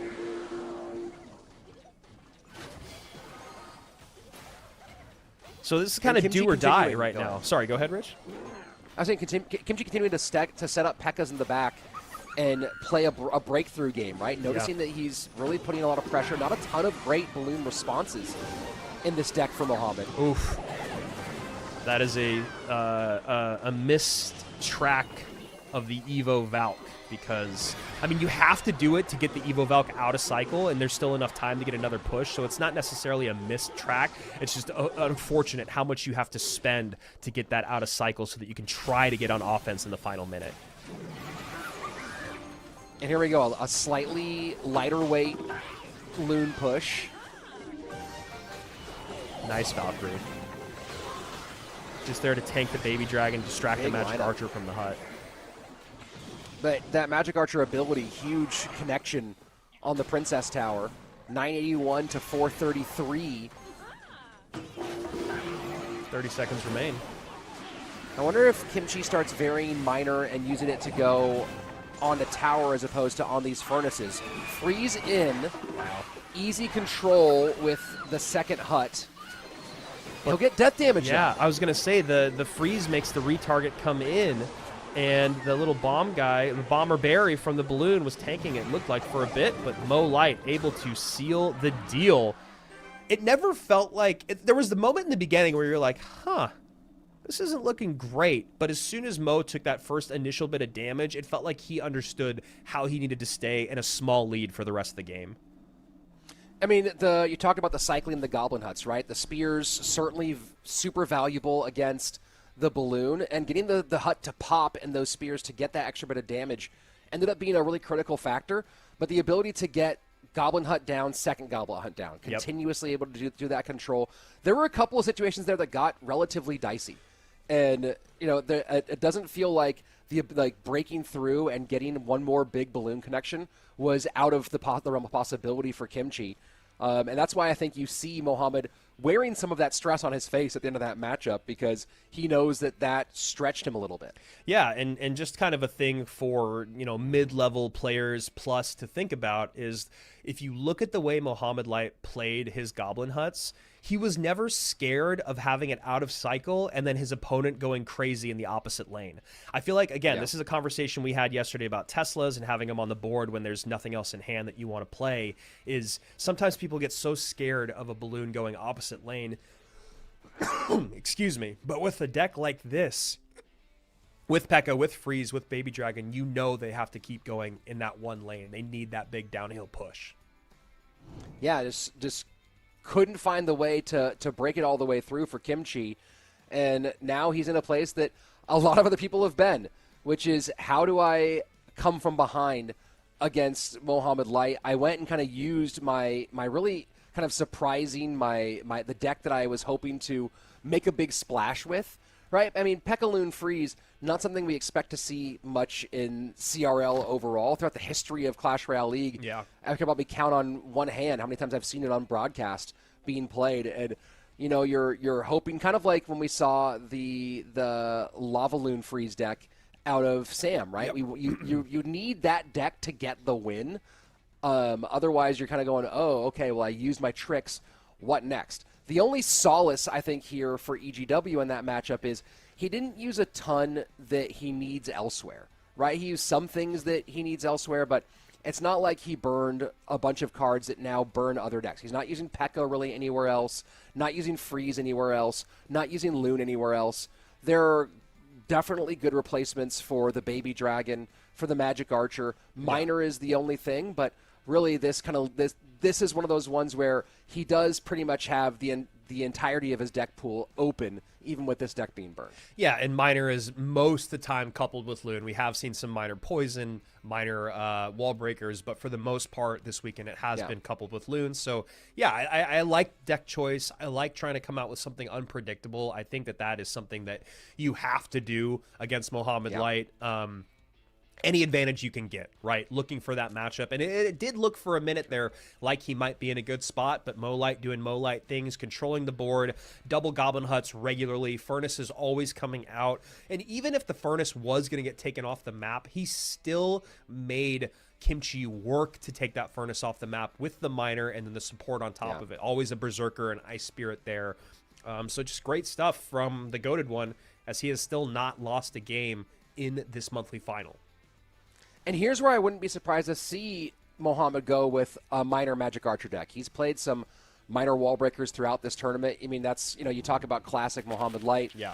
You know, he's even patented some openings with Miner Wall Breakers. So we'll see if he goes that direction. With NATO out, it would not be shocking. Yeah, and he is not shied away from faster cycle whatsoever. No surprise there either. Outplayability is always there with a faster cycle. E-Spirit coupled with Hogs a lot, and there we go.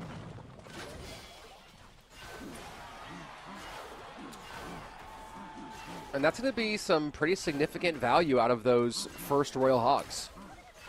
Yeah, Kimchi just opting to eat most of the damage, and then Mo-Light doing exactly what he loves to do, which is just control the board with a Tesla.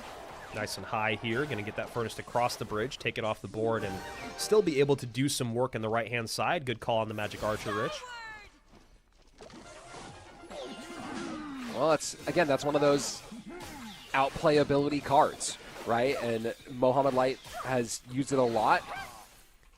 I think that we've seen the outplayability increase not just because of the addition of the hero ability, but people are really starting to think about the layering that happens with Magic Archer to create opportunities at the bridge, right? It's not just about getting an opportunistic moment where you drop a Magic Archer because they played one piece of defense too high, which is certainly part of it, but also the ability to use your other attacking troops to move defensive troops into position, which we saw earlier today with the Magic Archer Giant Skeleton Hog Rider deck. Yes, exactly. The nice thing about the Hero Magic Archer and how strong it was when it first came into the game was I think it made all of us kind of take a small masterclass on how to play Magic Archer. Again, if you weren't a person that really loved it, you kind of were forced to play it in that meta. And yes, it's going to work on all of those micro interactions that you're talking about. And me, someone who never leaves Magic Archer even when it's not as good, I was very excited for the hero ability. I mean, just so strong. There's still moments where I'm actually surprised it's not used a little bit more, but you know, 6 elixir being spent, a little dangerous. So nice adjustment there. Yeah, just makes you have to think about it a bit more. It's still a great ability, but one that you just are a bit more precise with. Tough Furnace there, but a great push still from Kimchi, although he does get damage in, but at what cost? And while it felt like he might have had a good run there, it started off a little bit weird. It almost felt like Mo-Light kind of baited it all out with, you know, yes, that Furnace comes out and gets sniped by the Tesla. probably a moment for you to pause instead of go double down on it. Moonlight takes some damage and then gives a boatload as he is still perfect through the weekend. And, you know, of all the people who are involved in this tournament, obviously Kimchi may be the most disappointed in what happened just now. But I can tell you right now, Elmojas, the second most disappointed person, as he really was like, hey, maybe I have a true just path to the grand final. And now he's going to find himself playing in the grand final against, I mean, this feels like final form Mohamad Light, the way he has been playing so far in this first monthly final. Oh, yeah. And, you know, yesterday he was really playing it up for the camera, for the crowd. You know, we talked about how this dark Mohamad Light has kind of come into the ring over the last couple of years in a good way. You know, you love the swagger, you love the confidence, and all of that feeds into him playing better and better and better. And I couldn't agree more, man. It does feel like we've met Final Four Mohamad Light. And his deck pool is just absolutely insane. Yeah, I mean, it isn't a deck pool. It's just the cards. Yeah. You know what I mean? I think that's the most important thing to realize when you talk to coaches who've worked with him over the years, I think that's one of the biggest emphasis they give is that there really isn't anything he can't play, even if it's something that no one's ever played before. He can figure out how to play it. And that gives you so much flexibility. Yeah. And he's played 6 games. He's won all of them, and he's played 6 different win conditions. He has not repeated once yet, which is, again, like just terrifying if you're the field out there. So here's our lower bracket. It has rounded out. Sandbox will be going up against Kimchi. Adriel will be going up against AGW, 2 of our former world finalists. Few-time world finalists going up against 2 guys that would love to punch their ticket to the world finals at the end of the year. And as you said, Elmojas hoping that Colin would have pulled off, or Kimchi would have pulled off, a big upset there. Not the case, as the goated one stays perfect, and now it's going to be Elmojas and Mo Light in the upper bracket. And just like that, we're down to just a few more players. You know, I need to go back and look through all of Mohamad Light's runs in these monthly tournaments, because he's 16-2 between the Swiss stage, the group stage, and here. And you mentioned that one of those was him kind of running meme decks against Ian, so you could call it like 16-1 if you want to take that one, just kind of wipe it off the board. I don't know. I mean, maybe someone out there knows off the top of their head. I don't know what his best run of Swiss through group through monthly final is. But this has to be up there with one of his best runs of all time. I mean, he's like at 90%. You know, Adriel was the other guy when you went through Swiss and group, had both of his win percentages in the high 80s. Sure. But Mo's was still better, and it continues to be better, obviously, as he stayed completely perfect. Yeah, man. And then again, you talk about he played Graveyard, he played Piggies, he played Drill, he played Hog, he played Bait, and he played Battle Ram. Like, it's just insane. And, you know, even that deck he ran yesterday, the Bait deck with the Magic Archer, Evo Barrel, Evil Wall Breakers, was a deck that we hadn't seen yet. It was kind of an evolution of the deck that he played last season at 2.8 Elixir, you know, Magic Archer, kind of spammy. So, yeah, we won't talk too much more about Mo Light as we're about to hop into this next game between Adriel and EGW in this elimination game. But, my goodness, the goated one looks pretty scary. And easy pickup there for Adriel, as he drops the giant skeleton to pick up the miner. And first bowler of the day. And no surprises, it's coming from EGW as he continues to be unpredictable.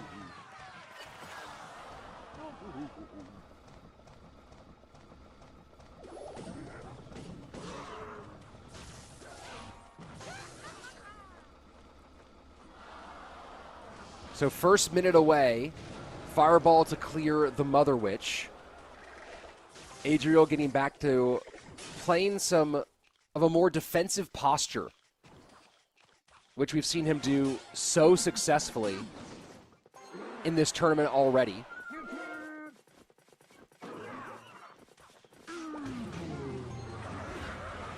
And Ram Rider opposite lane, EGW late with the mortar. The mortar trying to do too much here. And this is maybe an experience level thing in terms of being comfortable playing at this top level in monthly finals. That Inferno Dragon is just still hanging. It might turn back. Inferno Dragon going to be on tower here. EGW gets a tiny bit of sizzle,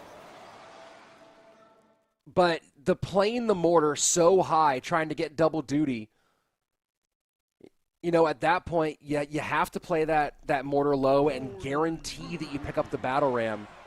You can't always be hoping you're going to connect offensively. Yeah, I mean, that is just a really, really tough couple of minutes to start this game. And when you're down that much against someone like Adriel, it's got to be incredibly demoralizing. He's trying to get a big downhill push here, but this deck doesn't really create damage that way, so we'll see.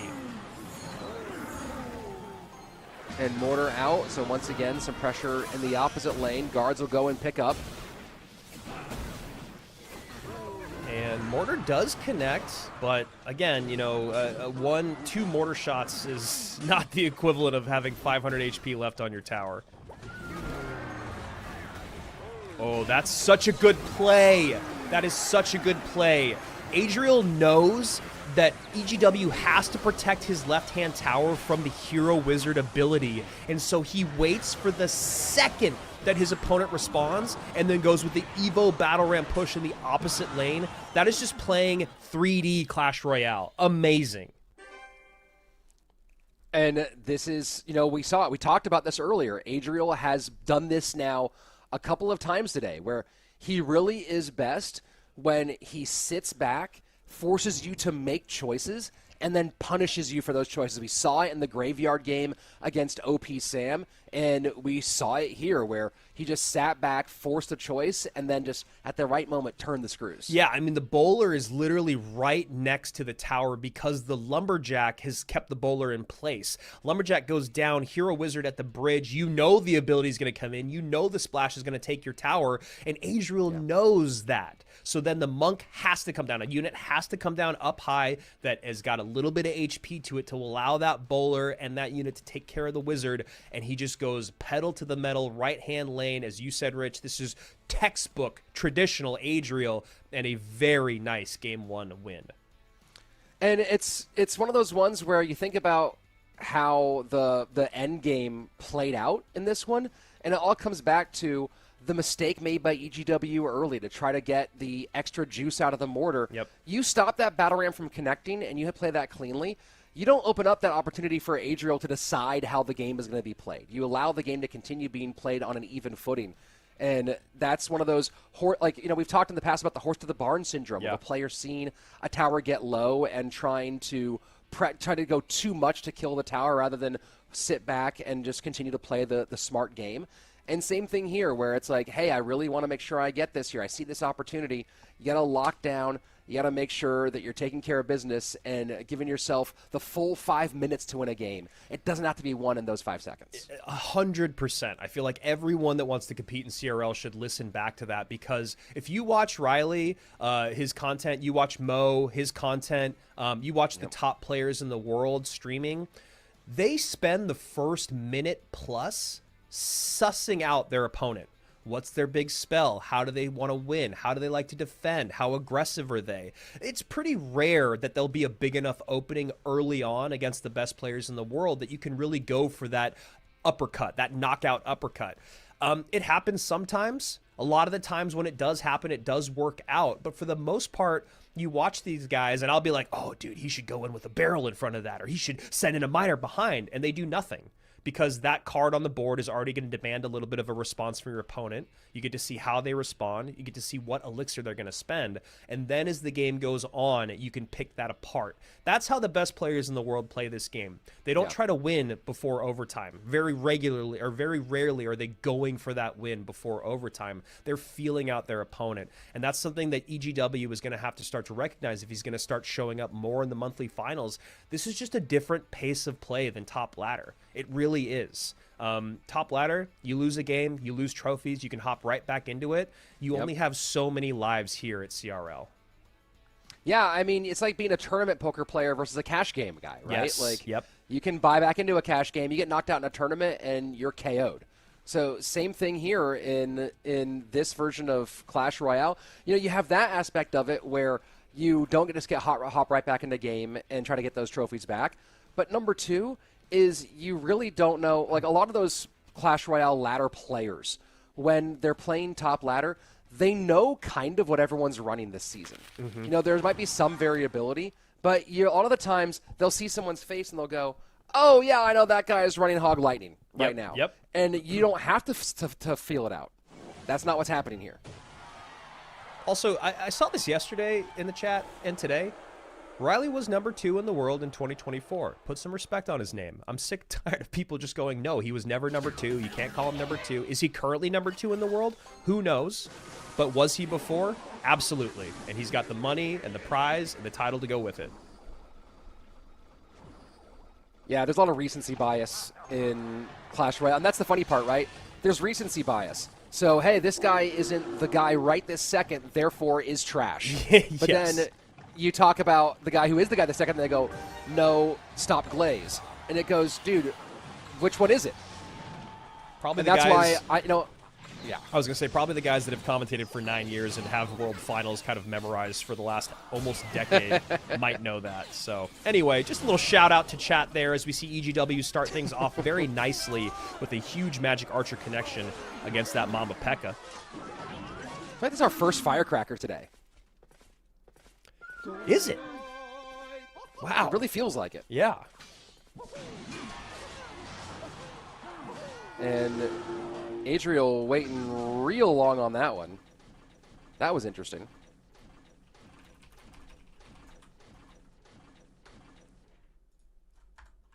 And Seeing a little bit of a challenge with some of the tech here for a second. yeah. A little bit of a speed up as Adriel has taken a ton of damage. And tower down to 483, trying to get that Wi-Fi right, and obviously trying to get the elixir back for you guys watching.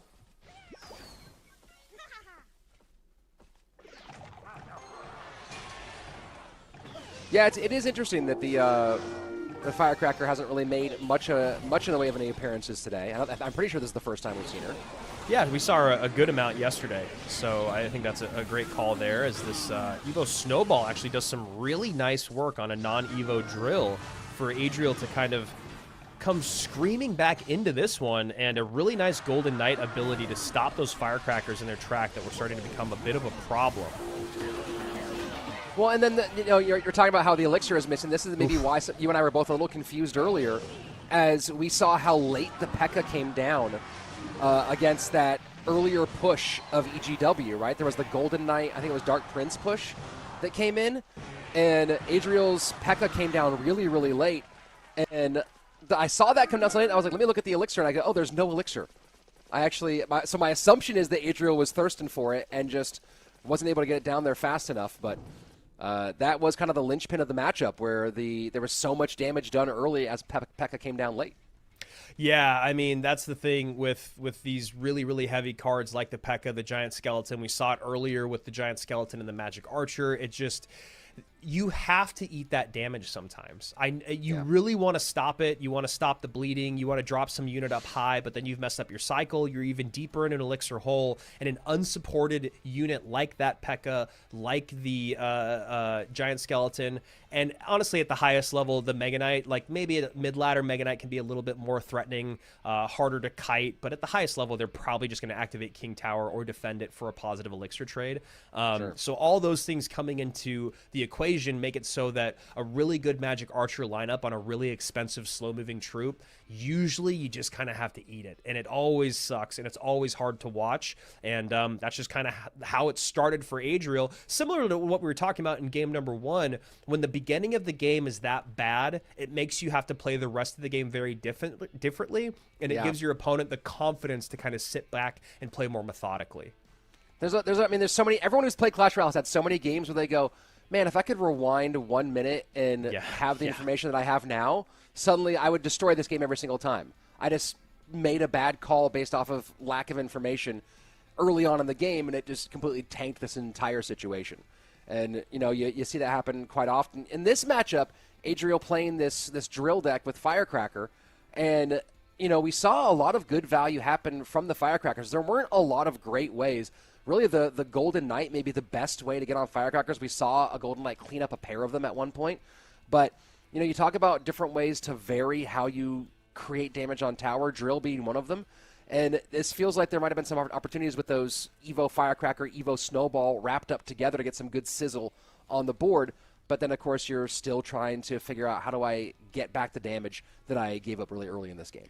Yes, exactly. And that's kind of where that conversation lies, is just in that situation of, because things went so bad in the beginning, now I can't play the game that I probably should. The more calm, the more methodical game. Yeah, he's got NATO and he's got Snowball. So, yeah, if he starts to NATO Golden Knight connection on top of your Firecrackers, then you just start playing them in the other lane and you start to get a little bit more map control, map presence. You start to bait out Elixir to deal with those Firecrackers because they are such a nuisance. I mean, we've seen that so many times over the years where there's 3 princesses or 3 firecrackers or 3 magic archers on the board because there's not a good way to get to them, and it really starts to change the way your opponent plays. This was kind of more of just crawling and clawing back into the conversation for most of that game for Adriel. So as you guys saw, we're working on a little bit of tech stuff right now, trying to make sure that you guys get the optimal viewer experience at home. So this is a great time to remind you guys, we will be giving away a couple more rewards today. We're getting close to giving away our second one, about another hour away from that. Still got a handful of matches to go. Still got our golden ticket to give away. Make sure you guys are subscribed here on the channel, following on Twitch, and then following along on social media, IG and on Twitter. All things esports, Royale and Clash Royale are a great thing to follow along if you guys want to see highlights, upcoming events, how to get into the action. And of course, we would love for you guys to qualify for our CRL monthly finals, just finishing that top 1,500. And then obviously it gets a lot harder to play well in the Swiss stage, get through the group stage so that you can be here to get that ticket to World Finals.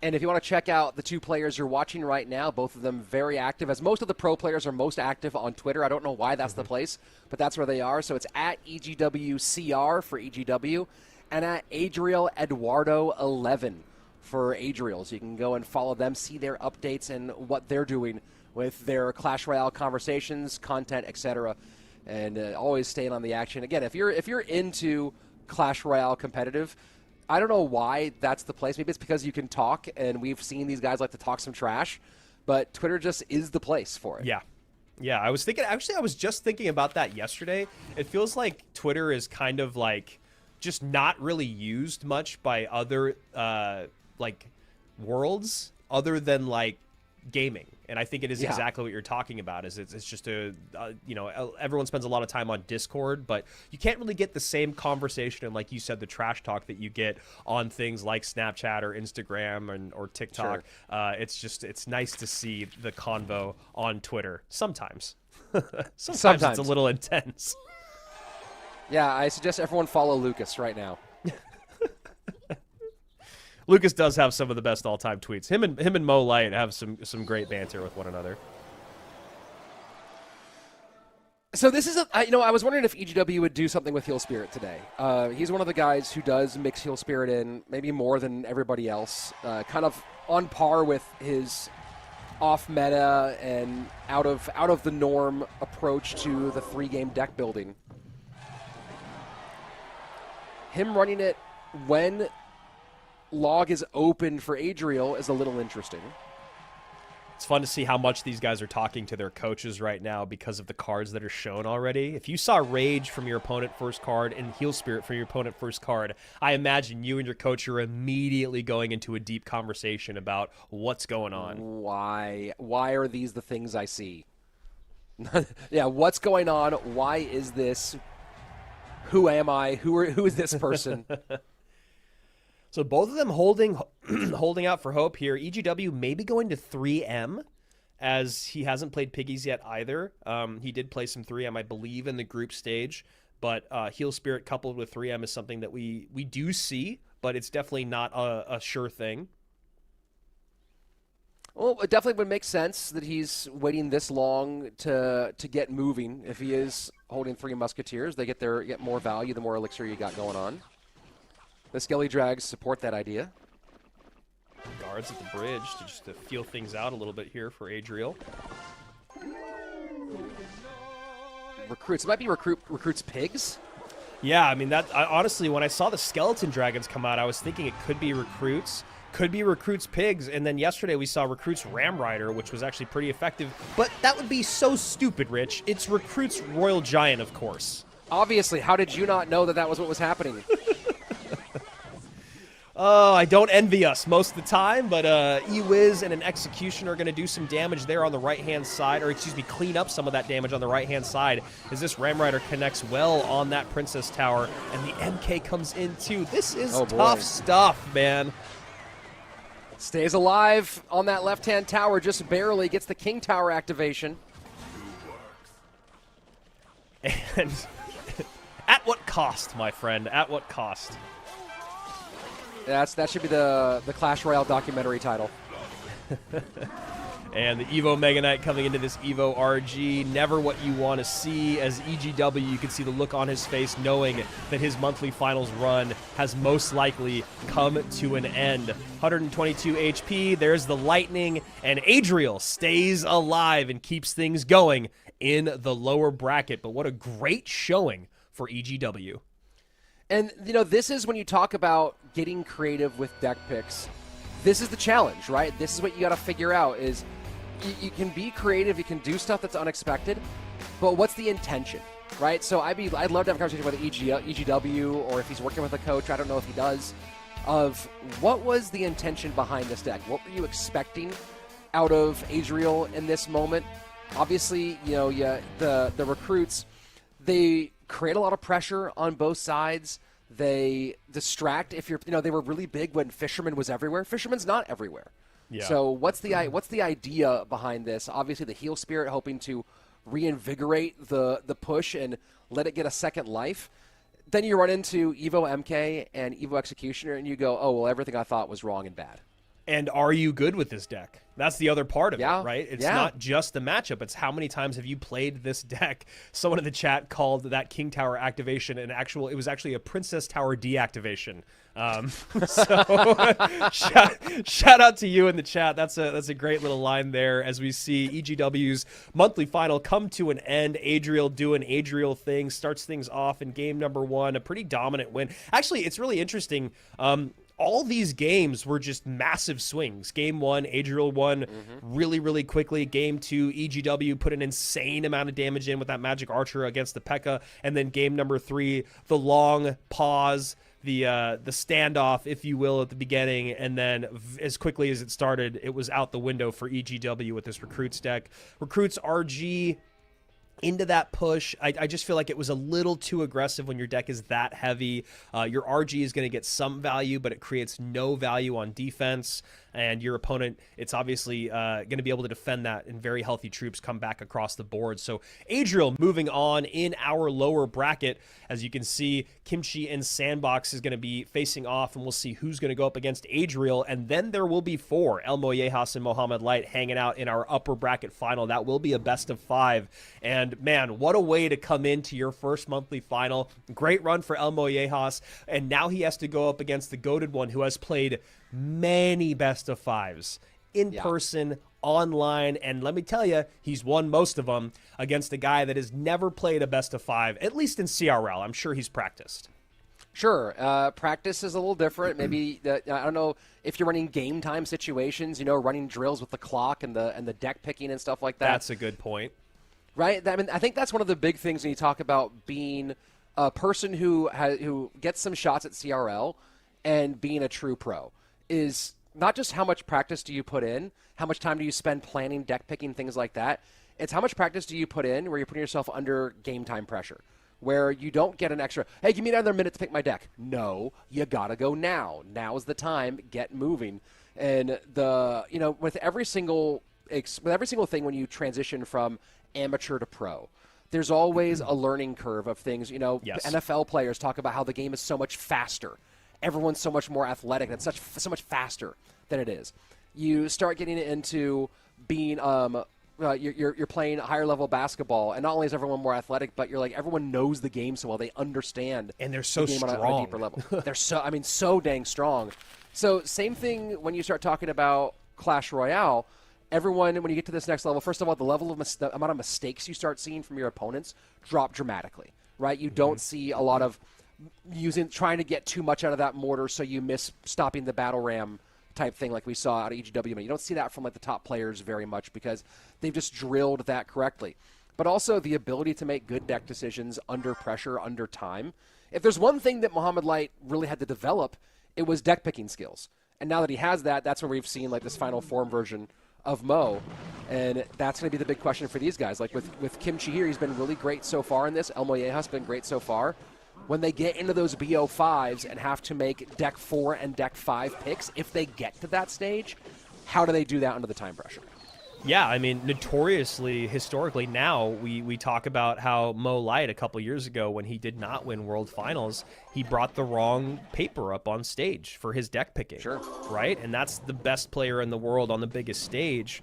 That's the exact same thing here, where obviously there's less time. You know, practicing that is a really important thing to do. So I really like that you brought that up, and it even gets the best of the best sometimes. And as you said, he has righted those wrongs over the last couple of years, and since then has been even better than before, as we see recruits to recruits in one set to the next.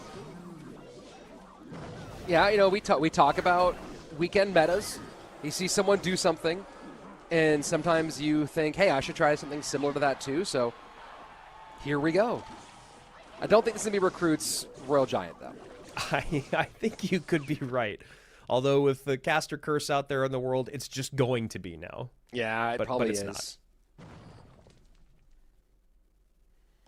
So a little slowdown after a few flurries of action. First minute and 40 seconds gone. Sandbox holding on with the lead. I mean, right now he's looking like he's got a pretty good matchup, considering all the splash that he has, the Tesla, the Evo Tesla. You know, not a great way to get on top of those piggies when they're evolved, at least at the moment. Still have 2 more cards to show for Kimchi. I'm sure there's a spell in there that'll bring them down to the ground, but just curious to see how he plans on playing through this. As you can see exactly what I'm talking about. Wizard and Dark Prince, really nice cleanup. There's the Evo Tesla right on call. So we'll see what Kimchi's got. He just needs to make sure he doesn't get ahead of himself because he gets impatient. It's just really frustrating when you have a 6 elixir card, or 7 elixir card, excuse me, that gets completely erased by the counters and lets them actually counter the opposite direction. Yeah. No King Tower activation there with some lucky timing for Kimchi. Would have been nice, but just not the case. Might use the ability here for the Wizard. Decides to hold off. Man, it's just so tanky. I know, and it does so much damage. The fact it was able to clean all that up. There's the Fireball plus the cage. Misses one of the Evo Piggies, but Piggy's still going to get on tower. Oh, boy. They're feasting. 1432. Sandbox has just been lights out since the start of his run. As we mentioned before, Day didn't start off great yesterday, but since then has just been absolutely lights out. 0-2 against Clown, 2-0 over Rockin', Ruby, and Tangi. So high recruits. This is an opportunity here. Lightning, the last card for Sandbox, just completely disrupts that Ram Rider. And he says, go ahead, use the hero ability. Waste that elixir. I'll take a little bit of damage and I'll get right back on offense. And here we go.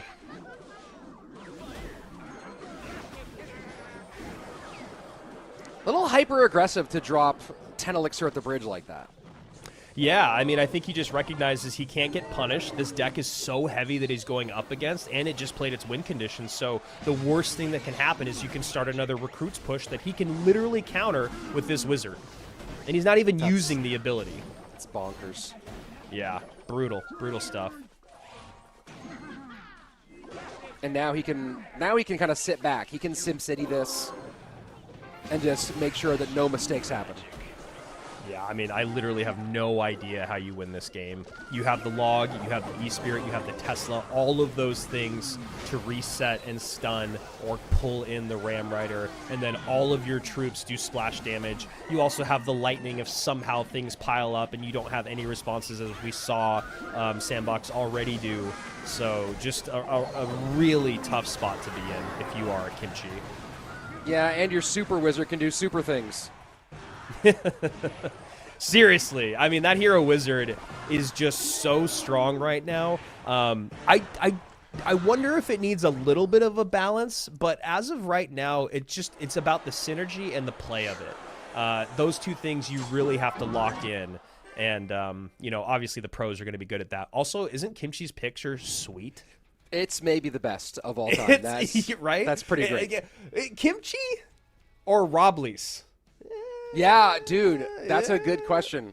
I don't think Kimchi has a whole pop star career though on a second YouTube channel. Yo, if you guys haven't seen it yet, Robles' music videos are epic, absolutely epic. Speaking of epic, you know, going back to that Hero Wizard, you have the tankiness, you have the ability is like the mini tornado part of it. You know, this is the kind of game where you think that ability might actually be really valuable, right? Take this giant glut of troops and pull them all together. Didn't need it whatsoever. But the tankiness really came to play, plus the damage. Like now with the golden outfit, looks like Homelander kind of from The Boys. Like it feels like we should just rename him Homelander. He's so powerful, almost unstoppable. I mean, seriously, I think you and I were both looking at that stop at the bridge after dealing with the recruits, and then I believe there was a skeleton dragon and a mother witch or something like that, and it's like, oh, is he going to support this? Oh, is he going to use the ability? Oh, no, he's going to do nothing. It's going to take out both of them, and it's going to give 0 counter push potential. And, you know, as you also pointed out, I don't know if 10 Elixir at the bridge... Or not even, you don't know. It was just that was a very aggressive push, and it was crazy. but there's just no stopping it, right? It was an educated push, but it was still just completely unstoppable, dumping the whole elixir bar at the bridge, which is not traditionally how Clash Royale is played at the highest level. Usually you don't just go 10 elixir at the highest tile and then win. Yeah, I mean, that was not, and when you go back and look at it, the average elixir was 4.3 on Kimchi's deck.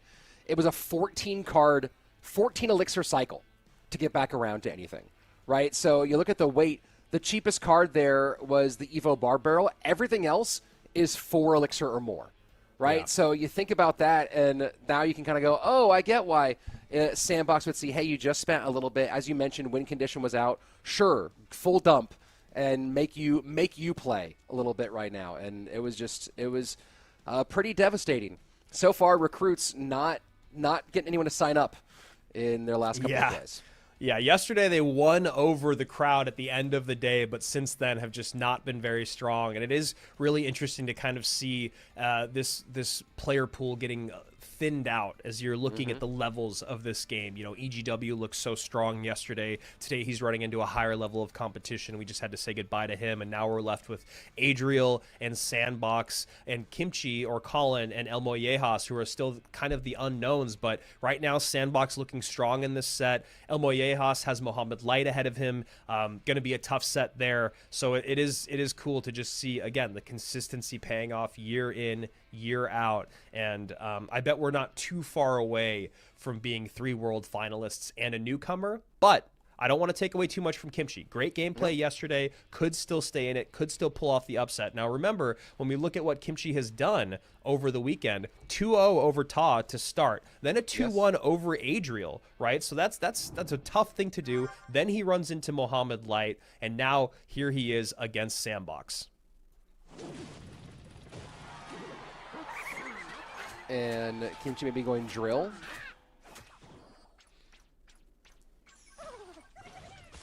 And Sandbox looking very happy right now. Yeah.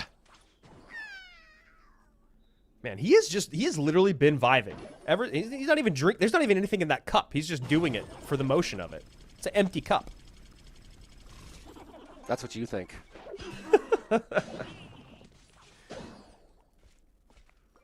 So minor MK so far.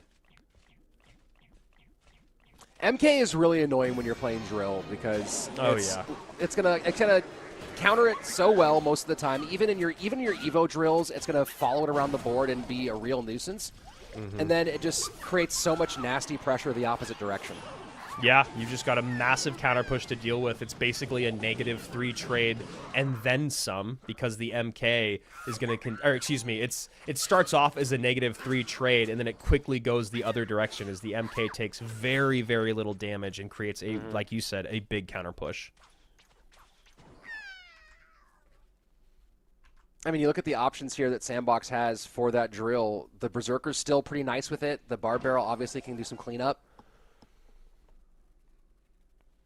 Yeah, I mean, that's why Sandy was, I think, pretty happy about it, is not only does he have the MK to create the big counter push, and as you said, do good work against the Evo drill, he's got all these wonderful responses in the Berserker, in the Ice Spirit, in the Bar Barrel, and exactly what we've been talking about is happening now.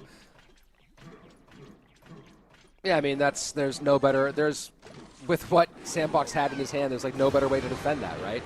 Yeah. Now Miner goes to the back, getting tanked 4-2. Pretty good Hero Knight ability, but it then allows the Mega Knight to get on top of the tower. And Sandy, again, just grinning from ear to ear. Yeah, and Sandbox knows better than anybody that every single one of these months matters, right? He has made it. He has skated his way into World Finals, and he has missed by a hair for World Finals. And like like I said, there's nobody who is aware of the stakes being prevalent, being relevant in every single month more than he is. Man, and he just knows this matchup so well. He is playing it so well, creating so much pressure, pulls the Evo Snowball out on defense. More Miner Chip comes in. The Archer Queen is so frustrating to deal with. You don't have a way to take it off the board easily other than your Knight, but you need your Knight to tank for your Goblin drill. And just right now, Sandy just pitching a perfect game. Yeah, it's not a complicated math problem for him right now. Yeah, and especially, you know, the very good pick on the Archer Queen. You know, Lightning is showing up a decent amount. Actually, that's pretty good damage with that drill that just came in. Well, he cycled the Evo MK in the back, right? Yeah. And the moment he cycled the Evo MK in the back, Kimchi saw the opening here, and you see the King Tower activation, a pretty easy choice. Yeah, yeah, that's a good call, man. I don't really love that cycled in the back. There's no reason to do it. I think you can cycle things like your AQ or your Berserker in the back, Ice Spirits. You can even put cannons on the board. But every time that MK has come out to defend a drill, it's just created an annoying position for Kimchi to be in. And now Sandbox opting to switch lanes because going in the same lane with this poison is actually going to be better for him. All right, here we go. Miner goes to the back, stretching the field a little bit, but of course that King Tower activation. That's the thing, too, about just sending the MK the way that he sent it, was the King Tower activation was super easy for Kimchi to do. Double Archer Queen. First ability goes off, second one comes down, second ability coming in. You really want that King Tower activation to be an at-what-cost activation, right? And that's, you know, and not having that be the case here might be, if Kimchi wins this game, I think it's that cycled MK on the right is going to be the story of this one. And MK cycled here at the bridge, holding that Knight up high, and then a regular drill, an Evo drill coming in with the poison. Miner to the back. You would think a poison comes out as well. It's not going to be enough. Not going to be enough. Wow. He needs to get Miner on the front right now. Not going to do it. And I'm telling you, when we go back and tell the story of this game, it's cycling Evo MK to that right-hand side when your opponent has Evo Drill. I think it was Evo Drill, too. The Archer Queen is an option that can go that. There's a lot of things that can go that direction. That one was kind of shocking to me. Yeah, you're so right. There's so many better things to have had. Literally anything else you could have cycled. I mean, even if you just play your cannon right next to your lower princess tower, and let's say it does somehow, I mean, I don't think Kimchi poisons that, but let's say for some reason Kimchi does poison that, now you've created an opening for your archer queen. Like, there's just so many different ways to have gone that route. I just think Sandbox got a little overconfident in what a great spot he was in, and then started to take that drill damage. We talk about that drill damage. It really becomes very difficult to keep up with in triple elixir. And you know, you kind of understand why Sandbox did cycle that MK, because he just defended a drill well, so he knew drill wasn't in cycle. He thought maybe he could build this push, but I think two things. You don't cycle that MK. You don't need to. It's your Evo MK. Like you said, Rich, you're giving away that King Tower activation. The other part of it is maybe just recognize earlier on, if you're playing Miner Poison in the same lane, but you have MK to kind of set the line and create a tank for your Miner, maybe then if you're going to switch at the end, you should have switched sooner. Otherwise, I think that you just don't cycle that MK, and you're just in a way better spot for the rest of that game. Yeah, I mean, and you think about just the impacts, both, of course, you're up against a faster cycle deck that's going to get that drill back pretty quickly. So that drill, even if drill's not in hand right that second, drill's coming down the pipe. You cycle the MK, and then they don't have to worry about that defending the drill. But then, you know, you look at the later impact, your damage in this deck is Miner and Poison. That's what your damage is, or you break through to a second level. Yeah. And now giving away an easy kit, like if you're going to do that, you have to back up that MK and go hard on that right-hand side and make them make choices, because he didn't force any choices there either, which then meant easy King Tower activation, and now your Miner just became 72% less effective. Yeah. I mean, I really don't think there's much more to say than just, you know, getting a little ahead of yourself, feeling a little overconfident, understanding the macro matchup, and then throwing it out the window because you're just riding high. So I just think Sandy needs to just come back to earth a little bit, which a loss will do. You know, like we said, he's been perfect, basically. I mean, I think 100% until now after he started 0-2 in this tournament. So, yeah, just a bit of a misstep. Only loses by a couple hundred HP. So all those things come into play. Shouldn't have cycled the MK. Should have went same lane earlier. You know, control the board a little bit more with Archer Queens and Cannons. Try to bait out those poisons. All these things. So good game for Kimchi, though. We're going to go to game number 3. Great recognition. Again, yeah. And this is a game number 3, an elimination game. Sandy could be eliminated. Kimchi could continue this Cinderella story. I mean, that's the big thing, right? Is, you know, when you talk about underdog versus favorite in matchups, I was just commentating in the Ultimate Frisbee Association on Friday night, one of the bottom 3 teams in the league versus one of the top 3 teams in the league. And the coach of the bottom 3 team said that he told his players that, well, watch the broadcast, because if it looks like Atlanta is having trouble, they're going to start saying what's wrong with Atlanta and not what has Houston done right. And it's the same thing here, right? Like, obviously Sandbox opened the door, but what did Kimchi do right here? Well, Kimchi did a great job of really recognizing the situation when it happened, pressuring heavy, making sure that Sandbox maybe didn't feel comfortable backing up that MK, that making Sandbox make a choice. Do I double down on this MK push on the right, or do I defend here in a less than ideal fashion? Gave up tons of damage, and then because he couldn't support the MK, put something behind it, there was no cost to the King Tower activation. So Kimchi doing a great job of recognizing the opportunity and putting the screws to the more experienced player. All right, here we go. Players are finally ready, feeling the pressure here in elimination game 3. And Hero Mini P.E.K.K.A comes out, which we saw very briefly yesterday, I believe in only one game. I see very briefly at all. Yeah, just I believe one time.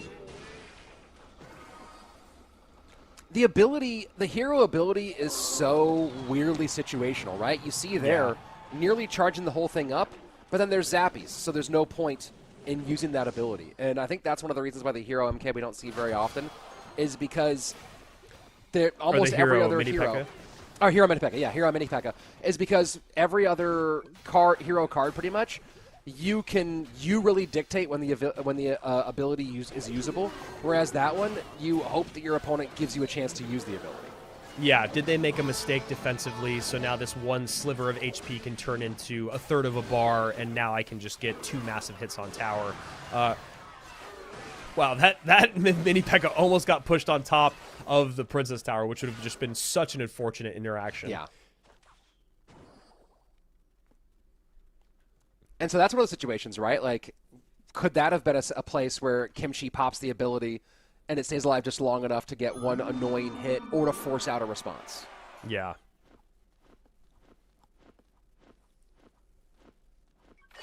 So Evo Ghost coming out. Really just fallen pretty quickly out of the meta over the last couple seasons.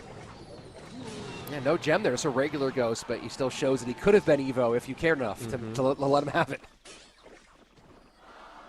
Yeah, it's always interesting to see a card that was basically only used as an evolution for a really long time go back to its regular form.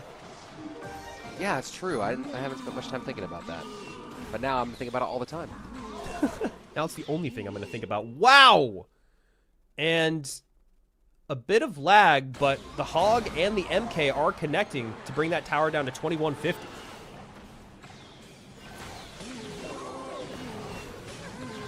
And a little technical difficulties here. Yeah, I know production's working on cleaning this one up. We were all a little worried about that giant skeleton connecting, then it teleported away. And the Evo Lumberjack, another Evo that I've talked about a good amount over this week in the Creators Tournament and in CRL, is just, it's not that much of a problem. It doesn't get on tower that often at the highest level, but it's just something you really got to be very wary of and a bit scared of. And oh my goodness, Sandbox with the complete overwhelm in the right-hand lane with that same combo of Giant Skeleton plus Evo Battle Ram that is so difficult to stop. And Kimchi's CRL journey will end here for now as he falls after making a valiant effort in this best of three, battling back in game number 2 when Sandbox opened the door, but in the end, Sandbox too much for him. And now we have our top 4 as Sandbox will move into the lower bracket semifinal. Yeah, just really tough there. Great recognition by Sandy. You know, MK gets cycled in the back on the left-hand side. He goes Giant Skeleton with the Royal Ghost in front. Evo Battle Ram behind. Those guards are really difficult. The mini P.E.K.K.A was out of cycle, so you think, okay, guards plus Evo Furnace is going to be enough to defend, but the problem is the guards need to avoid the Royal Ghost, get on the Giant Skeleton, and avoid the Evo Battle Ram because of the charge. So there's so many layers to that offense that you have to be very careful in defending because you don't have that mini P.E.K.K.A or Mega Knight in cycles. So maybe just losing track of the best ways to defend, losing track of your opponent's evolution and where it's at. And Sandbox, once again, yes, he drops a game, but stays perfect in sets and just takes him out in one massive blow. And really, this should have been a 2-0. Like, this really should have been a clean win in game number 2. Sandbox made one mistake and gave Kimchi a little bit of light to stay alive in this one. And then game 3 just absolutely shut the door on him. No real opening at all. And Sandbox now, in a weekend where we started with so many players who were newcomers, we now get to our final 4, and we have 3 multiple-time world finalists, and Elmojas, who he's gonna have to find a way to beat at minimum 2 of them. Yeah, and he's got to start with Mohamad Light. We're gonna go to our lower bracket first. And yeah, these decks still on screen if you guys want to use the QR codes at the bottom, respectively 1, 2, and 3 on the left, 1, 2, and 3 on the right. You guys, if you want to run any of those that you saw that you like, that is the best way to do it. Shout out to Production and Stats Royale for being able to make that happen. Adriel and Sandbox is where we're going to go next. Probably going to give Sandy just a moment to take a breath.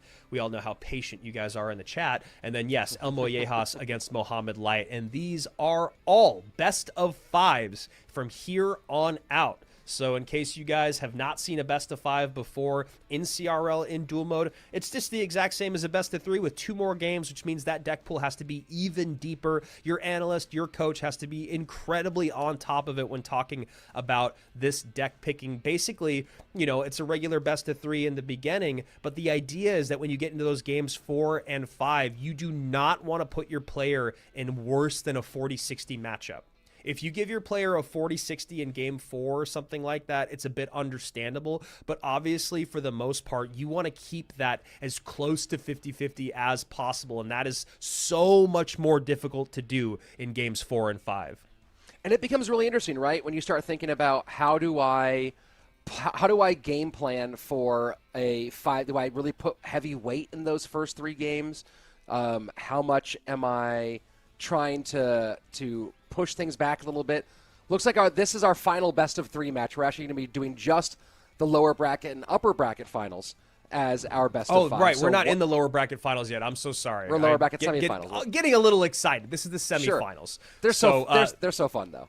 Yes. But we will be getting 2 best of 5s after this next matchup, as Sandbox and Adriel are getting ready to go in our lower bracket semis. And this is a fun match, right? These guys, I'd love to actually take back. I mean, you have a better memory than I do in terms of historical World Finals appearances and people going up against each other. I'm curious how many times Sandy and Adriel have played against each other over the years. You know, it's one of those things that I'm sure there's a bit of history there. I think they were both at World Finals last year. Yes, Sandbox eliminated Adriel last year. I knew that there was something in the lower bracket quarterfinals. Sandbox actually 2-0'd Adriel, and obviously in a very different meta. Sandy played a Mortar deck with Boss Bandit, and he also played Royal Giant in game number 2. So Adriel may be looking for a little bit of revenge from Atlanta. Adriel, a 2-time World Finalist in 23 and 25.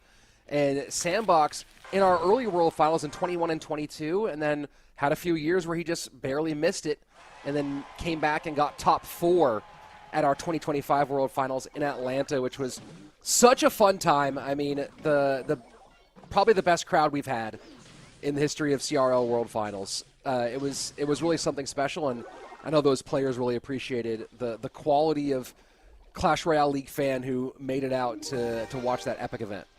Oh, yeah. The crowd there was just electric. Big shout out to Atlanta and DreamHack and the wonderful crowd that we saw there. So a little hog both ways.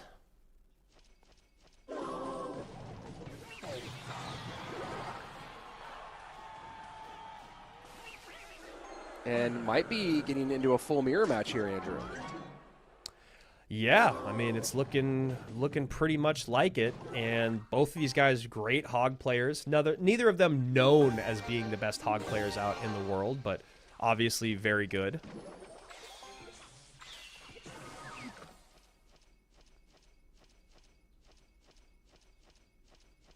So the Tesla battle is going to be fascinating.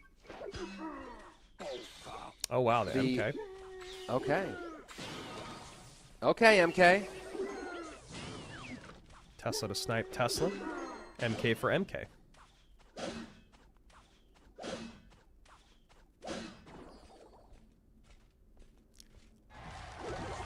So yeah, managing your Teslas, using your cycle cards effectively, not just in a cycle capacity. And Sandbox knew that was going to come in, has the lightning ready to go. I think that's going to be the big factor, right? This is going to come down to either A, does someone make a mistake in that middle of the board, that middle third battle, or does someone get ahead early on spells and then not let the other guy catch up? Yeah, it's always so hard to say in these true mirror matchups, you know, what the deciding factor is going to be. We see an aggressive push here, nice King Tower activation from Sandy, high Evo Tesla, and a clean defense. Adriel up, though, 29-12 to 25-85 on that right-hand side. Do we start getting some... Go ahead. I was going to say it's always fascinating to see pre-cycled or early cycled buildings when you know you're going up against Hog. I'm really curious if we start getting some opportunistic Magic Archer abilities later in the game for the damage, right? You saw on the left-hand side, Adriel had a Magic Archer walking towards some skeletons, and he already has that King Tower activated on Sandbox's side, so do you start trying to activate that ability a bit more for the Princess damage? How tight is this game going to be? And a nice lightning comes in for Adriel as he widens the gap ahead by just under 600.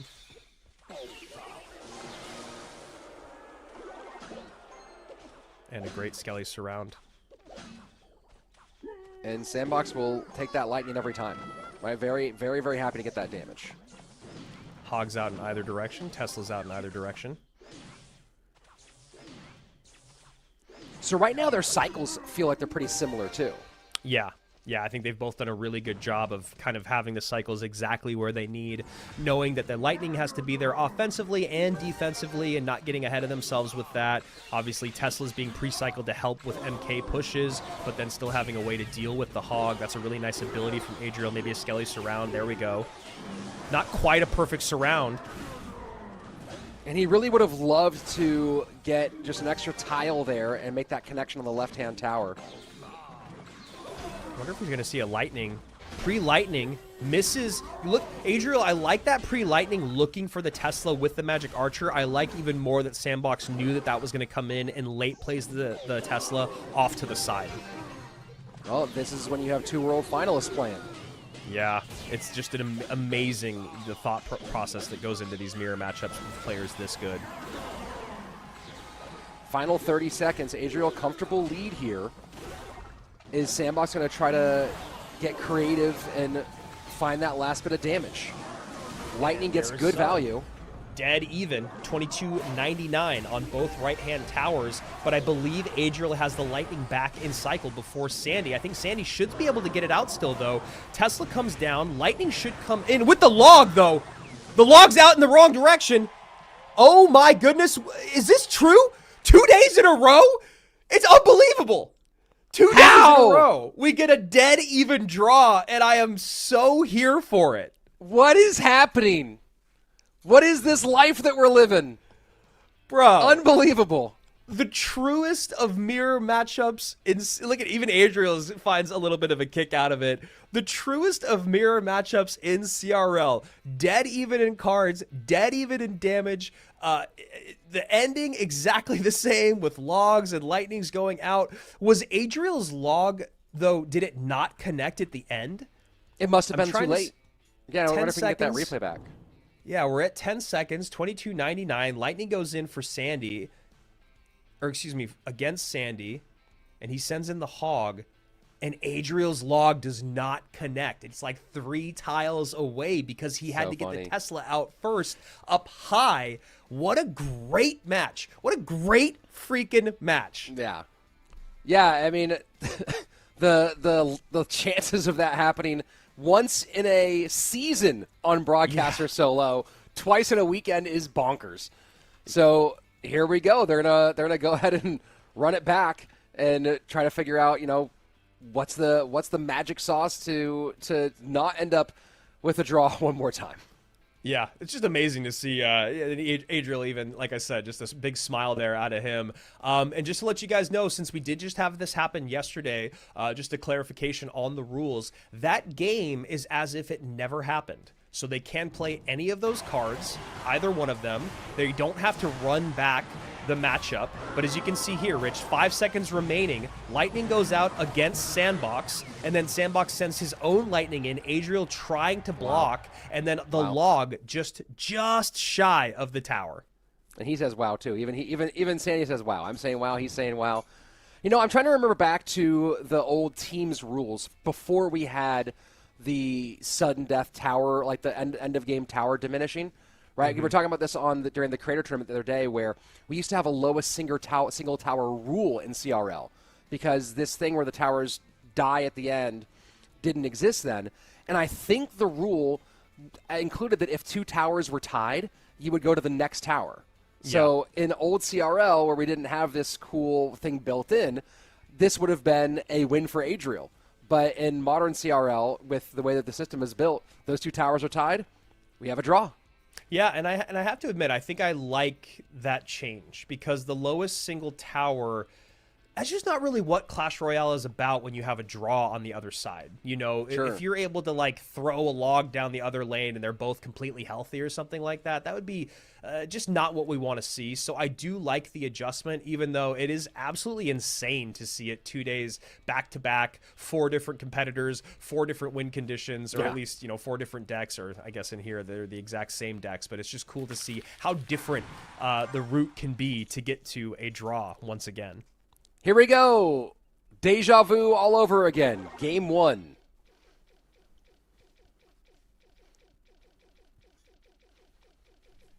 Now here's the mind game part is do you play the same deck back or you switch it up? Sandy switching it up. Yeah, both of them changing things up. So 0 games played so far in this lower bracket semi, in case that seems wrong to you. And immediately the aggressive graveyard. And a lot spent to defend, going to give good poison value and 0 counter push. And maybe a small counter push. Yeah, Adriel wanted to... oh, yes. Sandbox is going to make him play on this one. A little bit of tankage out of it. Bar Barrel comes up. Spears in the back. And Sandy will end up ahead. Yeah, the Spears are going to be really interesting in this matchup. They're going to be able to get a lot of value defending those graveyards if they're able to be dropped low enough. You got to bait out the poison, and then you have the Bar Barrel and the Ice Spirit to help clean up as well, and the Demolisher. So if you can use the Spears and the Demolisher, one of them is going to draw the attention of the poison. The other one should be able to get some good value. Probably, ideally, Spears lower and Goblin Demolisher higher, so it doesn't have the potential of walking through that poison. And that's the big thing for those of you watching at home, right, is you got to spread out that defense to deal with those spells.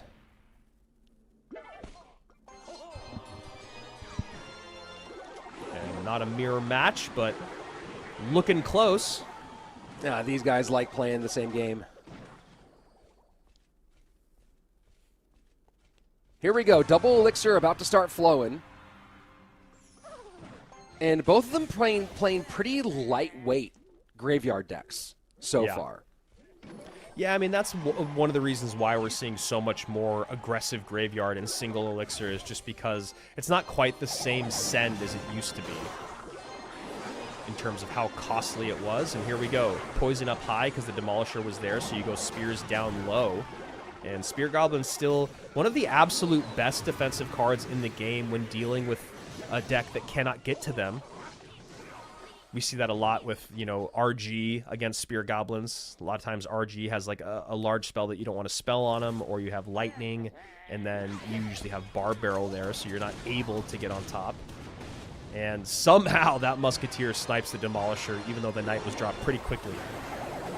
Evo Musk is such a fascinating call in this situation. Right, Musketeer is not super duper popular overall, and then to take an Evo slot and put it on the Musketeer. Yeah, I know. Evo Musketeer is such a fascinating card. It's still one of the Evos that I have the hardest time tracking. I'm not sure exactly why that is. I understand how the cycles work. I understand how many times it has to be played. But for some reason, it's just a harder card for me to track than other Evos. Well, it's also an evolution where it's not typically a game-changing evolution. Right? Usually the result of it is going to be, hey, maybe it wipes something out that you have in the backfield. But you're not thinking about it in the same way as other Evos create the same level of offensive pressure. Yeah, I mean, it's, you know, sniping a building or sniping a support card that you know your opponent is relying on is really what you're going for. But right now, Sandy just having a really hard time not, oh, wow, and that Bar Barrel is going to bait out the Evo Musketeer, which you never want to do. And the Demolisher comes in. Maybe a High Knight here. And yes, the High Knight, but it doesn't actually get the shots from the Musketeer. Great placement there from Adriel to make sure that Musketeer has to step all the way up, doesn't get those buffed up shots. Final 45, huge lead for Adriel. Graveyard Poison looking to see if he can finish this off here. Some skeleton stabs come in, that's it. Wow. And with a very interesting start to this set, it's really, really impressive to see how this has gone. Both these guys just playing nails right now. Adriel, though, just playing better in that game throughout, better responses. Yeah, Evo Musk is interesting. You know, it is a good card to create space, but just not really in this matchup specifically. You're not looking to take out a building. You're not really looking to snipe off a unit off the board. Yes, it did get a good snipe in there on, I think it was the Demolisher behind the Knight. But again, when you're talking about wave ways for, Adriel to clean this up. He's got poison, he's got spears, he's got barrel, he's got ice spirit. Evo Musk is just not going to be able to do that. Oh, another thing, too, is when you think about Graveyard Musketeer, historically, you think about it kind of similarly to how you think about Graveyard Cannon Cart, which is they can tank back and forth for each other. And we didn't see a situation where it ever came to fruition where the Graveyard was tanking for the Musketeer. In fact, the Musketeer was pretty much uninvolved in the offensive side of the board at all. And at that point, now your Musketeer just becomes spell fodder near your own Princess Tower, as opposed to being part of the pressure that you put the opposite direction. Yeah, I mean, I don't know if Sandy needed to go opposite lane in that matchup. I'm not sure exactly what it was. It was just really tough. You talk about all the ways. We saw it almost kind of laid out for us in the very, very beginning when we saw Adriel go in with a hyper-aggressive Graveyard. There was a Knight, a Musketeer, a Bar Barrel, and maybe even Skellies dropped on top of it as well. I can't remember if they were there or not. And it all was just taken out by that one poison.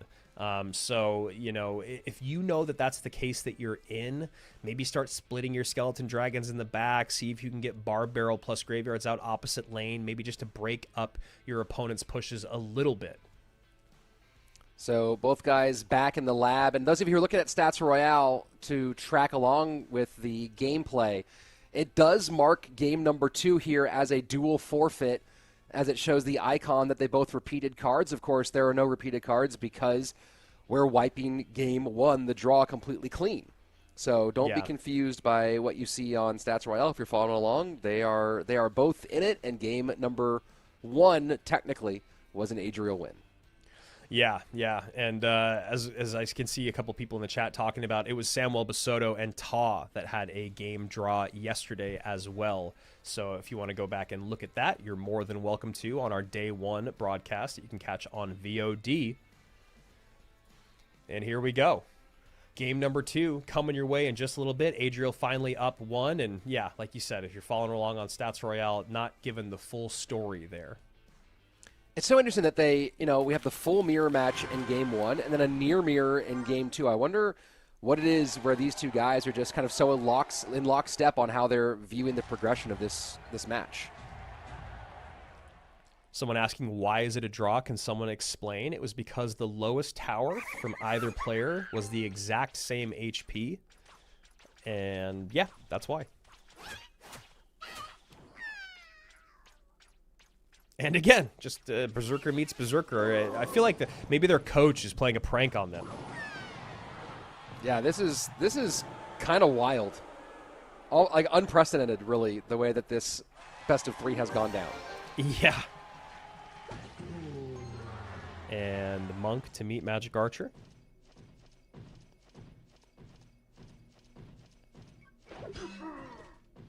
And will have to use the ability if he doesn't want to take the damage, and takes a couple shots just to clarify, and gives a couple shots as well.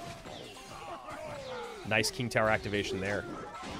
And Fisherman pulls the training dummy, the Scarecrow, out of the way. Magic Archer just hangs out there in the back. And Hog coming in. Nice fireball there, but Hog should get a hit, and it does. You can see the tilt of the head there. Gets 2 hits. Adriel obviously not happy about that. Yeah, King Tower saving Adriel from a few more hits in that one. Halfway through the first opening 3 minutes, and this one so far has been nearly all Sandy, the damage you see on his tower. Just reflection damage from the Monk.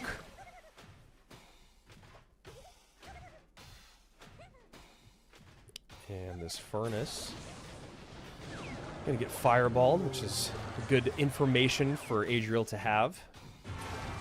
Is this the creepiest of the tower skins in the entire game? Adriel's rocking here. Yeah. I'll give it that.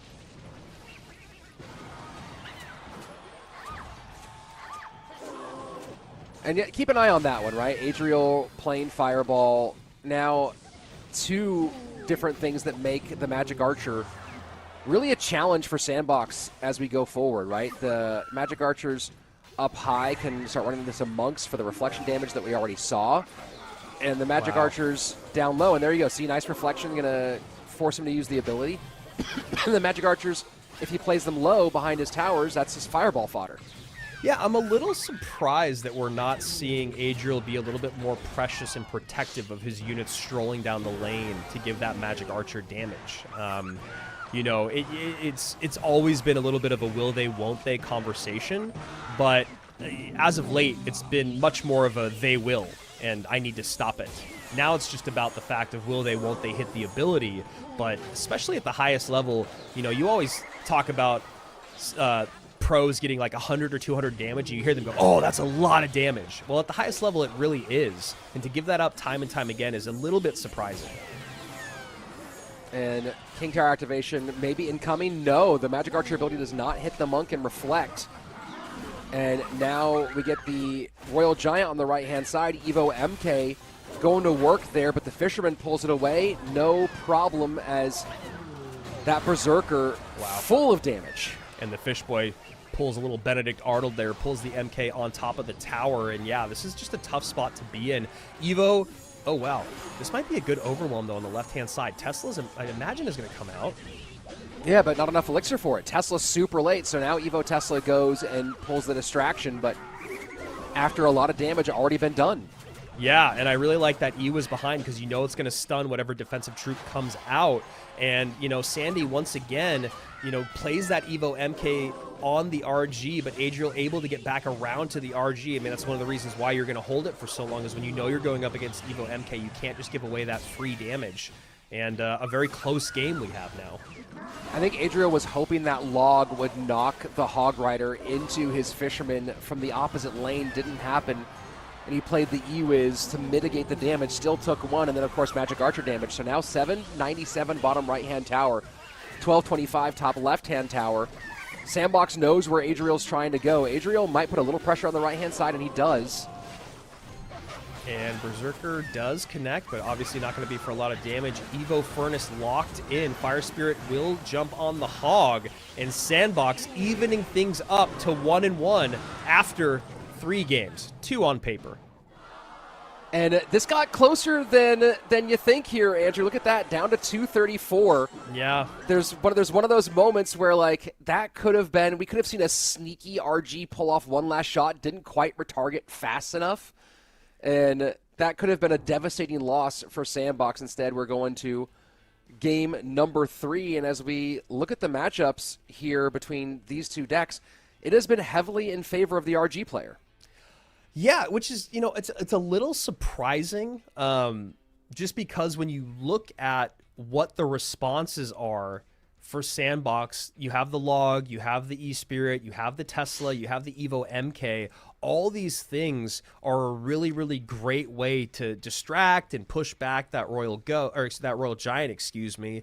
The Hog getting through, though, is also tough. When you look at the E-Wiz, the Berserker, the Fish Boy, the Log, there's a lot of ways. Oh, the Monk as well. There's just so many ways to stop and stun and pull and, you know, activate King, all those things. So both these guys having to kind of play uphill through the responses that their opponent has. And, you know, like you said, Rich, this game was actually a lot closer than it felt like it was going to be.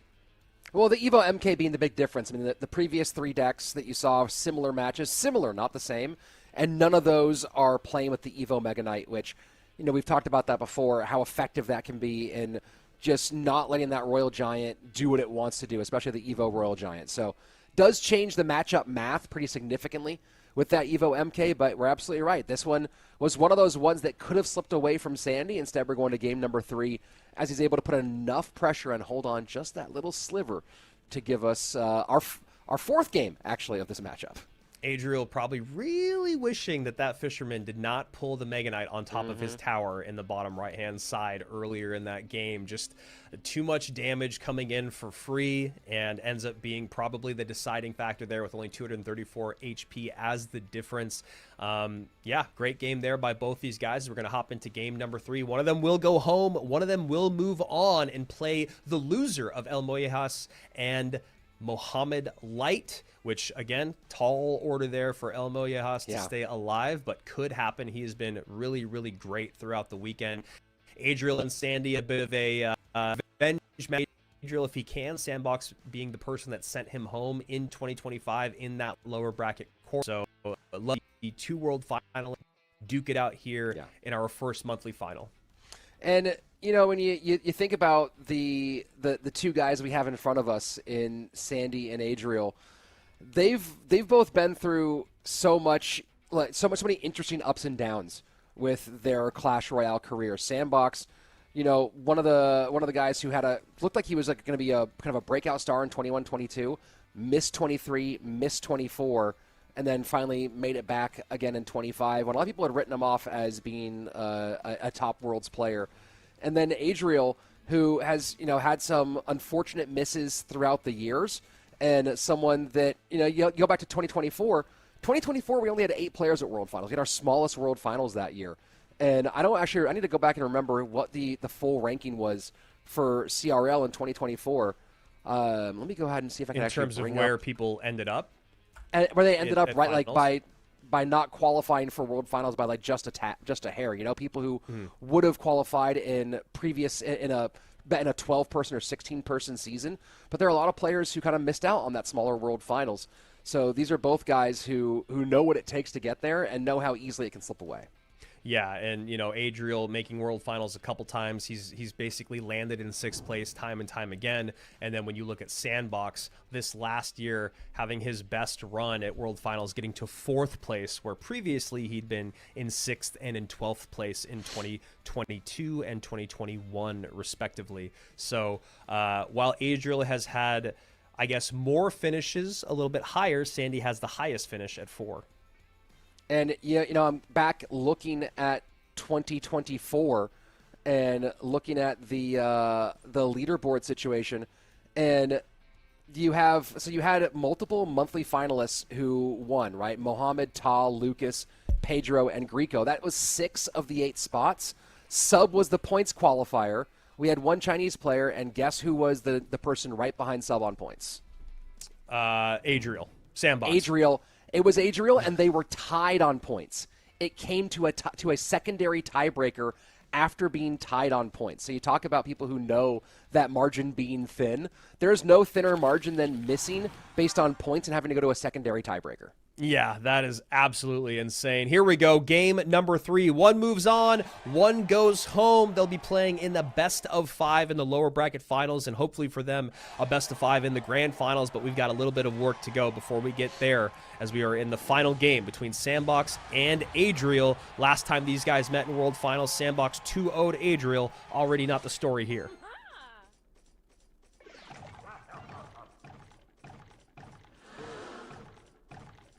Giant skeleton cycled in the back for Sandy. And opportunistic Magic Archer.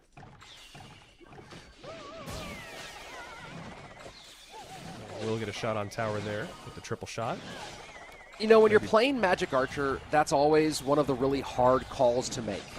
And more often than not, if you try to get what we just saw out of, and there's an easy King Tower activation, more often than not, when you're the Magic Archer player and you try to get that early lineup and take advantage of just a few cheap points early, you end up actually paying for it in the long run. You spent 4 elixir to get just a little bit of tower damage, and you see here, there's about 400 damage on Sandy's tower, but he also has the King Tower activation because the Hog came out, and I don't know if Adriel gets much of an advantage for having stacked up those few hits.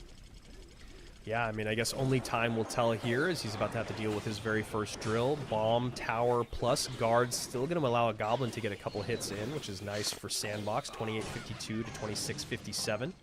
And a Hog goes in response. And he'll get some nice damage out of this one as the Evo Snowball cleans thing up. And that's, you talk about playing Hog against Tornado. This is where you have to start layering your attacks, right? Because NATO is just going to be, you have so much HP to give on that King Tower. It's going to make things really, really easy for you a lot of the ways. This is getting real dicey. Yeah, that's a nice Valkyrie after a really nice NATO by Sandbox, but now not going to have a lot of ways to deal with this drill. So a bomb tower has to come down, but a lot of damage comes in as Sandy takes the lead. And tanking that hit is Sandbox's right-hand tower down to the final 25 seconds. of our regulation period. Blows back and forth between these guys. You love to see it. 1789. Adriel's lowest tower against Sandbox is 1599. He's going to use that bomb tower as cover here in just a moment. A little bit goes with the lightning instead. Evo drill in, and what does he have for the Evo part of the drill? Right, Valk's not going to do enough here. Yeah, and he just doesn't want to overspend, but it doesn't have the elixir for it more so, and just takes so much damage. And he's letting this fight be in one lane, which because of the NATO, he kind of has to at this point. But he's just having to fight into the giant skeleton over and over again, plus the Evo Exi. Oh, and the Hog turns around instead of kiting across the bridge or distracting across the bridge. And this is just a very tough spot. That's it. Goblin is still on the tower. And while there is very little direct tower damage, oh my goodness. I thought the Demolisher was going to do it. Man, Adriel kind of just fell apart in this game, Rich. Yeah, I mean, just, that Valk, and there you go. Sandbox knows it. Adriel knows it. GG, well played. And, we take this all the way back, and I don't want to say that was the reason, because there were certainly other factors involved. But you're trying to get what's essentially inconsequential damage early in the game. And what are the reverberations, right? What are where's your cycle when you do that? How are you? What information do you have beyond this one card that you've seen, the giant skeleton? And we saw that the Valk wasn't able to really do enough to hold up against the drills. We saw the bridge fight being really difficult for Adriel. And I don't know if there was a way for him to win that matchup, but in the end, Sandbox made short work of it. Yeah, I mean, it's so hard to say. It does feel like there still should have been an opposite lane conversation going on with the Hog. The Hog going into the beefy, high DPS units like the Demolisher and the Knight, or the Golden Knight, excuse me, having the Zappies, the Executioner. I know there's NATO, but there's a way to make NATO ineffective, or at least have to spend more on it. If you go a Hog with guards behind on the opposite lane, or if you go Hog plus Valkyrie, it's tough because your opponent has such a tanky deck with good DPS that you feel like you have to save a lot of that for the right-hand side. But just going into the same lane, I don't think was the way to do it, considering all the splash and, again, how healthy or heavy that deck was. It's just going to be really tough as it crosses the bridge. I mean, you got to beat him when he spends, right? That's the big issue. You have to beat him when he's spending too much, and there was no spending too much. So that NATO just sat there forever. And Adriel has to sit there and go, well, my Hog is practically a dead card now. It's a kiting card. It's a distracting card. And you didn't have the secondary way to do any real damage because of how easy it was to handle the Magic Archers. So nice, clean, and direct win for Sandbox. Didn't see him move up in the bracket there, I don't think. But just at the very end, he populated. Oh, there you go. So Sandbox, guaranteed top 3 in this competition. As I believe, are we getting ready for our banner reward? And yes, we are. Right on the dot. 2 hours in. And get your phones out, scan that QR code, get yourself that banner. Also, another good time to go back and get that lucky chest if you didn't already do that. And also shout out to our mods in the chat who have posted or pinned the rewards for you guys in the chat if you would like to go and grab those. And remember, these are not one and done rewards in the sense that if you have other accounts or if you are a person that plays multiple accounts, you are able to get these rewards on every one of your accounts. So make sure you grab them and then switch over and then grab them again. Why not? That's one of the benefits of watching CRL. Why not, indeed. And although I wasn't able to get my phone out fast enough for my second one. Man, I can't believe you. I'm very disappointed. But very excited for Sandbox, who finds himself in the top 3. And, with a pretty good shot. He'll walk away with some good money today. He'll walk away with some good points today towards World Finals qualification. Real chance at winning this golden ticket. And now he gets some time to sit back and maybe work on a couple of game plans, depending on if he thinks there's the possibility of Mohamad Light dropping down. And this is where we're going to really find out a lot about Elmojas, right? What do you do when we get into a potential Game 4 and Game 5? Like, how well can you make picks, or who you're working with make picks when suddenly the deck pool is, dual mode has shifted a lot in the last 5-6 years. 2021, the card count was a lot smaller, right? We had just had champions introduced, right? There was, I think the first season, there were only 3 champions we were even playing with in that first season of CRL, right? And they actually weren't champions for most of the regular season. They came out right before World Finals. So the challenge of deck picking has gotten harder and harder. And now that we have enough cards to make BO5 really viable, you still have a lot of decisions to make when you get into the BO5, but it is a much broader pool than you might think. And that's where you really, when you talk about a coach or an analyst making their money, the championship rounds are where they really get it done. Absolutely. I mean, if you want to be the best, you have to get to those BO5s, and then you have to be successful in those BO5s, and it becomes about the strategy. When do you want to play your comfort? When do you want to try to catch them off guard? When are you looking for those 70-30 matchups? And not having an analyst or having a new analyst can make things really tough, especially like a guy against a guy like Mo Light, who has gotten very good at picking decks on his own, and also has always had some of the best, if not the best, team around him in the solo era since he's been winning. Obviously he's changed teams and coaches and analysts here and there a little bit over the years, but for the most part, there's always a lot of respect that comes with their name, and he's been with the team that he's with now for quite some time, or at least longer, a good amount of time, I think is the best way to put it. And so you look at this, sure. Mo Light comes into this finals 6-0 on the weekend. He took out Rockin', Clown, and Kimchi. Colin. Elmojas on the other side of it, also undefeated in sets, but he's had a couple losses along the way. 2-1 over Sam, 2-1 over Ruben, 2-0 over EGW, who had not lost a game before running into him. So I'm just really excited. It's always very, very exciting to see a new player come into the game, into the scene and be dominant. I think Arden Toas kind of did that a couple years ago, where he started showing up in monthly finals, started doing well in them, kind of heard his name more in the community, started streaming, and then there he was at World Finals. He didn't win World Finals, but even just punching that ticket is a very, very big deal. So could Elmojas be that person here? Taz, another person that we've talked about like that in the past, that kind of just showed up and kept showing up. So here we go. And then there were 3. This is our first best of 5. It's against Mo Light, who is notoriously excellent and historically excellent in every game mode, but he's always done very, very well in best of 5s. And you talk about Elmojas' run to this championship. Some players have had some kind of easier paths.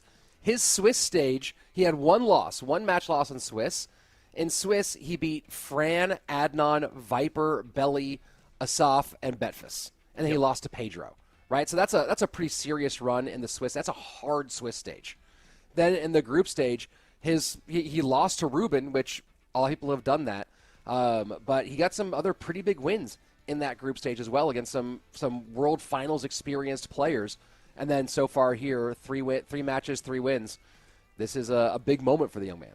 Yeah, he goes 2-0 over Lucas and Titone, and he goes 2-1 over St. Belican, who was an old school CRL player. Lucas, though, still in the mix as the top players in the game, still trying to get to World Finals, barely misses it here, or, in the sense that he was there in the Swiss and just didn't perform the way that he wanted in group stage. So, yeah, he's definitely a guy that you can't really talk about who he ran into in group, and you definitely can't talk about who he's played in the weekend. He has really, really been tested, and he has shown up on top. So I cannot wait to see what he does against the GOATed one. It's always exciting to see someone that you don't know well go up against Mohamad Light, because there's the potential of the upset, but there's also the idea. Mo probably still knows you. Again, if you watch any of Mohamad's content, any of the top players' content, like you said, Rich, the moment the game loads up on ladder, they see the person, they know what they're running. They know what version of that deck that they're running, or if they've changed recently, they know that as well. So all these things come into play when you talk about playing at the highest level. When you talk about, going through this list of Elmojas, he has had 19 battles during this CRL run. There's only 3 names on here that I don't immediately at least recognize, right? And that there's some of the other guys who've, you look at their runs, you're like, there's a lot of names I haven't seen before in there. And even I like looking at Mohamad Light in his Swiss stage, the only names I recognize there are Rainbow, Hubi, right? So most of his Swiss stage was pretty basic, and his group stage was not the most dangerous of groups. And, of course, it's Mohamad Light, so you're not worried about him proving his mettle. But you just look at the paths they had to take here, and Elmojas has earned his stripes. Yep, and we are just waiting for the game to start. There we go. Looks like one of our players is having some internet issues. As you guys can see, the crowns on the right side of your screen, there are now 5 of them there instead to keep track of. And there are a potential 5 games to be had in this set as the unknown Elmojas is trying to take down the greatest player in Clash Royale history. And to get him a better chair. It's compared to the gilded furniture of Seriously. Pharaoh.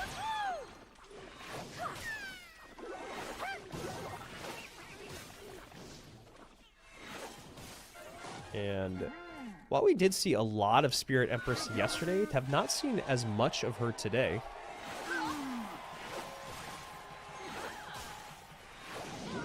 He ran Spirit Empress previously in a Ram Rider deck. I don't think I've seen it pop up in the rest of his deck pool.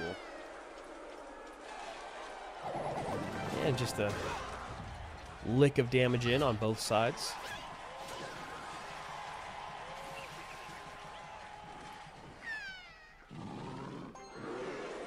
And he lavas up. Yep, and immediately right under the lava and opposite lane. Look at that. Sucks out the one really good ground response, and then just sends the opposite side. So good. Now the lava's unsupported. Your units are out of sequence. You have no elixir to support, and you've taken an insane amount of damage. Wonderfully played by Mohamad Light.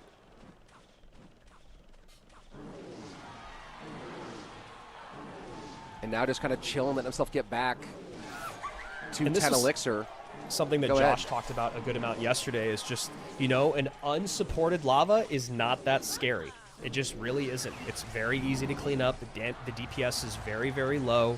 And, you know, he's taken an arm and a leg's worth of damage in response to that lava that did very, very little. I mean, I can't say it enough. If you want to talk about the things that make Mohamad Light special, the processing speed, the amount of RAM this kid has when it comes to identifying how a matchup is going to be won. I know. I mean, you called it nail on the head. It was just, boom, aggressive here at the bridge, pull out your best ground response, pull out your elixir, and then, oh, by the way, you just spent 7 on that lava. I only spent a little bit on my ground troop, and now I'm going to send in piggies and opposite, and you've got nothing to deal with it other than the cheapest air support card in your Mega Minion that is now not by your Lava Hound. Here's the challenge now, though, right, is now that we're getting a deeper, into heavier elixir flow, Boyas, you can see, is setting up lava a little bit earlier. He knows what Mo wants to do, that he wants to go and get these piggies on this side. At some point, we might see Mohamad Light go under the Lava Hound with piggies. It depends on how much damage he takes on this tower. And a zap going to come down. There's the Evo zap, which is never fun to spend on defense, but obviously you have to. As, again, Mohamad Light and his Tesla is doing work here. Not even going to drop the E-Spirit this time and just take a little bit of damage because he knows he has to address the Spirit Empress. It's just going to be a lot harder for Mo to get damage going forward, right? And that's, I think, a big reason why that initial play was so important. Yeah. Is now these later stages, damage is going to be hard to come by. Yeah, and he's going to kind of do exactly what we're seeing here, Rich, which is set up Teslas defensively, create pressure offensively on the left-hand side. That way your opponent cannot just do a huge downhill lava push. As you can see, Elmojas is trying to control that by getting his Spirit Empress off to the right, boy. but now he's got nothing to deal with the ground. And Mo, once again, just painting his opponent into a corner over and over and over again. And I just never get sick of watching it. Even there at the end, the Skeleton Dragon's over the middle. You know that your opponent is starting to feel the pressure with Lava Hound, knowing there's only 70 seconds remaining. So the Spirit Empress is off to the right instead of the left, even though it's not going to probably be enough damage anyway. But still, it's just what he is making his opponents do. Play uncomfortably, play their cycles out incorrectly, and then just win the game. And, you know, just as I say, damage would be hard to come by. He goes and runs right through that tower. And it's the ability to make your opponent make choices, right? The more decisions you have to make, the more opportunities you have to make a bad one. And the more chances there are for a turnover, essentially, if you will. And we saw that done very, very well here. And So Moyejas now finds himself in the unenviable position of having to fight from behind against Mohamad Light and know that no matter what, he's going into at least game 4, right? That's at minimum, he's going into those deeper picking situations, which is going to be a new territory for the young guy. Yeah, absolutely. That is something you have to think about down the line. You can't spend it all in the next couple games just to survive. That's the danger of best of fives, is just because you lost, similar to in a game when you take 1,000 damage because you made a misplay, you can't just go for the huge uppercut swing in the next play to try to even things out. There's still a slow way, a methodical way to do this, and that's something that Elmojas is going to have to do. Yes, I lost game 1.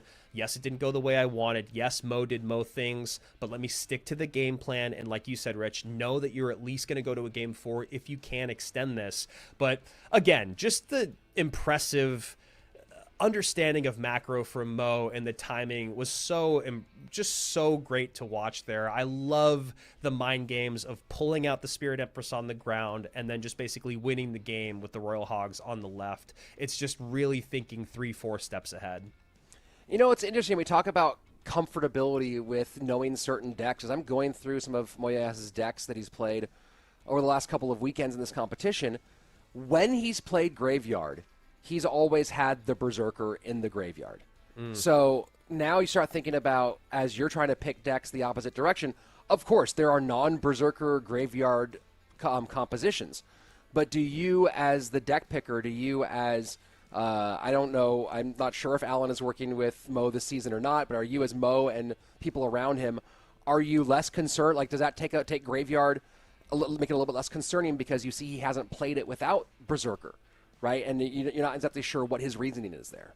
Yeah. And then when you think about what's out here for Elmojas in terms of the Valkyrie and the Berserker, Fireball is out. So is there a way to create some sort of pressure with Magic Archer or Skeleton Dragons? Do you want to go to Drill because Valkyrie's not there, although there are obviously other good responses to Drill?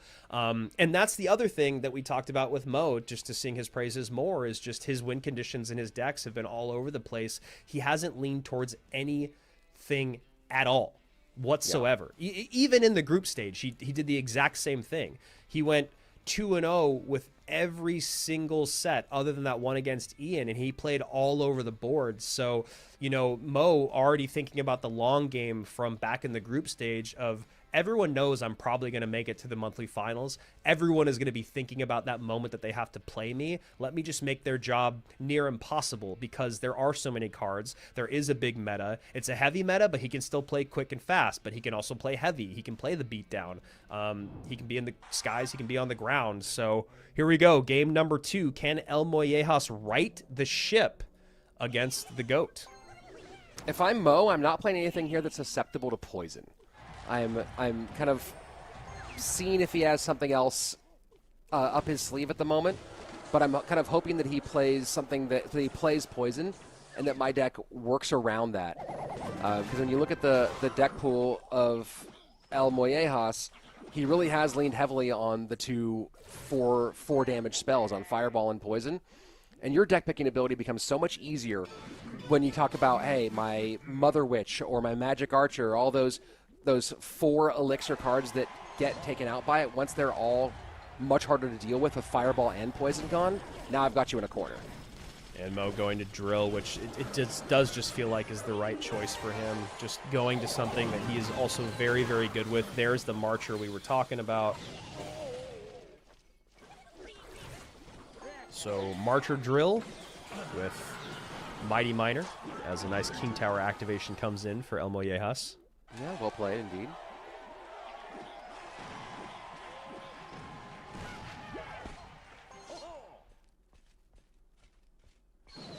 Elmojas sets up with the Knight in his strong side.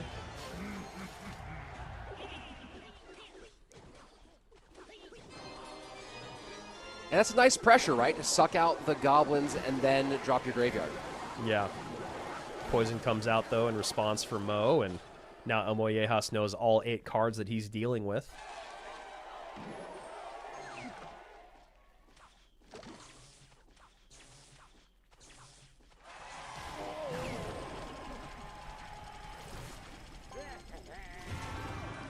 another drill in for Mo, and Josh and I were saying this yesterday. The timing of Mohamad Light's snowballs are perfect. Again, look at that. Knight comes down, Wow. Ice Spirit comes down.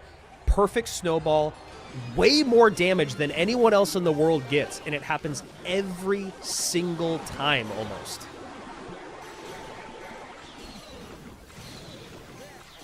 Graveyard gets a good little bit of chip on the right-hand side. Poison works on getting the Magic Archer off on the left-hand side. But it's like, I'm sure Elmojas is like, how am I down 900 damage already? It just doesn't even make any sense. Has to use the spears there to stop the Fire Spirit. Mo doing a great job of just making Elmojas play more elixir than he wants and dropping spells where he doesn't want them. That time he was able to get both down on the tower, the GUI and the poison. I like running the Magic Archer to the outside there, forcing, if you're going to spend a spell to get it off, you're not going to get more than just the Magic Archer and the tower value.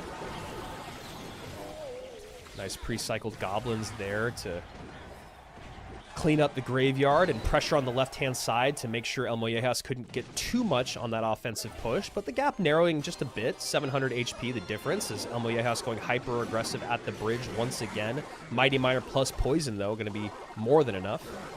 He's exclusively playing that right-hand side, and Graveyard has the ability to switch lanes. And I am wondering if at some point he's going to choose to switch lanes. He'll have to be careful, of course, of not giving up Magic Archer lineups. But the ability to defend some of this and counter push. And just always, so That's much crazy. elixir spent once again and still gets a goblin connection somehow.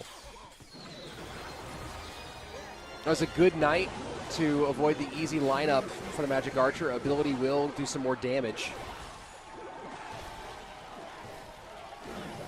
And 1 minute remaining, and the gap has narrowed quite a bit. Graveyard always getting stronger in triple, even this version of it. But so does Drill. Yeah, and Evo is coming up here pretty soon. And, the one thing that we haven't been talking about, Rich, is that snowball is not evolved. Oh, That is a mistake from Mohamad Light, a very rare mistake from Mohamad Light, but I'm sure he would have loved for that to be an Evo snowball instead of a regular snowball, although it is not mattering at the moment. He's going to win this potentially without having put the Evo snowball in the Evo slot. That's bonkers. Crazy. Absolutely crazy for that level of a mistake. That's a huge mistake. When you have snowball in your deck, in a competitive scene, and you can see Mo with a little bit of a sigh of relief, not the same celebration as we're used to seeing, even though he's still up 2-0, he just didn't have the Evo snowball, which who knows how much easier that game would have been. That's so crazy. I'm glad you caught that there at the end. I had completely didn't. I was sitting there going like, Evo snowball would be good here. I didn't look at the deck and realize he didn't put it into the slot, and that's just insane. Pure insane. Yeah, you're just looking, you're like, well, what is he going to play it at the bridge? Is he holding it? And then, you realize it's not lit up there on the 8 cards played. And again, it's amazing because the mistakes that we talk about with Mo making are very rarely, in the game. We talked about the wrong piece of paper on stage. He's talked about that in the past. Last year, he talked about how he didn't eat and how hungry he was, and then right here, we're seeing he didn't play an Evo in the Evo slot in a deck. When you're talking about Drill and Evo Snowball, that's like peanut butter and jelly, man. Yeah. Peanut butter and jelly. I don't know what else actually. You know what?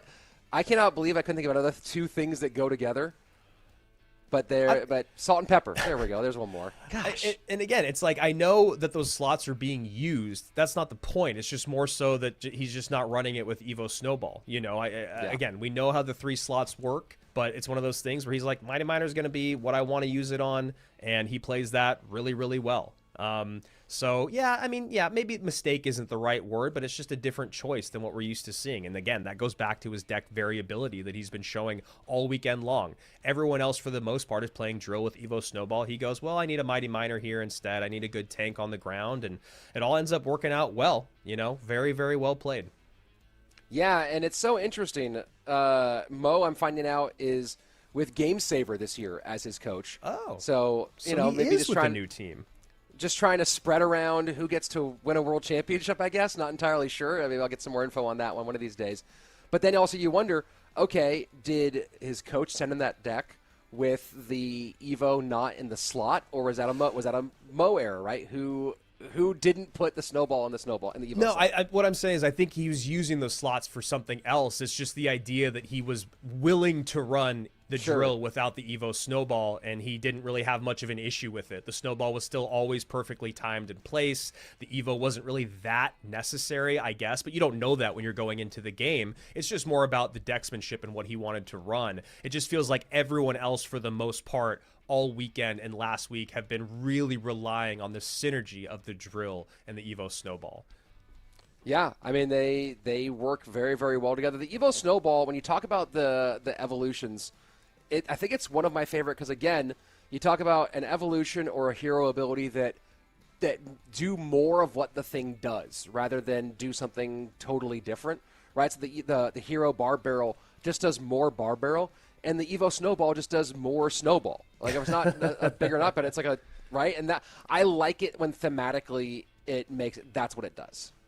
Yeah, so here we go. Going into game number 3, Molite has still not dropped a game all weekend long. Elmojas is going to look for a complete reverse sweep here in this best of 5. Going to be really, really difficult to do against Mohamad Light, who is just playing really, really clean here. I like the decks that he's picked so far. I obviously like him going to drill early.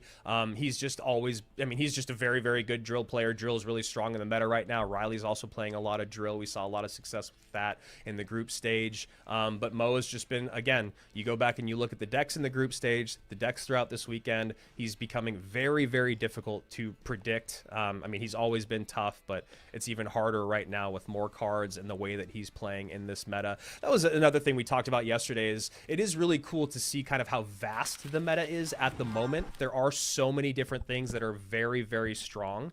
So here we go, game number 3.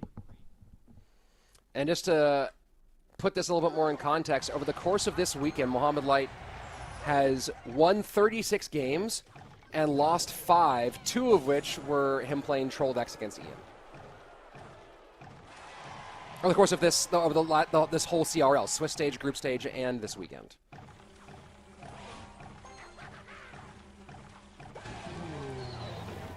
Giant skeleton pushing deep into territory. And it was cool to talk about yesterday, just kind of seeing the Inferno Tower start to show up, you know, here and there, and then to see it used a bit more today. Obviously, still not like the dominant building, but it has just been a little bit more necessary considering how heavy the meta has been.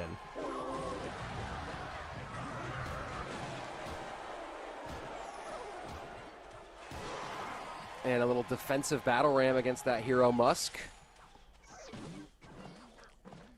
So Ice Spirit and Log and Monk and Inferno. And this is a great deck pick from Mo so far. You've got the Inferno. I mean, it kind of is all written out there for you. The Inferno is going to deal with the giant skeleton. It's going to be able to pull in the ram. You have the Log and the Ice Spirit for the reset. You have the Monk for the pushback. You know, the Mother Witch might be able to get some value off of Skellies or Evo Skellies, but of course he's got the Fireball for the Mother Witch. So, you know, just really nice stuff there.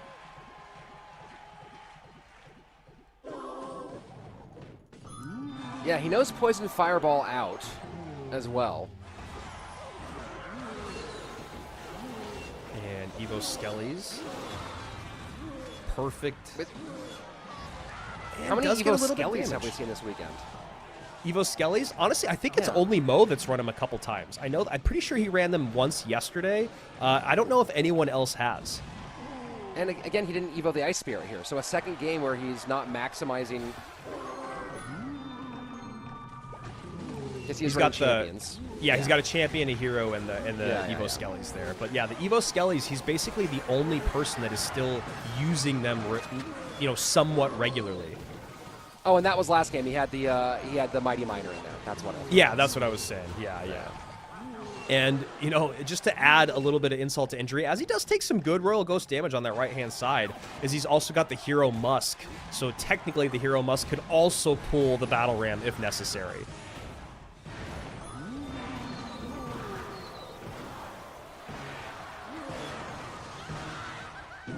So here we go, And, sudden death yeah. overtime. Fireball does get to the Mother Witch in perfect timing, as Mollejas is just a tiny bit ahead here. Not anymore. It's, you know, one of the things I think is underrated is the synergy between the Inferno Tower and the Ice Spirit. Oh, yeah.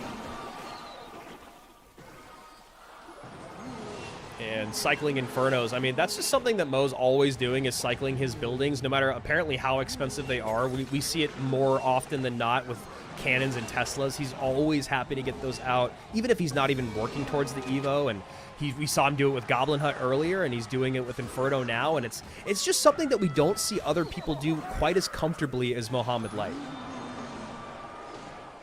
2 shots from the Hog, and that opens up a pretty nasty gap.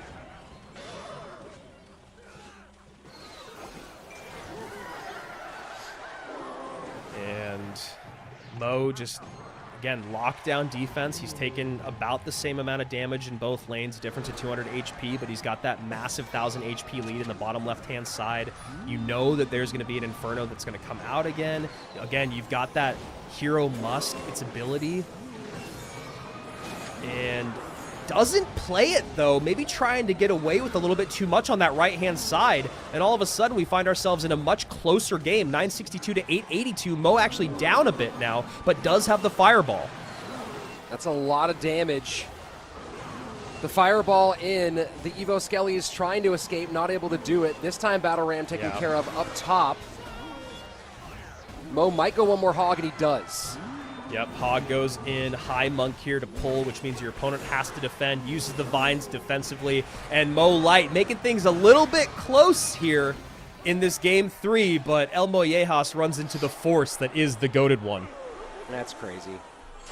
That's crazy. 36-5 in games between Swiss group stage and our monthly finals. And I guess that the cat there getting in on the love. I don't think that it was a bit of a dig, because yesterday Elmojas had his cat and his dog on stream as well. I don't think that Mo's doing that. I think he's just giving his cat some love, but it's just a little ironic. Sure. Coincidental. Well, there are lots of coincidences when it comes to Mohamad Light. He coincidentally wins a lot. So.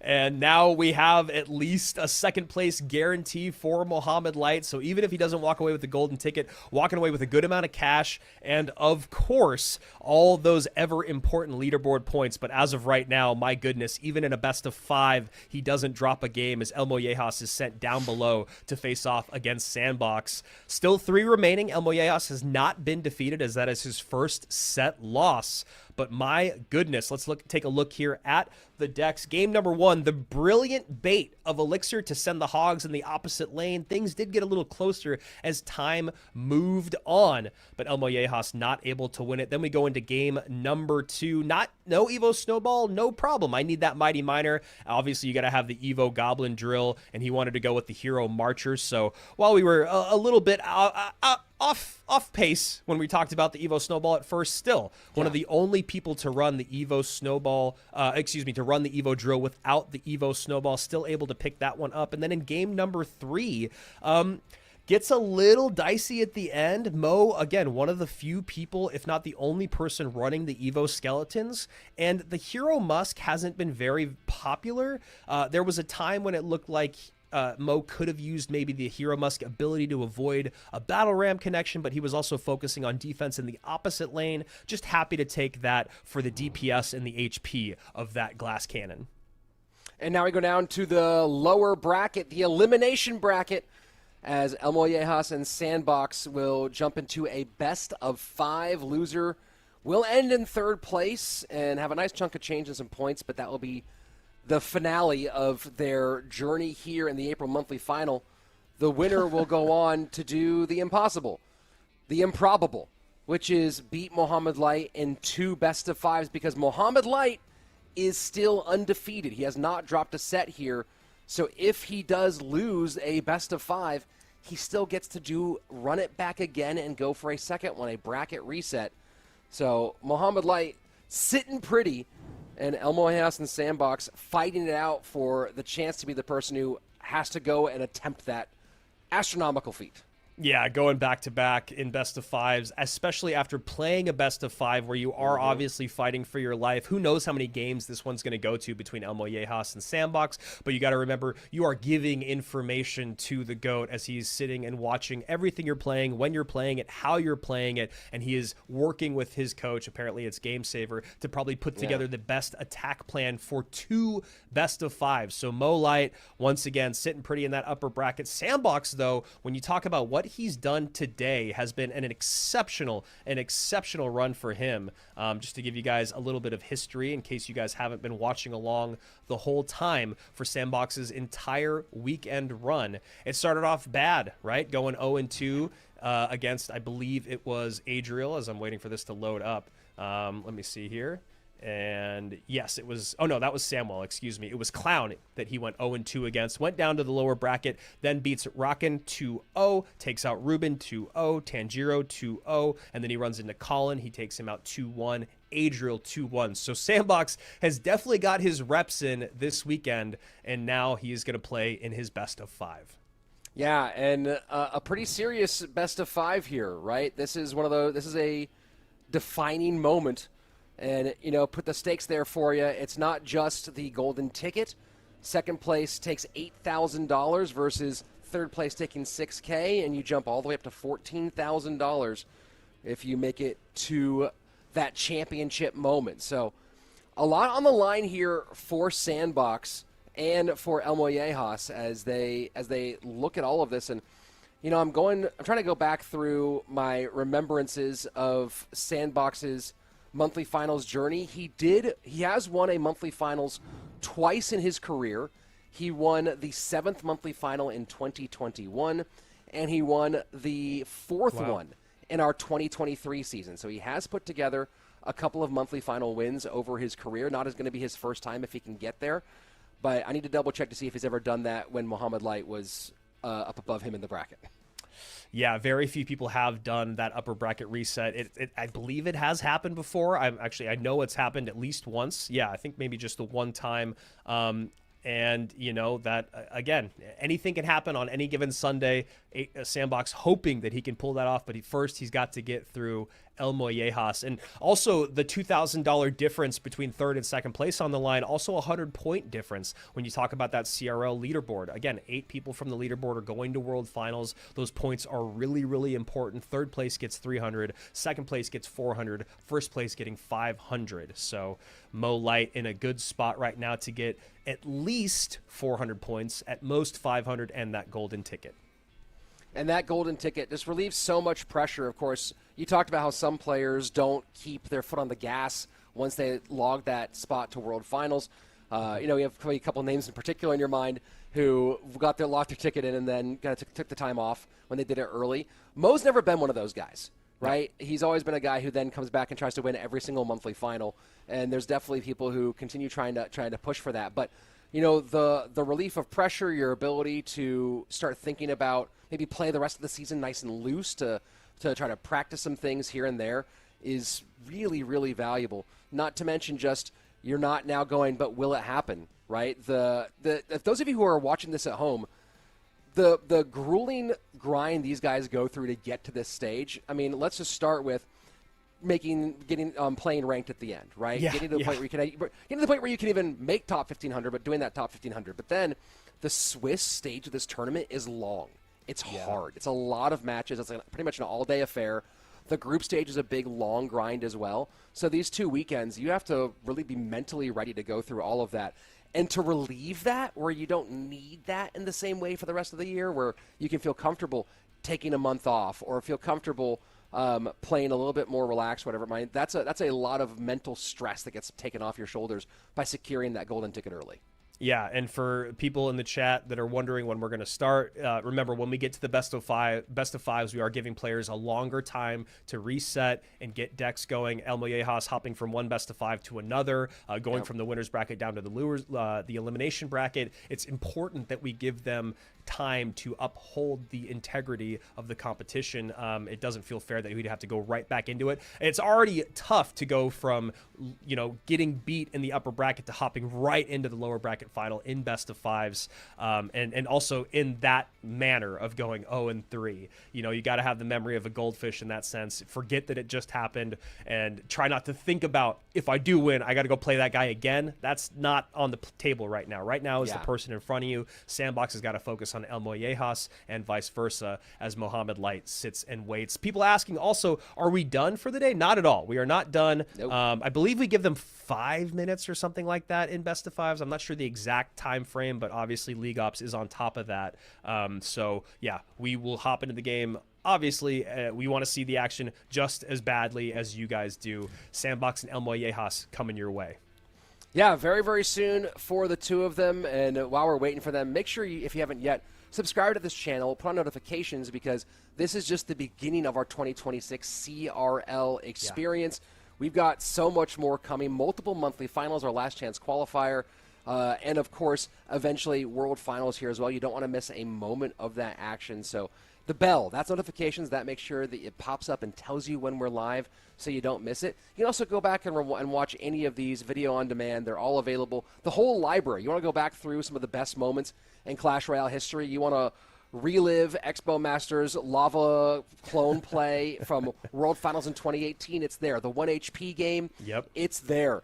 Some of the crazy things that we had happen on stage in the 2019 regular seasons, they're all out there. Last year, Ian's big moment coming out party against Lucas on stage in Atlanta. All that's available for you to go and check out and relive some of the best moments in Clash Royale history. And just remember, there is one more reward to be given away at the end of the day. And like I said before, shout out to our mods in the chat who are putting up the rewards for you guys to even just click on the link. So there's so many ways, the VOD, the QR code on screen, and the link in the chat for you guys to be able to get those reward. One more reward coming at the end of the day. 2 more, potentially 3 more matches coming your way. All of them will be best of fives, and the wait right now is just to allow one of our competitors to reset after their best of 5. Yeah, I'm really excited. I think the format that we have in 2026 is a really great one. You know, we are big fans of rewarding the leaderboard. The consistency players deserve to be there. I mean, look at Sub last year, right? Sub is a guy that's been known as a consistency player.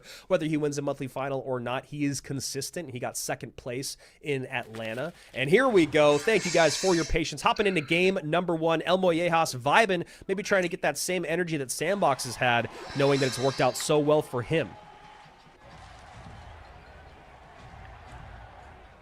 And just a little cycle of skeletons in the back. Elmojas now maybe feeling a bit more of the pressure than he has felt in his other games, as now he's looking at this and going, okay, now I'm back to the wall. It's do or die here. And a lot of these players, some players always vibing here, got the music going. Okay, maybe he's finding some ways to relax. Some of these players have this feeling of they know I'm going to be back here again.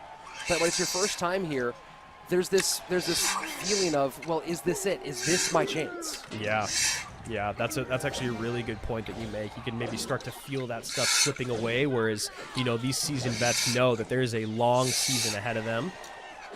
So we'll see how Elmojas does, as Sandbox already gets a nice connection on tower. 0 elixir in the tank, really, and Sandy just going to go straight up bridge spam as that Ram Rider takes out the Magic Archer. And this is a very scary card on the ground, ladies and gentlemen. 3 elixir, such fast movement, such good attack, damage, speed. And this is where you start feeling the difference in pressure, right? Is your decision-making, your emotions. You start just making little choices that you wouldn't normally make when you're playing relaxed. Yep. Yeah, that desperation really seeps through to the decision-making.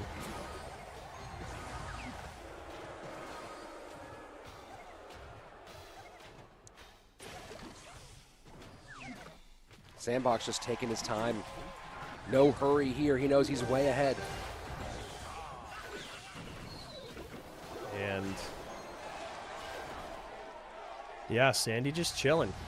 Chewing that gum, listening to that music. Elmojas, the dancing stopped pretty quickly after that rough start. Nice King Tower activation there, and the Ram Rider to kite, but a good lightning.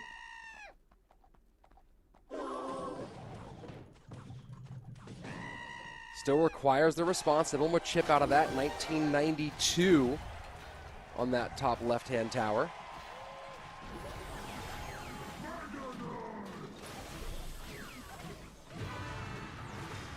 Nice high Tesla here. Help clean up both sides. Evo Mega Knight out of cycle. The Tesla high just played. Back to a second Tesla. Ooh, but it's right into the lumberjack. Yeah. Wow. Wow. Double wow. Yeah, this is brutal stuff, man. This is literally kind of, you know, you could see the wheels start to fall off when a player is starting to feel a little tilted, and Elmojas is just not playing quite as lockdown as he has. Does that mean that this set is going to go in favor of Sandbox? No, it just means Elmojas needs to kind of lock things up if he wants to play all 5 games here, or at least pull off another big upset. And great pickup of the Magic Archer. You know, not right now, Elmojas is playing really reactively, and Sandbox is playing really proactively. And that's a good example of the exchange right there. Yeah, and that's a great way to kind of look at confidence. You know, Sandbox has felt very confident all day. He's played a lot more aggressive today than he did yesterday. It's not uneducated aggressive play. It's very calculated aggressive play. Whereas Elmojas feels like he's got a little bit of a tail tuck going on after that set behind with Mo.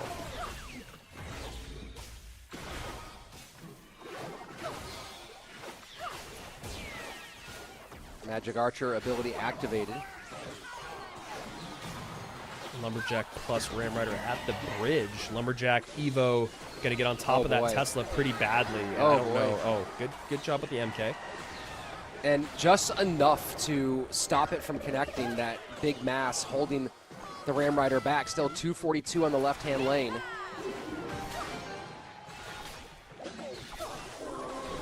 And Zap plus Fireball is enough. And Elmojas. Game 1 for Sandy. Yeah, game 1 for Sandy. 0-4 for Elmojas in his last 4 games. Needs to turn things around very, very quickly. And, you know, it does really feel like the BO5s is where that next level of separation comes in. People talk about top 1,000 to top 500, top 100 to top 10. Those are all exponentially more difficult to get to, and then you make it to the actual CRL monthly final. BO3s are already tough enough, and now you're having to play in BO5s, which is really, again, it's one of those things. Pros have talked about it for years, where you can't just be a nobody and then get into your first top 1,000 on ladder and then expect to win the ladder season. That's just not the way it works. It takes time. It takes the knowledge, like we're talking about, of, you know, a player sees another player's name, they know exactly what they're going to run and their play style. So now we're looking at that kind of magnified in the best of 5 situation in CRL. There are just so many levels to this game. And, you know, I want to check this out when we go back to camera on Elmojas, but you saw at the end of that game that he wiped his hand on his leg, on his pant leg. Oh. And stress is a physical reaction. There's some things that you can't control about how your body responds to it. And you can see maybe a little bit of a sheen of sweat, like right, wiping his hands on his legs again. So I have to imagine that that's just the body having a physical reaction to the pressure. And, you know, your fingers get sweaty. You see the things he's doing with his hand there, kind of reminiscent of Adrian Piedra back in the day. And I think that we're starting to see, he's starting to experience what it feels like when the stress gets real. And now you got to think about doing that on stage without your coach in your ear, in front of a live audience, in a best of 5. So this is, again, why I say it's so basically impossible to go from A to Z in terms of Clash Royale at the highest level. You've got to go through the steps. You've got to feel the pressure, get the experience of being in the best of 5s, hearing your name over the speakers, hearing the crowd, all that. So Elmojas is just, you know, he's got those growing pains that any great player has to go through to get to the top. You know, I don't know it's kind of the same across the board, and obviously there's outliers, But for anybody, the stress of doing something when you're being watched and you haven't been watched before is so different, right? Like I'm a lifelong disc golfer, and my first time playing in a tournament and having people I didn't know were watching me like putt. Suddenly, I didn't know where the basket was, and it took me a couple. It took me a couple of rounds to settle in and just kind of and be able to get back to a normal mental play space. But yeah, the stage nerf is real, folks. I mean, you and I have joked for years about how the moment you see that one in-game eyeball, you're like, oh, man, come on, man. Now imagine and then when they leave, hundreds when you of make thousands. a mistake and they leave. Yeah, oh, that's the Oh, worst. God. You make a mistake and they're like, I'm done watching this trash. All right, so Piggy's Lightning with Dark Prince for Sandy here, and Elmojas going with a heavy, different drill deck. Kind of like looks of old drill with Golden Knight NATO. Giant Skeleton to tank for it. Skelly Drags to be annoying because Fireball's out.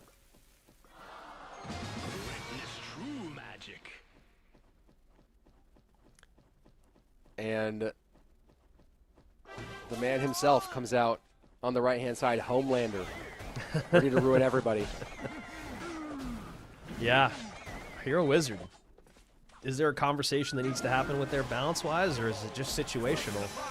As of right now, it feels like it's... As of right now, it's kind of hard to say. It's a little hard to say. He does feel really tanky, right? For what he is, very, very tanky. Obviously, a 5 elixir card, you needed to have some survivability. But, oh boy. The other thing, too, is with the hero ability, and we've seen this a few times today, where using that hero ability to cross the river, not at the bridge. Yeah. And that really is a paradigm shift. Yeah, it's just such a different thing than we've ever seen with cards, even when we first started getting cards that could float and hop over the bridge. But now you have a unit that really has no business being able to do that, but the hero version has it doing that, which makes it just that much more interesting. Oh, that bump back across the water, not taking the wizard off the board, and so we'll get a little bit more on that giant skeleton. Pigs into the right-hand side under the Skelly Drags. Evo Drill finally in. Log getting some work done on it. Evo Wizard, a great counter, or excuse me, Hero Wizard, a great, I keep wanting to call it Evo Wizard, but a great counter for Drill, as well as Sandbox is playing some lights-out defense.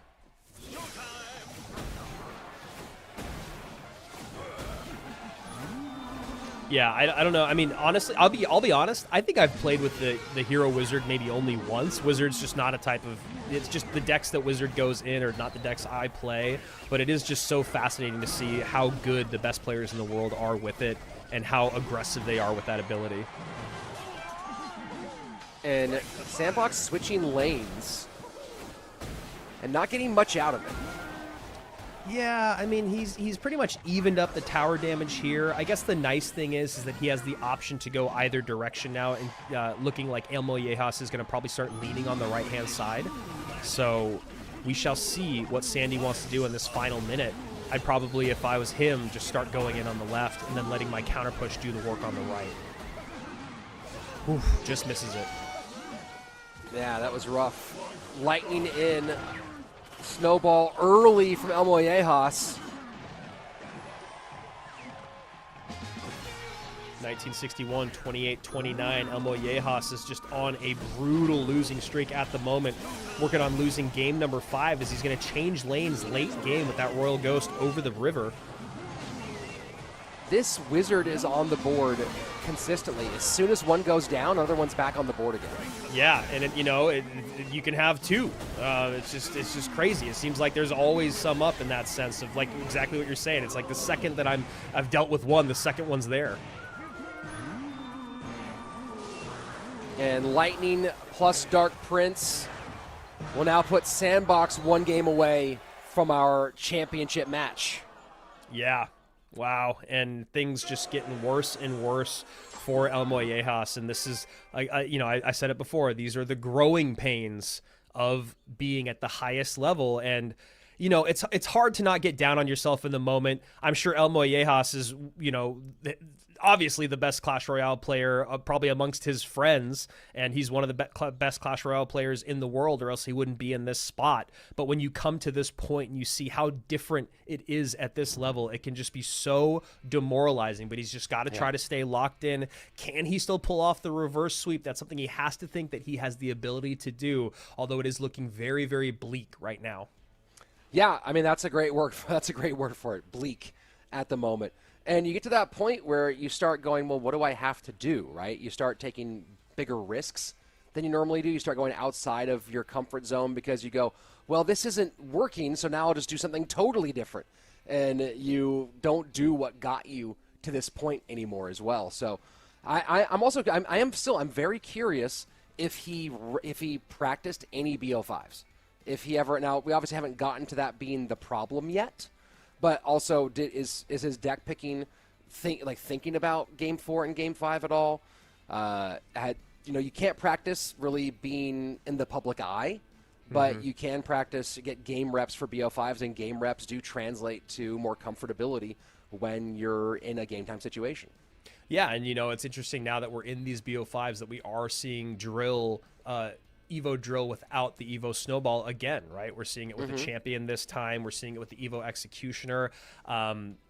I don't know if that's the correct choice in this case. It would have been really nice to have that Evo snowball to help deal with the defense that Sandbox had for those drills. But again, you got to be thinking about the long game. This is a 5-game set potentially, so you've got to make sure you've got some options as you get later down the line. So sometimes you just have to use that hero or that card that isn't maybe as traditional, like the Golden Knight here. You understand the synergy there. He just could not get a Golden Knight NATO lineup to happen. And that's obviously work of Sandbox's great heads-up defense. Yeah, I'm trying to go through some of the things he had success with so far and think about what maybe might be a good direction to go in. And Graveyard has been really successful for Elmojas so far in this tournament. I think he's won Graveyard all but one of the times that he played it in this weekend, and throughout the tournament he's been pretty good with Graveyard overall. He also had some success with Bait. And it comes back to a question of what was your comfort? What's the deck that got you to being a ladder, to being a true ladder player, right? And is this one of those moments, hey, you're down to your final game potentially. What's the best thing you got in the tank? Go ahead and keep yourself alive. Yeah, and, he's gone 1-3 with Graveyard over the last 2 days. He has been undefeated with MK plus Ram Rider. As a deck that he's run more than once. And, he has played a little bit of Bait. Bomber is something that I don't think he's actually played Bomber yet this weekend. And there's the 3M. What an interesting call in this moment to go with the 3M deck. Yeah, we saw 3M a couple times yesterday, and we saw it a lot more in the group stage, but people really leaning away from it today until now.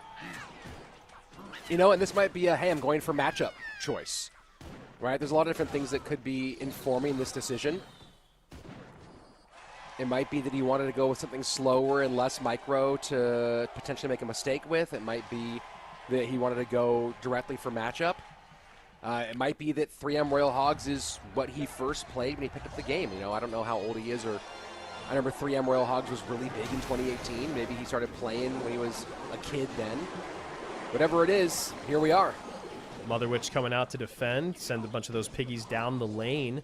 Obviously something that Elmojas is going to be very happy to see as Graveyard is the win condition. Sandbox going to be a little frustrated by it, right? Now he has to think about, well, do I need to save the poison for the Mother Witch, or do I need to poison off those 3 Musketeers? Okay, so if I'm going to poison the 3 Musketeers, that means that I can't use Graveyard.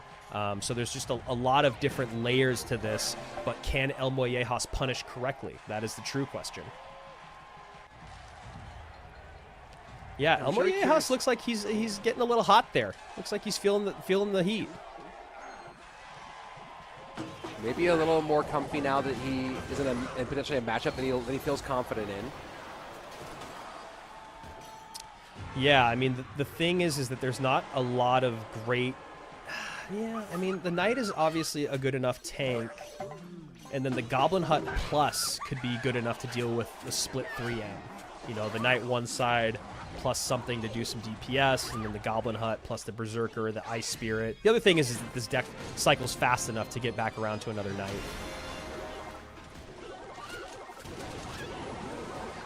And there he goes, destroying that Ice Golem and getting a ton of damage in the process. Sandbox blows this thing wide open.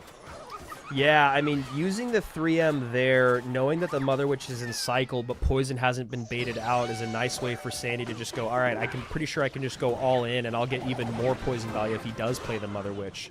But also how expensive those 3 Musketeers are, so 977. Sandy goes poison up high. Obviously not going to graveyard here with only 6 elixir in the tank, and knowing that the Mother Witch is available.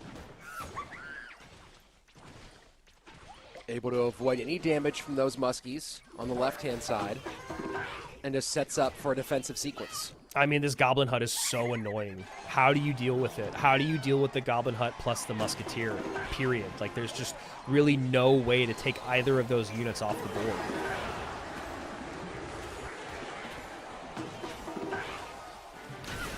You gotta love the poison value right now if you're Sandbox. Oh, yeah. And you also just, you know that that's going to go that direction every time, right? Those two are going to always go left. Yep. Yep. And you know, it is your weaker of the 2 towers, but knowing that the poison's going to go there means that they're going to be very unhealthy crossing the bridge. So, you know, the pressure of Sandbox in that 3M is very small. And now that he has as big of a lead as he doesn't actually really need to graveyard again unless his opponent is so overwhelmed. And even right now, there's just no reason to. You can get these tanks in front of the Musketeers. Sandbox is like, you want to play 3 Musketeers? I could play 3 Musketeers. Oh, boy. Oh, boy. Now, that is a devastating turn. Yeah. It was already a bad situation for Elmojas, getting 2.5 Muskies plus tower damage on your weak side tower. And he's just trying to full send here, and this is not going to get him much of anything at all. No, that Hero Bar Barrel doesn't even need to use its ability. Take out that last Musketeer. The Goblin Cage, once again, Goblin Hut, just so frustrating to deal with. Muskie was going to snipe the Mother Witch, but doesn't end up targeting it. Doesn't really matter. I like the pressure, but it just doesn't matter. Yeah, and that's what it comes down to. You're a good idea, but it's inconsequential. And after a pretty storybook run for Elmojas, he runs into 2 all-time pros back-to-back in BO5s and gets a rude welcome to the championship rounds of Clash Royale League. Yeah, I mean, welcome to the big leagues, brother. Congratulations on the run, Elmojas. I think you got nothing to hang your head about. Obviously, going 0-6 in your final 6 games is devastating, but look at who you took out along the way. Look at who you ran into at the end of your journey. And honestly, this is what it feels like we should have seen at the end of the day, starting with the lineup that we had. You expect Mo. I mean, he's been streaming. He's been putting out content. You know that he's been grinding. You look at his ladder finishes. You know he's still the Mohamad Light that we all know very, very well. And then you look at all the repeat world finalists and world champions that came into the mix at the start of our day yesterday, and it really did feel like it should be Mo versus one of them, whether it was Ruben, Sandbox, Riley, Adriel. It's just, that's kind of what you got to think when you see the lineup. The fact that Elmojas went this far, incredibly impressive. And super duper impressive, and one of those things you hope that he builds on it, right? That's the big question: is do we see you back here again? Was this a one and done, or do you use his experience, go back into the lab, figure out what some corrections you can make, get yourself back here again? You got multiple more chances to be here in these monthly finals, and can you make the best of those opportunities? So we look at these decks, and honestly, Sandbox, not only did he play them great, he played through, he had just great matchups a lot of the time, you know, especially in that game number 3. It's amazing how frustrating a Goblin Hut can be. You know, we talk a lot about Musketeer. We talked about it a decent amount yesterday, Josh and I did, about how it's just not, it's kind of in a weird spot in the meta. It feels like there's always a better option, but of course in duel mode you're going to have to probably figure out a way to work it in, especially in a best of 5 in certain situations. But really being able to find a great spot in this final game, just no way to take it off the board. It had a couple moments of sniping things that were pretty inconsequential, but just the idea of having the Goblin Hut and the Musketeer that there was just no way for Elmojas to get to. And when you're running a deck that can be taken out by poison in the sense of the 3Ms being ineffective and then not being able to ever break through the building of your opponent, just tough stuff there. Yeah, that was pretty brutal. And taking a look at what's gotten us here, well, it's been the impeccable play of Mohamad Light, which is exactly what we expect. And then Elmojas dropping that 3-0 to Mo and going down to the lower bracket where he ran into another veteran in Sandbox who's been a figurehead, definitely a repeat piece of the CRL scene since we switched to the solo format in 2021. And this takes us to our grand final. And these two players have met in the grand final before of Clash Royale League. And Sandbox did win one monthly final, where in 2021 he was able to go all the way to the end in the upper bracket where he and Mo faced off. He ended up winning against Mohamad Light in the upper bracket.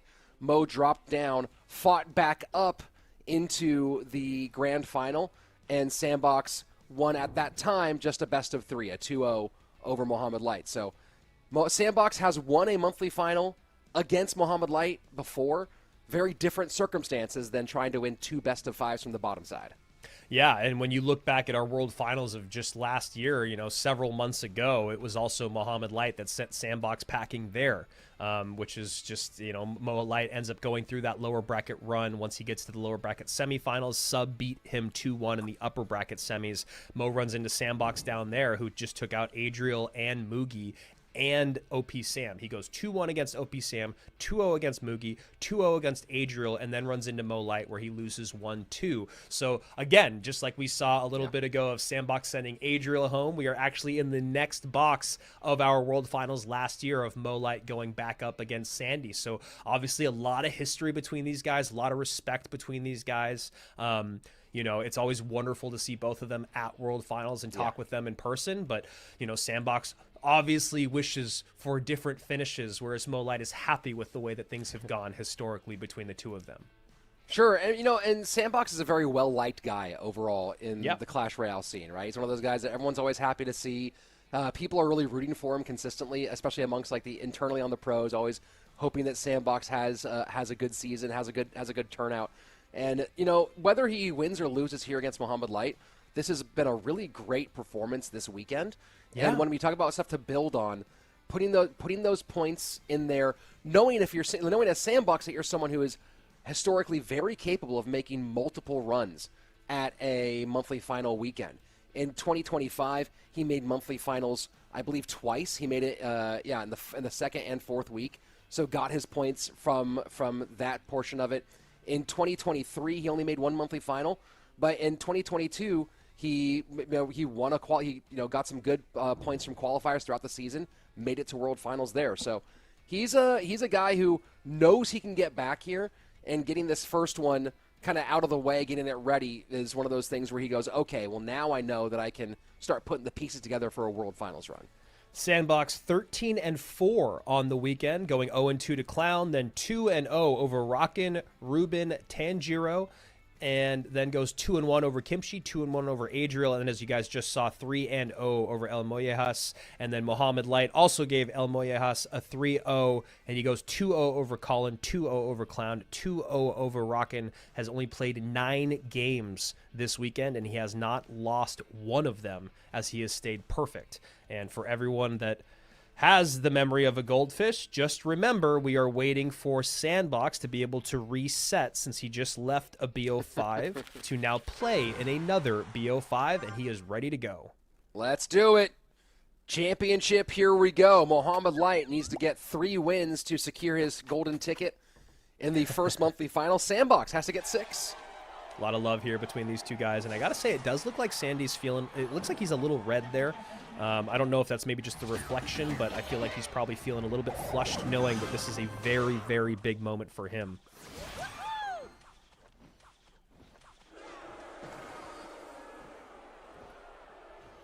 Mohamad Light taking his time. And a little aerial battle here between these two. Yeah, Mo Light going with Goblins and Spirit Empress to start this. And again, you talk about the unpredictability of Mohamad Light. Rich, he has not run Spirit Empress all weekend. And he has also not run Ram Rider all weekend. So now I think you just got to start thinking about what's in the meta and what hasn't been played, and then go, okay, maybe he's going to play that now, finally. Yeah, I mean, you look through, and then Golem for Sandbox. Yeah. Why not? Why not? I like, and yeah, I mean, obviously this is not the evolved Mega Knight, but just seeing the MK going to be a little annoying. Spirit Empress going to be pretty difficult to get to. Happy to have the Mega Minion and the Lightning as a way to maybe get to that Spirit Empress, but the Evo MK also going to be a frustrating card to deal with that Golem when it's trying to come across the bridge, just getting knocked around. There should be Evo Ghost in this deck as well. Mohamad ran this in one of the earlier stages, I think in the group stage. Oh boy. That's good. I mean, Sandbox doing a great job forcing the issue with that fireball. Those skeleton dragons were going to be a problem. He needed the Spirit Empress to stay alive and just barely escapes here with the Golden Knight. A beautiful start here for Sandy. So Golden Knight probably instead of the Evo Ghost.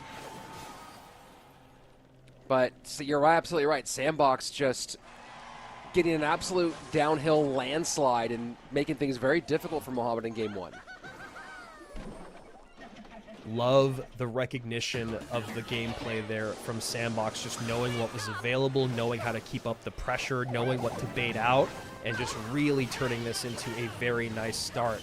And that is actually a nice, somewhat nice aggressive play, maybe just a little bit more spent on taking that Spirit Empress out than Sandy would have liked, but, you know, not in a bad space elixir-wise, and obviously in a very good damage position having Lightning. Mohamad trying to change the conversation. Of course, Mother Witch will get evaporated by the lightning strikes. Yeah, I like that Lightning a lot.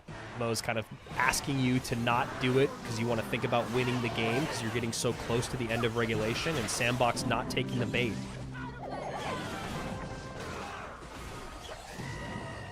Ram Rider runs right into the cage. Yeah, not And going to we'll have get anything eaten up. there.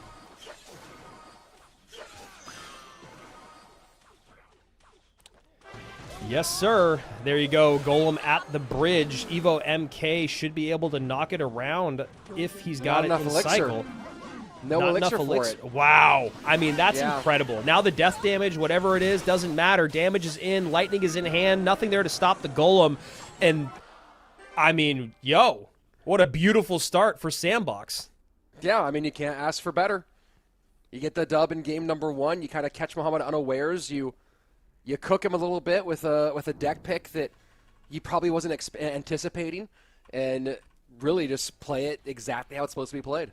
Yeah, really, really great stuff. I mean, you know, kind of slow plays it in the beginning with battles on the right-hand side, then the Golem in the back on the left, the aggressive Skeleton Dragons at the bridge to make Mohamad Light recognize that he has to keep his Spirit Empress alive, so the Fireball comes out, and then that Goblin Cage. Really good stuff. The Golden Knight honestly saved that game from being a disaster earlier than it was, but I mean, we could see it on Mo's face. He already knew that he was in a really bad spot.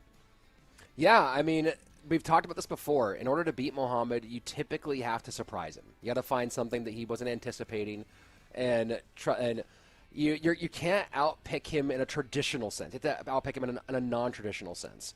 And Sandbox, you know, we have a lot of Clash Royale to play here. He's got to win 2 more in this set and then win 3 more in the next set. But starting off right by doing something that Mohamad Light and his team were clearly not anticipating. Yeah, really nice win there. And then when you talk about what he used, though, it's like, yes, I got a win in game 1, but at what cost? Hero Barrel is out. Dark Prince is out. NATO and Lightning are all out. Skeleton Dragons are out. Those are all very popular cards in the current meta. So Sandy going to have to continue to stay creative, I should say.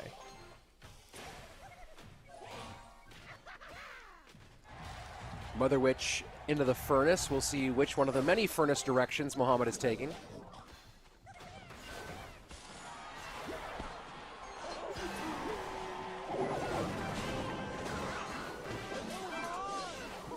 Ooh, that Golden Knight's going to get some great value if he wants, but he's going to hold. Now he's that's actually even better, and he gets on tower. That was great. Wow! And Sandbox, I feel like can't believe it. You see that little tilt of the head, like, okay, man, okay, I guess this is going well for me. I mean, he's sequencing things really, really well right now. And he is going to be playing the Evo version of the Ghost in this apparent, most likely kind of spammy deck. Yeah, and that Mother Witch pick, it does feel like Mo could have some version of GY with the Evo Knight, with the Evo Furnace, with the Barrel. You know, Spear is obviously not always there or not traditionally there, but again, this is a best of 5. And the Earthquake coming out now too, which is just a great thing for Sandbox when you talk about how difficult those huts can be to deal with. And Mohamad is asking for a little bit of a response here, and he'll get one. Any response he can force into that lane he's happy with. Yeah, exactly. Just don't want to take too much damage there. Does Sandbox, so Mo just kind of calling that.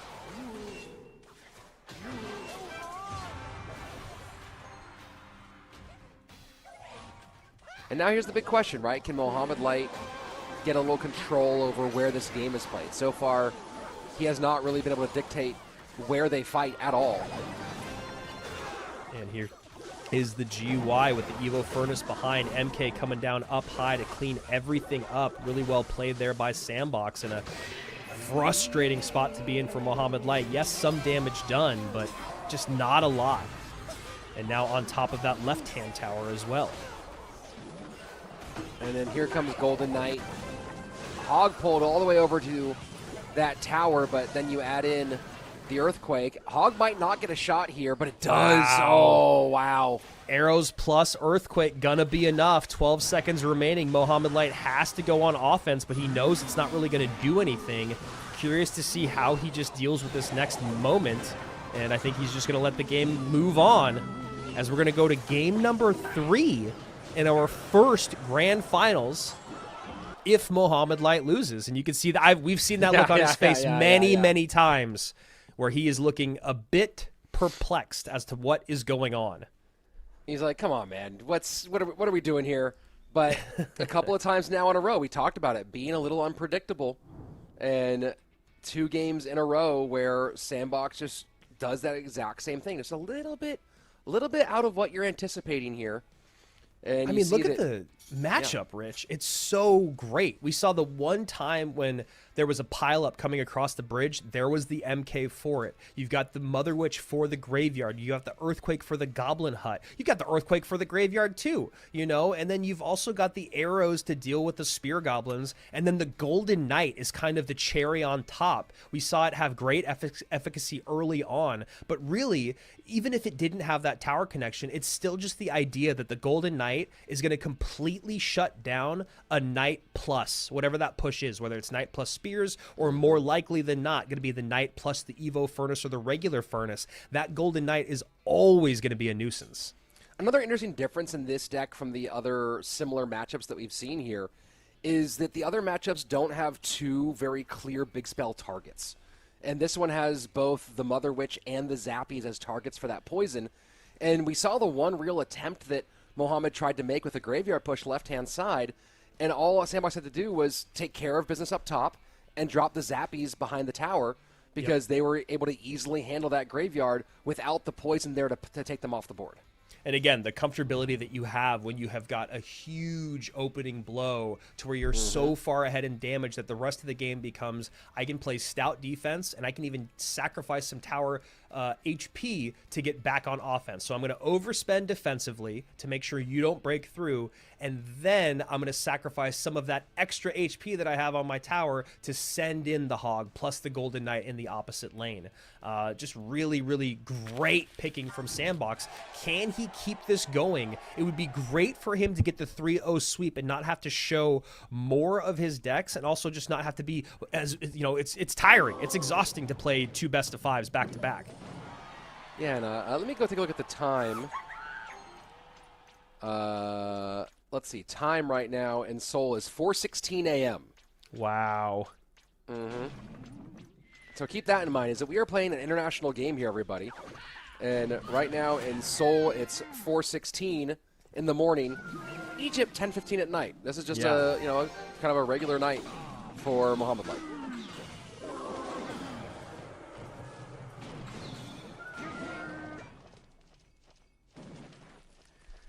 Sandy coming out with mortar plus barrel here.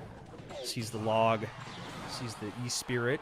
2 good ways to really handle that barrel and the skeletons that populate.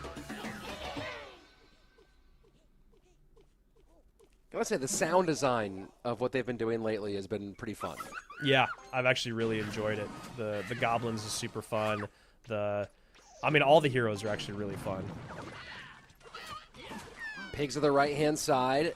Mortar not available for them, so this will give a nice chunk of damage for Mohamad Light. And in this best-of-5, really the first super significant one. And a really aggressive push on the right-hand side with the cannon cart behind the Rascals. Does pull out enough elixir to allow the skeletons to connect on the left-hand side. So really well played there by Sandy to kind of even up the damage by just a bit. Mohamad Light, though, in the lead. Dark Prince, Log, Magic Archer, sort of. We'll see how the Electro Spirit gets involved as those Skelly Barrels pop.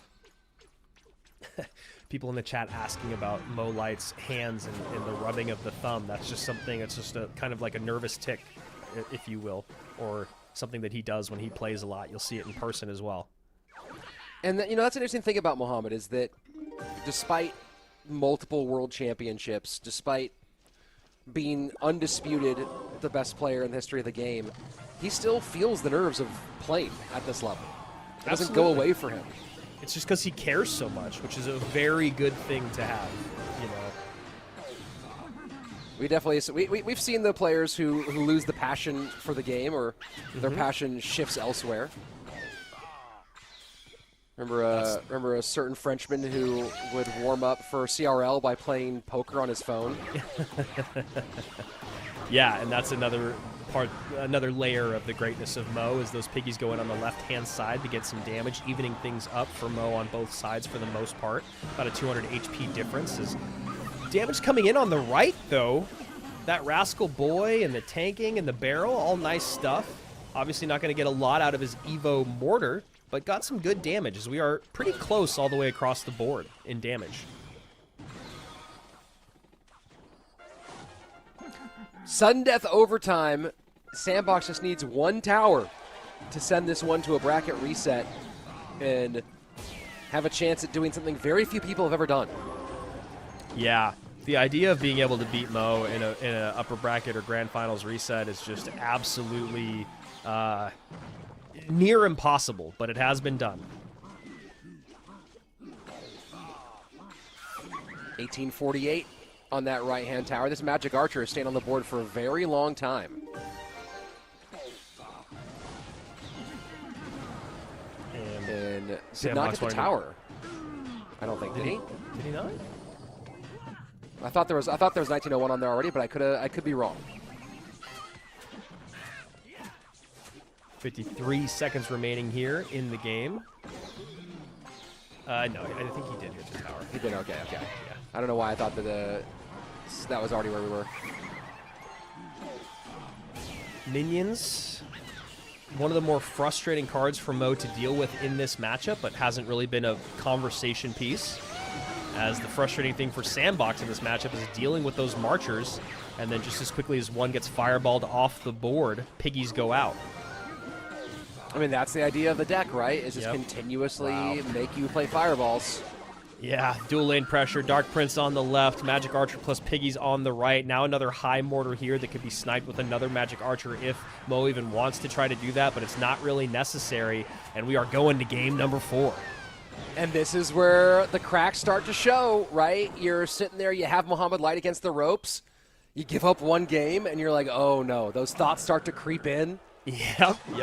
And also your arsenal is getting more and more narrow as you get deeper in these sets. You imagine the games or the decks that are coming out in 4 and 5. It's almost like the comfortability is dropping as the set progresses. Now, that's not always 100% the case, but the idea that you would be up 2 games or be up 1 game and then be worried about saving something for game 5 just isn't quite there. You want to kind of, especially against someone like Mo, you want to end this as soon as possible. And so now Mo is just 1 game away from tying things up. Sandbox 1 game away from pushing this to our upper bracket reset.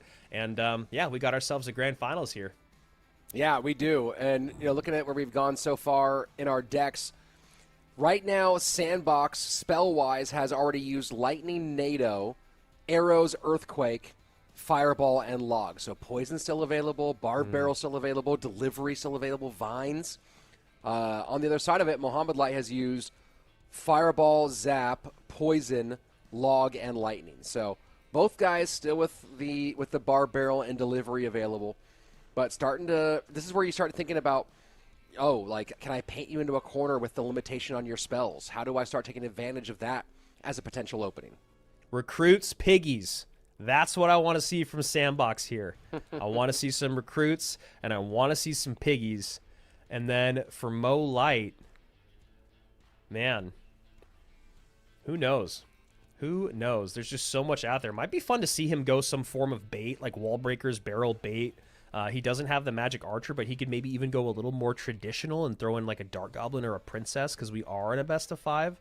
Sandbox has already used the NATO, the Barrel, the Log, the Arrows, Fireball as well. So it could be tough to get on. It could be tough to get on top of those, those glass cannons like the Princess or the Dark Goblin.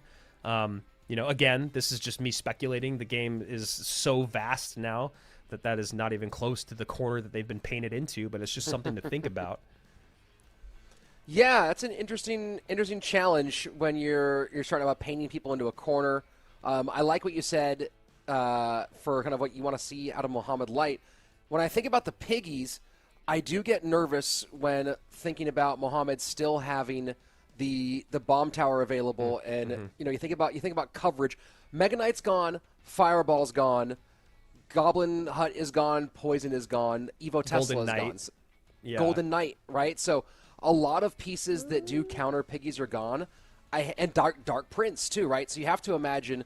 I would be shocked if Mo doesn't have at least Bomb Tower or Valk or something of that ilk in this upcoming deck. Yeah, honestly, both of those things seem like a good idea just because Dark Prince is out. Drill hasn't been played yet by Sandy. Drill has been super, super popular. There's also the idea that Sandbox just busts out Royal Giant, some version of Royal Giant right now because he is in a best of 5. And, while he has not played it much, he is still an exceptional Royal Giant player. So just so many bases to cover, so much to think about in the competitive world that we live in now. Yeah, I mean, it's amazing to think that, there was a time when Clash Royale had 40 cards, right? And both of these players have already played 24 cards. But now we're at over 100, and it's a very different game. So Sandy actually going with the Wall Breakers. Mo going to the Skeleton Barrel, so Mo could be playing. Oh, he did get the Dark Goblin out, so I actually had something working. And he did do it. Wow. Pat myself on the back. I'll pat you on the back, too, next time I see you. Sometime in November, probably. And the Vines. So Sandy does go with bait as well, thinking about what is out. Mo using the Vines as his log. Yeah, Delivery was a smart call from Sandbox. Yeah, that Delivery is going to be really great for those big bait pushes at the bridge.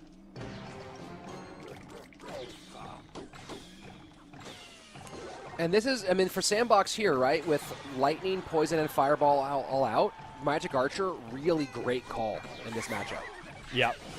Magic Archer going to be really annoying to get to, especially it looks like Mo's spell is just going to be that Vines. We know he doesn't have Log or Barrel. We know he doesn't have arrows, so... Or excuse me, Poison, like you said. So just going to be difficult to close out that Magic Archer.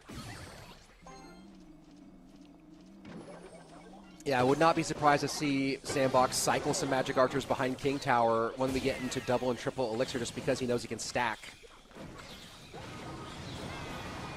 Double connection on the right-hand side. Nice for Mo there.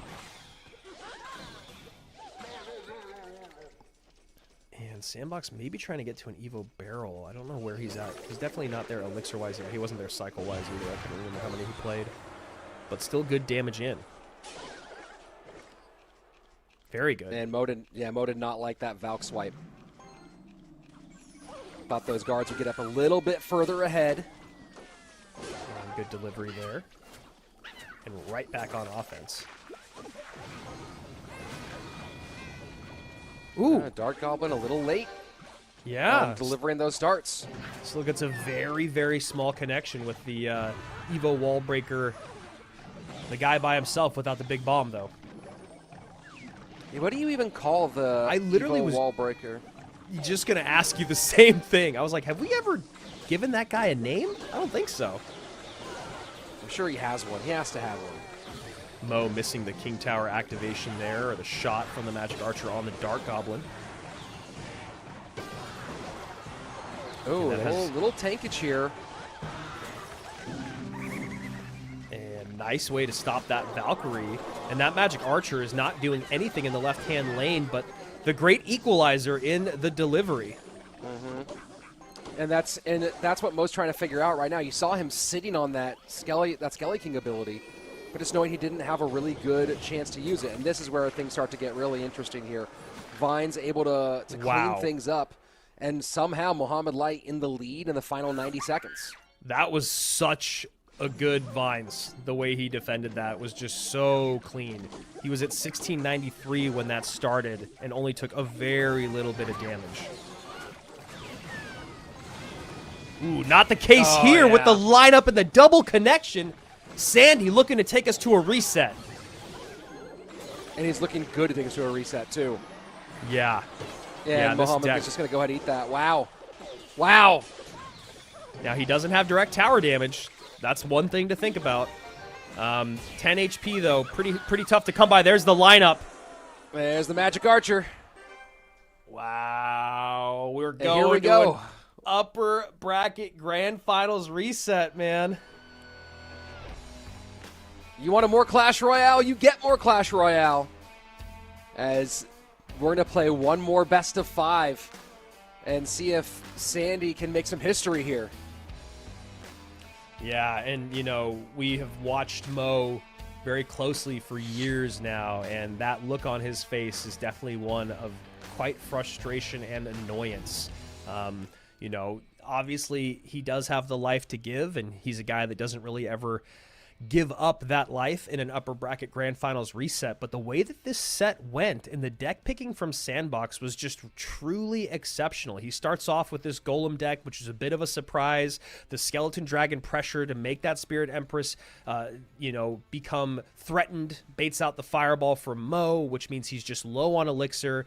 Sandbox just doing great stuff there. Then we get into game number 2, and just he had Mo's number again. He's got so many pieces to the puzzle that you need to beat Mo. You've got the Mother Witch for the Graveyard. You've got the Golden Knight for the dash. You've got the MK to set the line. You've got the Earthquake for the Goblin Hut. Just perfect picking there. Then you go to game 3. Mo rears his head. He has a great showing. It's not a dominant win, but it is a pretty, you know, it didn't feel like he was in much danger for most of game 3. And then we go to game 4, and once again, great deck pick, great gameplay from Sandy. What I'm trying to see right now is I'm going through all of Mohamad's history of being in a monthly final, looking at all of his second place finishes. Because so far, all the ones I've seen, he's gotten second when trying to come up from the lower bracket and couldn't complete the full bracket reset. What I haven't found yet is anyone beating him when he was the upper bracket champion with that bracket reset. I'm trying to see if that's happened. I don't know why. I feel like it's happened one time, but I would not be surprised if I was wrong there. And then obviously it's happened at World Finals, where he's had the life to give, and we all know how that's gone in the past. So not a guy that really ever loses that second reset. So if anyone in the chat is wondering what's going on and why we're not freaking out more, Sandbox is still in the grand finals, but remember, this is a double elimination tournament. So Mohamad Light had not lost a set until then. He actually had not lost a game until this set. But that being said, he had a life to give. So now that he loses the set, we're going back into another best of 5. Now this is a traditional best of 5, winner take all, got to take 3 games, then you get the golden ticket, then you get the 14K, then you get the 500 leaderboard points. Easier said than done. And like Rich and I are trying to figure out right now, I don't know if... Actually, I can't really read the chat right now because it's got some Seahawk spam going on, which just happens from time to time. And What? No way. That never happens. No reason. Mo's got a little smile on his face, though, knowing he's going back into it. Just so curious to see how this is going to go, man. If anyone in the chat, does know, was there a moment where Mo lost an upper bracket reset? I don't know. I'm looking through these. I've gone through now all the way back to 2021. I believe he's gotten second place at a monthly final 5 times, and every single time he was coming from the lower bracket. Wow. So I don't think anyone's ever beaten him when he was the upper bracket champion. So unless we get clarification there, Mo Light in a spot to let Sandbox make history, but Sandbox has to pull off what he just did again, which, like we're saying, it sounds like it's near impossible, but also even just beating Mo in a best of 5 is just a huge, huge accomplishment. He is just so good at picking decks, but I got to admit, what we saw from Sandbox was better deck picking throughout that best of 5 and near the same gameplay. Yeah, I mean, it was pristine. It was some of the best we've seen from him for sure. Yeah, maybe he's actually never looked better than right now, Rich. Well, here we go. He has to do it again.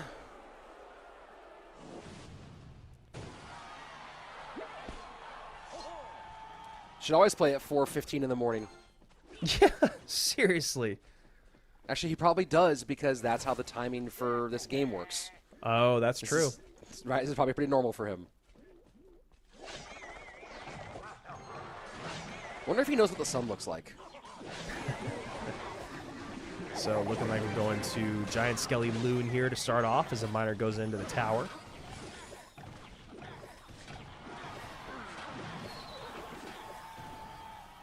Well defended by Mohamad. And that Demolisher should not be an issue.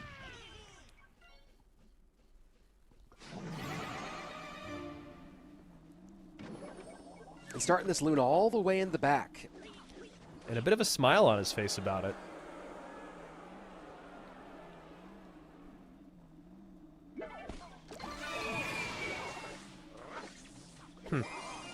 Yeah, I'm thinking the same thing. I'm trying to think of like what's all going on there. Was it that he misclicked? Was it like what's going on? Why was he? What was with the little smile there after the kind of strange Loon play? I think what it was is maybe Mo Light's timing on dropping the Knight was the perfect timing to bait out the ability on the Tesla, but it actually ended up going to the Knight. I'm not sure if that's the case, but that's what it felt like because it did feel like that ability was just not the move, but that's because we're watching it, you know, from a bird's eye, and the Knight coming down felt like it happened an eternity before, even though in the gameplay it happens at the exact same time. Bar barrel right-hand lane. Mo with a little bit of pressure, going to let the Tesla do its work on defense. And now Loon into the right-hand side. And poison out early. And ability maybe also a little early. Not getting on top of the Tesla.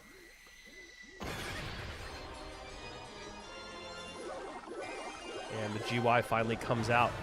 Tombstone in the back, and that is just a very bad defense from Sandbox.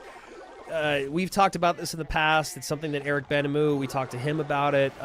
We talked about it yesterday, is you got to go for the sure thing, not what you want to have happen. Sandbox wants to activate King to feel like he's got the matchup locked up at that point, because it's so much more difficult with this deck to get damage, or in any graveyard deck, but this one specifically, to get damage when that King Tower is activated. It just wasn't the right play, and now he finds himself in a very difficult spot.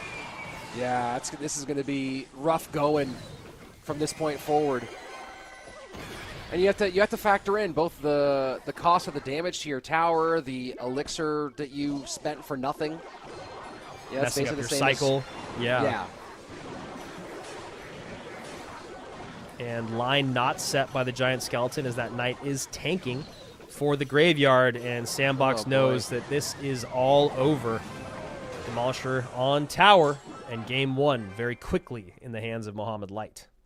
Opposite direction from our last stanza, where it was Sandbox out to an early lead. Mohamad Light grabbing that one in game number one here, and looking to make it to see if he can lock up yet another consecutive World Finals, 21, 22, 23, 24, 25.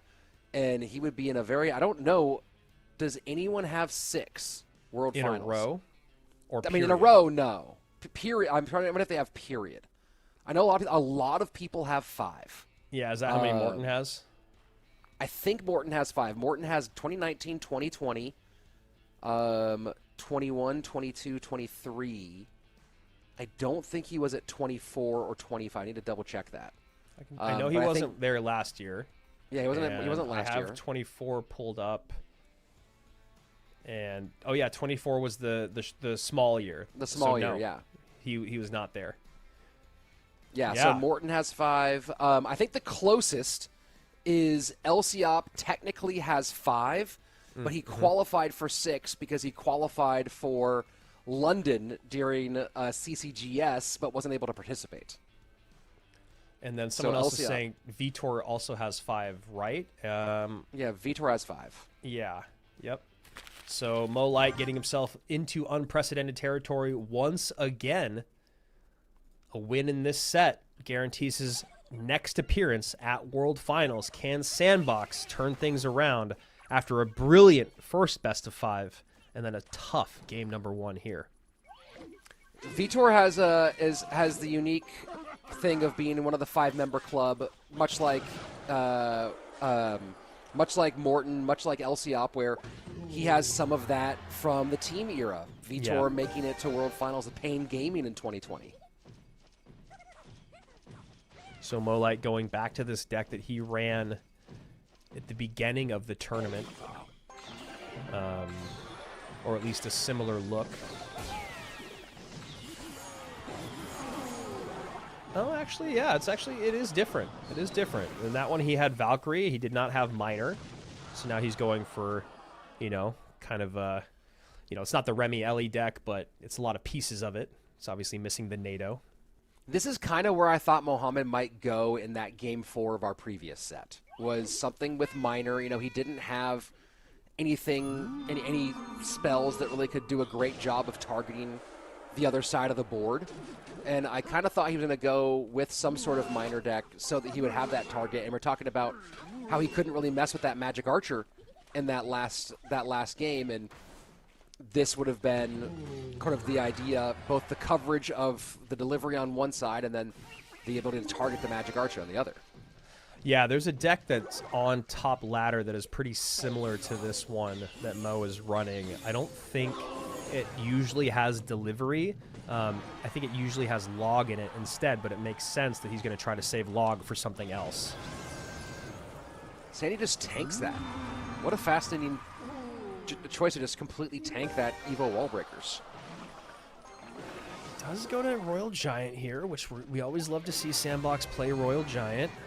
And I wonder if he's going to eat those again, and I think he will. Yeah, he does.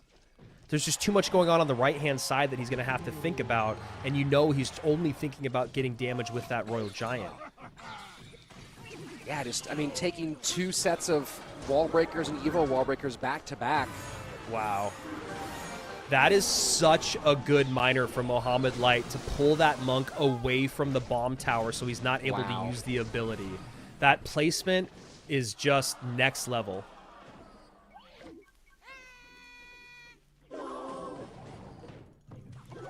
Little lane switch just for pressure from Mohamad. And just a great pileup at the bridge. 752, 1703. Just making Sandbox take some damage as he's trying to figure out what layers of this offense were going to come in from Mohamad Light. Now he has no way to deal with these Evo Bats at all. Skeleton Dragons come out late, but Evo Bats already putting in a lot of work. The second bomb tower there is big. This is a pretty big pressure situation. Only 3 elixir. Delivery comes down to clean all that up, and that is probably Mohamad's best defense of the day. 1261, 752. Sandbox down by about 500. Doesn't get the Skelly Dragons. I would eat these wall breakers too. He does go for the log. I don't know about that log. It's an interesting choice to eat that, right? And this time the bomb tower. Yeah, still, again, he pulls it far enough to the left-hand side so the bomb tower is not getting reflected from the monk.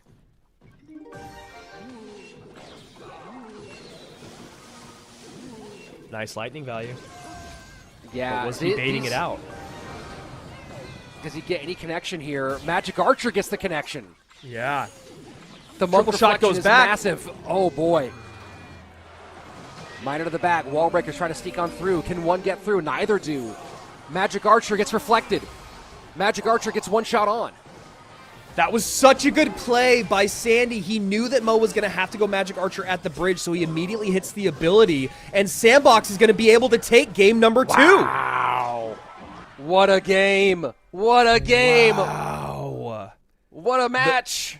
The mind games and the monk were absolutely incredible. There was only a couple times, maybe even just one time, where Sandbox was actually able to get the monk reflection on top of the bomb tower as well. Mohamad Light did a good job of making sure that monk was just out of range. And then the magic archers at the bridge, the monk out early with the immediate ability, and then the late magic archer to try to get on it after the ability. And oh my gosh, just so many. I do not envy being in that position. Just so much to think about. No, I mean, that was brilliance from top to bottom. And just the kind of like, you're able to stay present, but also turn off the noise in the background too at the same time. That was some great stuff from Sandbox. Mohamad Light had a couple of defenses in there that were really, really good. But Sandbox then kind of realized exactly what you said, was he was going to try to get those magic archers on tower. Those reflections were massive. You know, the miner was starting to get damage, and it really felt like there wasn't a phenomenal answer to the miner from Sandbox's side. But the Magic Archer kind of had to get in the mix, and Sandy just getting it done. Yeah, the final 50 seconds of that game are just so impressive from Sandbox.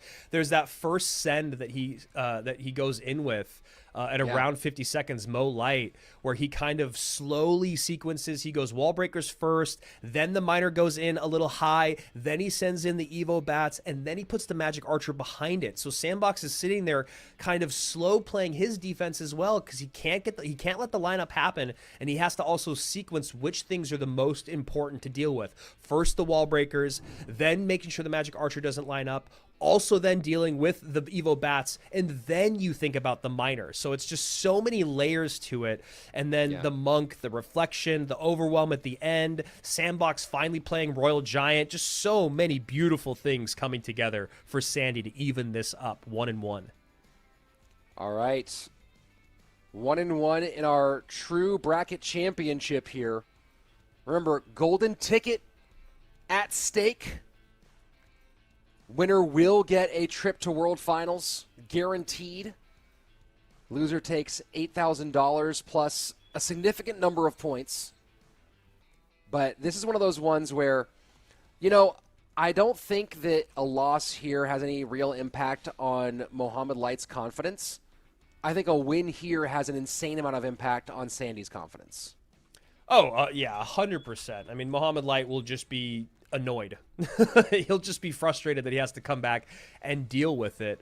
And then one thing that is, to note that's different from last year is there are no silver tickets. Last year we talked a lot about how nice it was that even if you didn't win the monthly final, you were guaranteed a spot in the LCQ. Not the case this year. There is no silver ticket. There are the points, which, will add up. And obviously getting as many points as you get for second place is very substantial, but it's not the same thing. You still have a lot of work to do to get to the LCQ by the end of the year. So a lot of pressure on the line. And it's, it is all or nothing to these guys. They've both made a lot of money playing this game. They both are already recognized as some of the best players. They know they're going to be back, at least in regards to points. If they don't make another monthly final, they want that golden ticket. And Sandbox is doing a great job. 3-1 in the first best of 5. Now evening things up 1-1 after a tough game 1. And our second best of 5, 3 more games to decide it all. Now it's a best of 3. Just a few cards are gone. Just with 16 cards out of your deck, deck pool, unfortunately. And, thinking about the deck picking going into our next round, Sandbox still has both Fireball and Poison open, right? So when you're Mohamad Light making some choices, the likelihood that in your next 2 games you're facing Fireball or Poison is exceptionally high. Lightning's already gone. NATO's already gone. So one thing we saw in our last game was he didn't do a great job of covering for bait in that final game 4. And now when you're sitting there going, okay, I need to build my deck to be worried about both Fireball and Poison from the opposing side, but I also have to cover bait. Notice that Delivery is gone, but Log, Bar Barrel's gone. Log is the only direct bait spell counter that he has left. You could say Arrows, but you're not going to have that same level of trade. I'm definitely looking for no arrows and Log in the same deck from Mohamad Light. And then what are you doing? What are you putting your opponent on in terms of the big spell situation? Yeah, and does Sandbox try to get that Log and get the other stun cards out of Mo's deck so that he can go in with bait later on? It's just the levels of what you have to think about in these best of 5s is just crazy. So here we go, game number 3, both of them sitting back, holding for pause. Could be a bit heavy on both sides, as the meta in general is pretty heavy. Looks like Mo Light having a bit of maybe lag on his camera, hopefully not experiencing it on his tablet.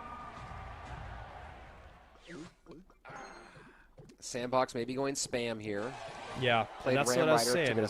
Yep, is the idea that if you can pull a Log out and a good building out to stop that charge, then maybe that leaves bait opened in a little bit.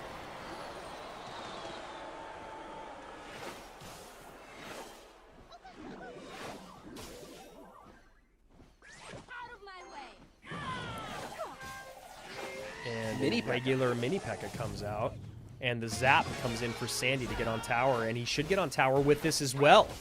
Wow. Mohamad Light struggling in this grand final against Sandbox. Absolutely. And it's refreshing to see, not because I ever like to see Mo Light lose, but because it's always fun to see the greatest players in the world challenged.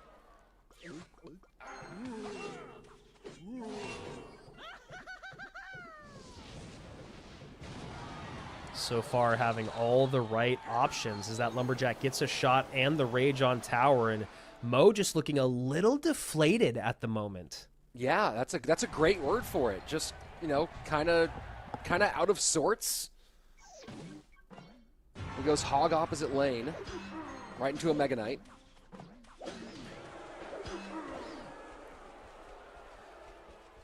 And you got to imagine that Mega Knight was buried when that Ram Rider came down. And I have the VOD up on my other monitor, and there was an exasperated look from Mo between games 2 and 3 as well. So maybe getting his patience being worn a bit thin. Nice high Lumberjack. EU is there to clean everything up. And not the best set of goblins, but will do the trick. Ooh, man. I don't know what he has for this. And MK has to come down, but...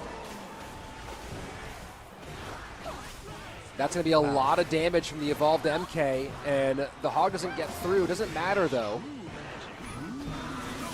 Yep, there's that Fireball Zap. Wow. He has to play it, and now he needs to get a Ram Rider in. There goes the Ram Rider. What does Mo have for this? His own MK? No! Wow. Mo kind of went for broke there, and now Sandbox is one game away. You can see it. You can see it in his body language. You can see him freaking out. He's trying to lock in, not think about what's at the end of the road. He's just trying to think about game number 4. Stay dialed, my friend. You are in a beautiful spot. Yeah, I mean, a chance to make history. The chance to be the first person to ever come from the lower bracket to beat Mohamad Light, which is the story we've told about him so many times over and over again, to be the lower bracket person to run up and be you're scared even though you have a whole situation to give. This is big for Sandbox for so many things. I mean, from a personal level, where he's had so many challenges in front of him. Man, you know, now we get into these championship rounds. We get into Game 4, Game 5. He went into Game 4 last time around with the 2-game lead, with the 1 game to give. And you got to imagine that he and his coach, I believe he's with Sanchez this season, are just in there kind of like freaking out and trying to figure out what the heck they play here. Dude, I'm freaking out. I actually am freaking out a little bit. This is just such a great place to be in to the start of our year. I mean, you look at our top 3. We have an unknown. We have a repeat world finalist. We have the greatest of all time. Now we have Sandbox going to the second battle in the upper bracket reset, or excuse me, the second set in the upper bracket grand finals, and he's in the lead now against Mo Light. It's just everything that you want out of Clash Royale League. You get the newcomers, you get the seasoned vets, you get the GOAT, and you get the GOAT being challenged. And here we are in a spot to where Sandbox is so close, and that is something that he has worked on for years now, over half a decade now, is just calming those nerves and staying dialed in. And my goodness, has he gotten better at it, but this is also a very high-stress situation. Sandbox has to be anticipating Fireball or Lightning. One of those two. You know, we have 2 decks remaining. Fireball and Lightning both still available for Mohamad Light, and so now you're kind of trying to make a coin flip between which one of those two you expect to be the direction that Mohamad goes in when you come out here. I'm trying to think of like some of the Fireball decks that he runs. We just saw Hog, so he's not going to be running that as one of his Fireball decks. There's some bridge spam stuff that Mohamad has in his deck pool, and he hasn't run Giant Skeleton yet either.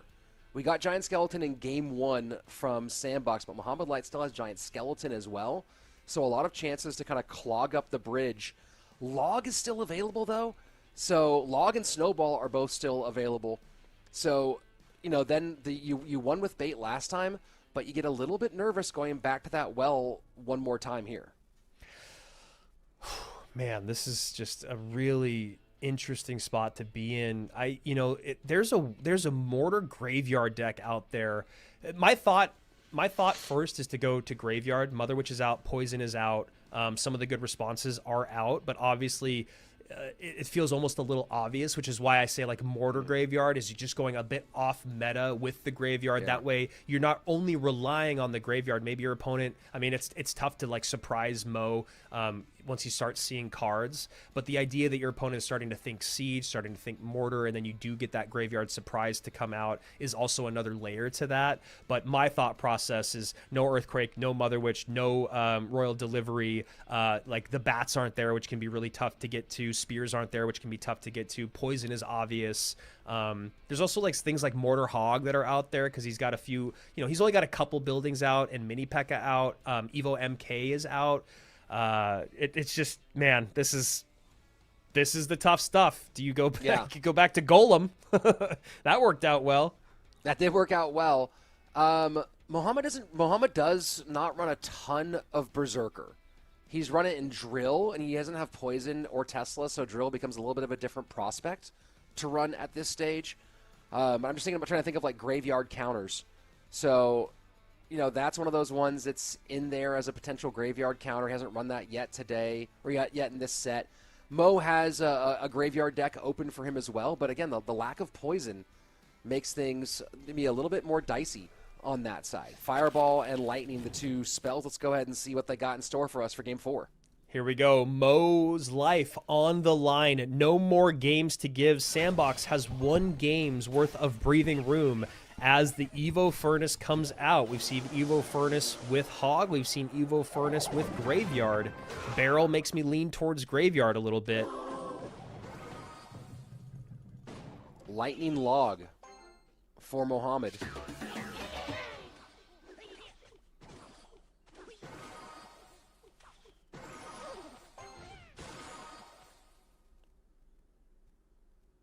My goodness.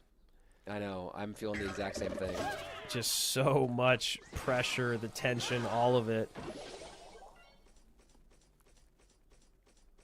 Maybe Pigs? He just ran Hog Rider. I was gonna say it just does feel like it is gonna be Graveyard, and there it goes. No Mother Witch, no poison. The E-Spirit is there to cover. Skeleton Dragon's a good call. Also really annoying to deal with for Graveyard players. And it is Pigs for Mohamad, yeah. And he's running into a Bomb Tower and Valk. Yeah, Bomb Tower, Valk. That Valk is also the Evo Valk. Even the Evo Furnace does a great job against it. He's got the Bar Barrel and the Ice Spirit, so a lot of ways to make those piggies have to work for that damage. Probably some spears here. You see some look on Mohamad's face that might be telling us that he feels like he got here. Whew, Sandbox. Looking like he has a pretty good matchup in what could be the deciding game of our last best of 5 of the month of April. Our first golden ticket on the line. And if Sandbox also has poison, you know, that's going to do great work against those Skelly Drags. Not to mention that cannon. Yep. Evo Furnace getting picked off. Would have loved for him to be able to support that Evo Furnace just a little bit instead of just going for the snipe on those Skelly Drags.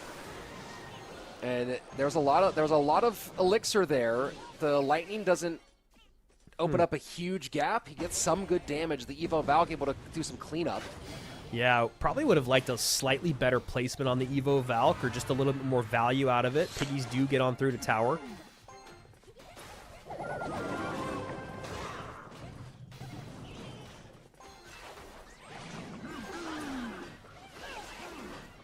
Good protection. Cannon to snipe that Furnace. Good placement there by Mo. And getting aggressive with the Pigs is Mohamad as he makes sure that Graveyard can't be very well supported in the opposite lane. Sudden Death overtime on its way. 2 minutes will decide if we go to a Game 5 or if Sandbox pulls off for the first time something no one else has done against Mohamad Light. Really nice Mo Light with threading the needle on that Lightning, knowing that Sandbox wasn't going to allow that Skeleton Dragon to get a hit. He plays his Furnace offset to the left-hand side, but still in range of the right tower. Gets some good Lightning value. That's a good defense of the Graveyard. Yep.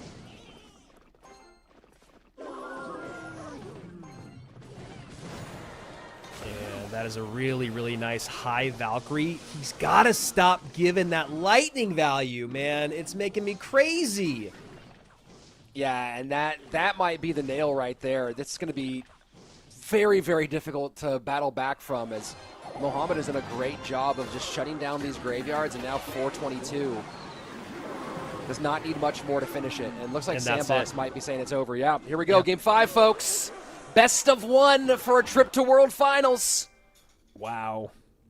Wow. I feel like that was definitely a situation where Sandbox let the pressure get to him a little bit, just giving away way too much Lightning value time and time again.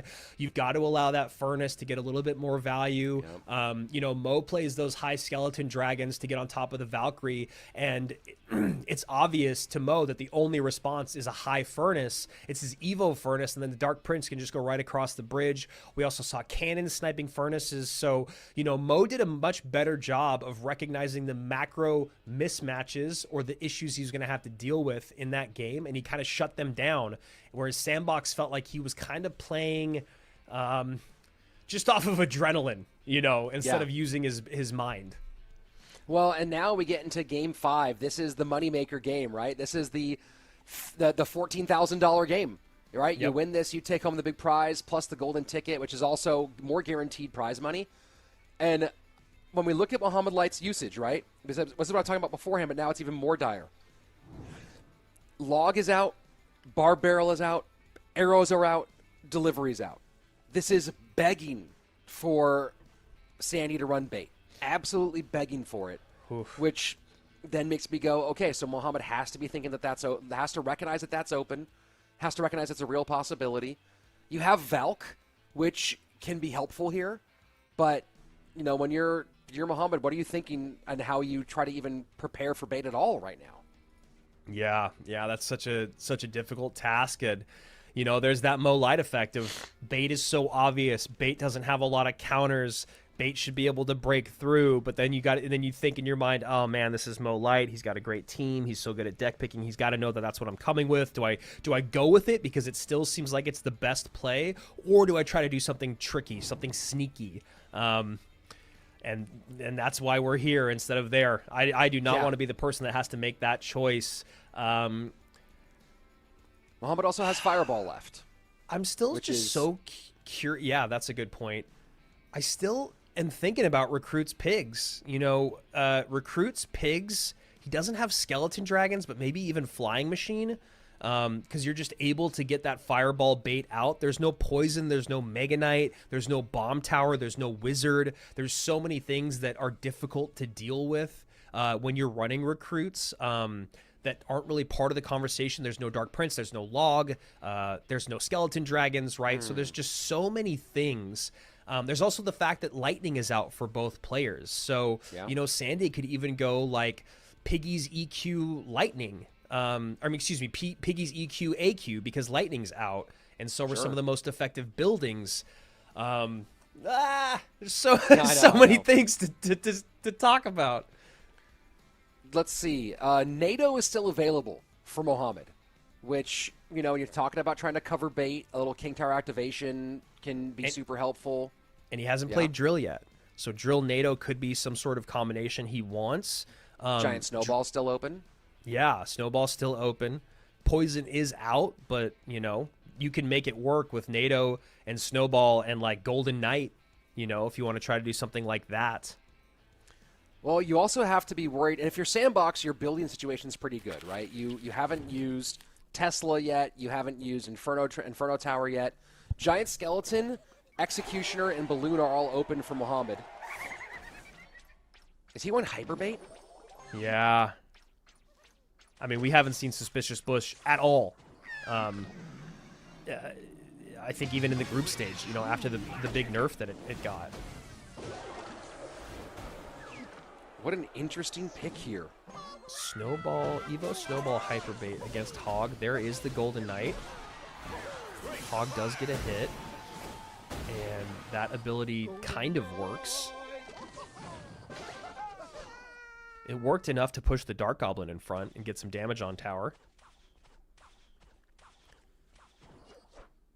Best of one for the golden ticket. Sandbox has already pulled off the first best of 5 win, and as you can see, has come back in this one, picking up 2 games in the middle to even this up, 2-2. Really not sure I love this deck pick from Mohamad. Nice Fire Spirit there. I mean, I guess he's also looking at Log, NATO, Zap, all being out. It's funny how they both Bar went barrel as Golden well. Knight. It is funny. Hog's gonna doesn't get the second hit. Mo Light has to be thinking a lot about how he wants to deal with that wizard. The wizard seems like it could be really annoying. Oh, sure. And delivery a little late there, going to give up a nice chunk of damage to Mohamad.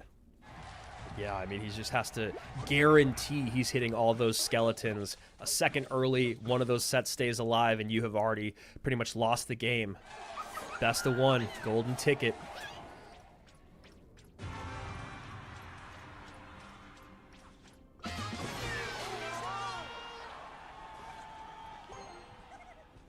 Yeah, I think if you're Sandy, you just try to make these wizards as annoying as possible. There's the fireball that you called out, Rich. Fireball nice plus use. Snowball. Yeah, really nice use on that. Hog not getting a hit. That's big. That's really Yeah. big for that Hog not to get hit right there. Good delivery value here, though.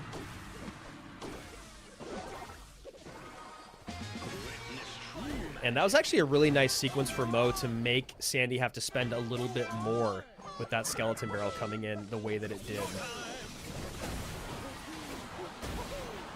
And a good job avoiding the Hog damage. That Evo Snowball is going to be really critical. I mean, he really has to use knockback and DPS. He has no other way to stop these Hog Riders.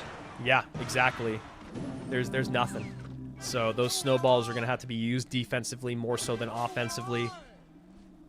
And, you know, Sandbox most likely just going to ignore this on the left-hand side. My goodness, this is a stressful situation to be in. I like that Earthquake to pop the bush to not have to think about it. And that is a very medium delivery. That delivery was bad. Yeah, and now just trying to pressure at the bridge. You see Mohamad trying to full send right now. Oh, man, It's a fireball Sandbox. for his efforts. And Tesla's down. no. That's it. That's it. Oh, my word. That's it. Oh, and Sandbox wow. knows it. Mo Light claims the golden ticket, and Sandbox feels the pain of loss. Unbelievable. I cannot understand what I just saw here. Sandbox putting together like an all-time run, and then we come down to the final game, and Mohamad Light just breaks through and breaks spirits. Bro, it is literally that one delivery being off by a fraction of a second that started that cascading downhill effect of a devastating bridge spam coming from Mo at the end of that game. I mean, that was just so well played. So many things that Mo Light did in that game to bait out more elixir or to get Sandbox out of cycle were just so impressive. And the man that has won the last 2 World Finals has now won the first golden ticket in 2026. It's just completely unprecedented. You know, you talk about great runs and great domination, and it continues along, and you have to wonder at what point does it stop? And you know, we have a lot of season left to play, we have a World Finals left to go through, but now everyone knows that Mo will 100% be there yet again, and now the final boss is first one in. $6,000 to Elmojas. $8,000 to Sandbox, and Mohamad Light walking away with $14K and the golden ticket. 500 points for the leaderboard for Mo, 4 for Sandbox, 3 for Elmojas, and wow, just an incredible showing from all 3 of these guys. The Cinderella story that almost could lands in 3rd place. Sandbox already coming back with a vengeance in this next season after having a great showing at World Finals last year, and then Mo Light doing Mo Light things in that game number 5, just making his opponent play cards out of cycle, making him spend just a little bit more elixir than he wanted, and making him push that panic button to just barely miss some micro interactions. He's the best for a reason. Here we go, looking at those points that Andrew just broke down. Of course, you see all these players who made the top 16 pulling down some good points towards that trip. You know, of course, we have many ways to make it to World Finals. You have the golden ticket, but you also have that points leaderboard. And Vitor all the way down in number 16 will pull on a few. Everyone getting a little bit more as they went a little bit deeper into this tournament. Mohamad Light, though, getting the bulk of those. Doesn't need them, but they will count for seeding. So he's going to want to stack those up and try to draw the easiest possible first-round matchup. Sandbox 485, not a bad place to start. Yeah, you see all these guys that got some points after a great showing this weekend. Vitor bringing up the back end. Rakan, Ta, Riley, Clown, Ruby, Rafael, Nadal, and Samuel Bassotto all under 300, but obviously in the conversation as this is the first monthly final. Tangiro, OP San, Kimchi, EGW, Adriel, and Elmojas all just below and in that 300 range. Then, of course, Sandbox at 485, Mo at 600 with the golden ticket. And my goodness, does the GOAT just keep on goating here in 2026? Yeah, I mean, there's levels to this thing. Mohamad Light is the final boss, and everyone else has to just live with that. And if you if you want to be a champion, you gotta beat him on that same stage. And so for those of you who were curious about why the points are different overall on that board, people who got knocked out the same stage, you did get points for your wins in Swiss and group stage as well. So that all of that adds up towards your final total. And this is going to be a long season, long way to go. And these players' journey just starting here today. Yeah, I mean, and just what an incredible showing from so many of these guys. What an exciting weekend to be a part of. You know, the meta was really, really fascinating to watch kind of unfold. You know, yesterday we saw a little bit more Giant Skeleton. Today we saw a little bit more variability, a lot of piggies out there in the world, some more AQ popping up. Just the meta is just wide open. So it's really cool to see someone like Sandbox and like Mo, and their deck versatility and their knowledge of matchups and just the way they play. I mean, man, that last game for Mohamad Light was just incredible. That last set there was a couple games there where it felt like Sandbox did have the matchup and Mo Light did not care about that. Yeah, I mean, I think that comes with a lot of things. It comes with, number one, knowing that you're going to get it done at some point, right? So there's a lot of freedom that comes with knowing you're gonna make it happen. And that's one of those things that we've seen from Mohamad over and over again, is that he's able to play out of bad situations, partially because of his recognizing macro, partially because everyone gets nervous when they play against him, and partially because he has that confidence and that flexibility of knowing that this isn't the last time he'll be here.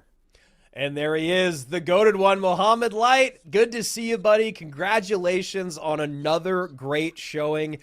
You know how much Rich and I are fans of you, man. Last man out in Atlanta as the world champion. First man in to the 2026 World Finals. How does it feel? Hello, Andrew and Rich. I hope you both are doing very well. Oh, by the way, can you guys hear me? You guys can hear me, right? We got you, yeah. He can hear you great. Okay. Bro, I'm very happy. Honestly, that final was very, very rough. I've never experienced something like that before. I feel like I got, unfortunately, a lot of bad starts, a lot of bad matchups. I didn't play very good many of the games, but I'm very happy that I had them good enough mentality to overcome all the difficulties I had. I'm able to win. Very, very proud.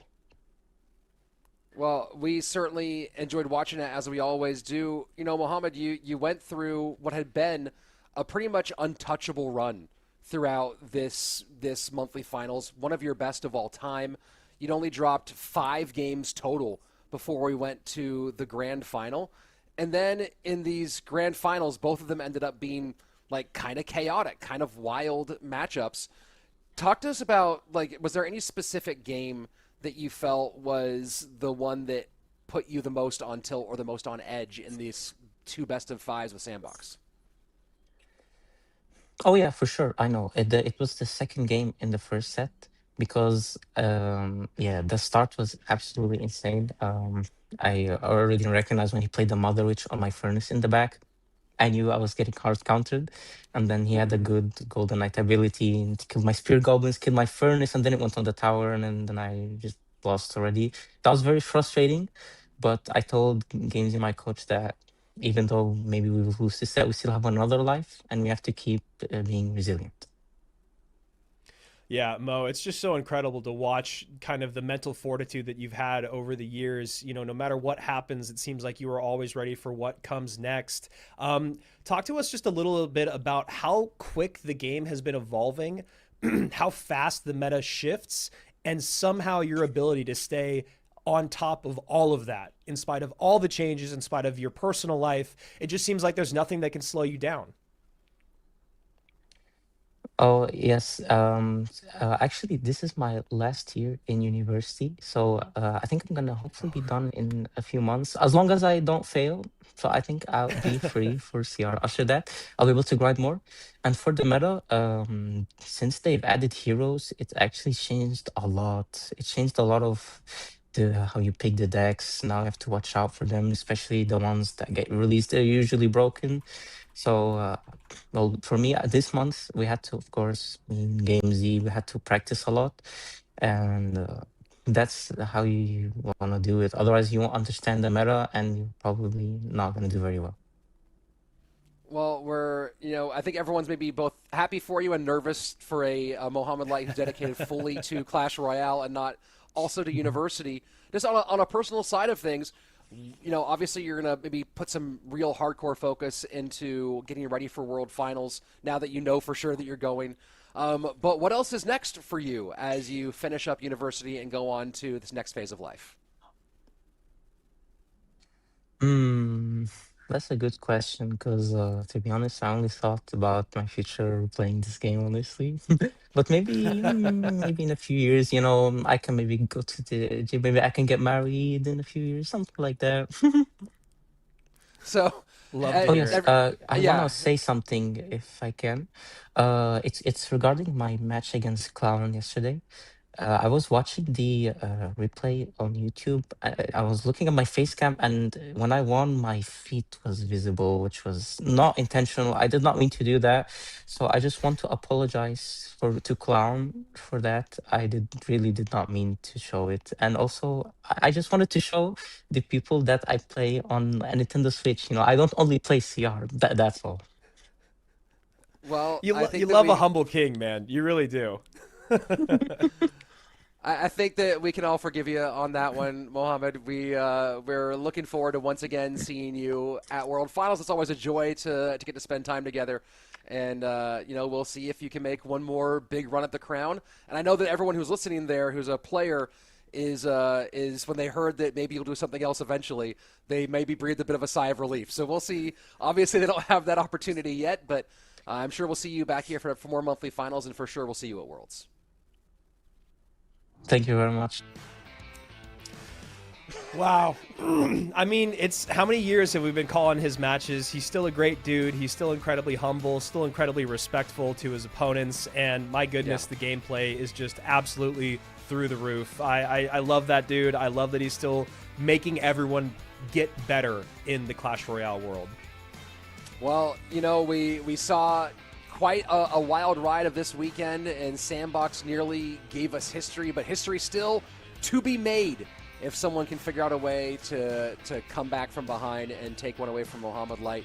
But we still have multiple monthly finals. Yes, we still have our LCQ and, of course, World Finals in this 2026 Clash Royale season. If you haven't yet subscribed to this channel, put on notifications, and we will see you for all of this. Andrew, any final words before we sign off? Yeah, we got to get our last reward. Thank you all so much for hanging out with us all day today and yesterday, and here is your reward for doing it. Not only did you get to see, honestly, some of the best gameplay you're ever going to see. I mean, this was such a great monthly finals. We had draws on both days. We had an upper bracket grand final reset that went to game number 5. We had world champions eliminated, world champions moving on, and so many world finalists standing strong.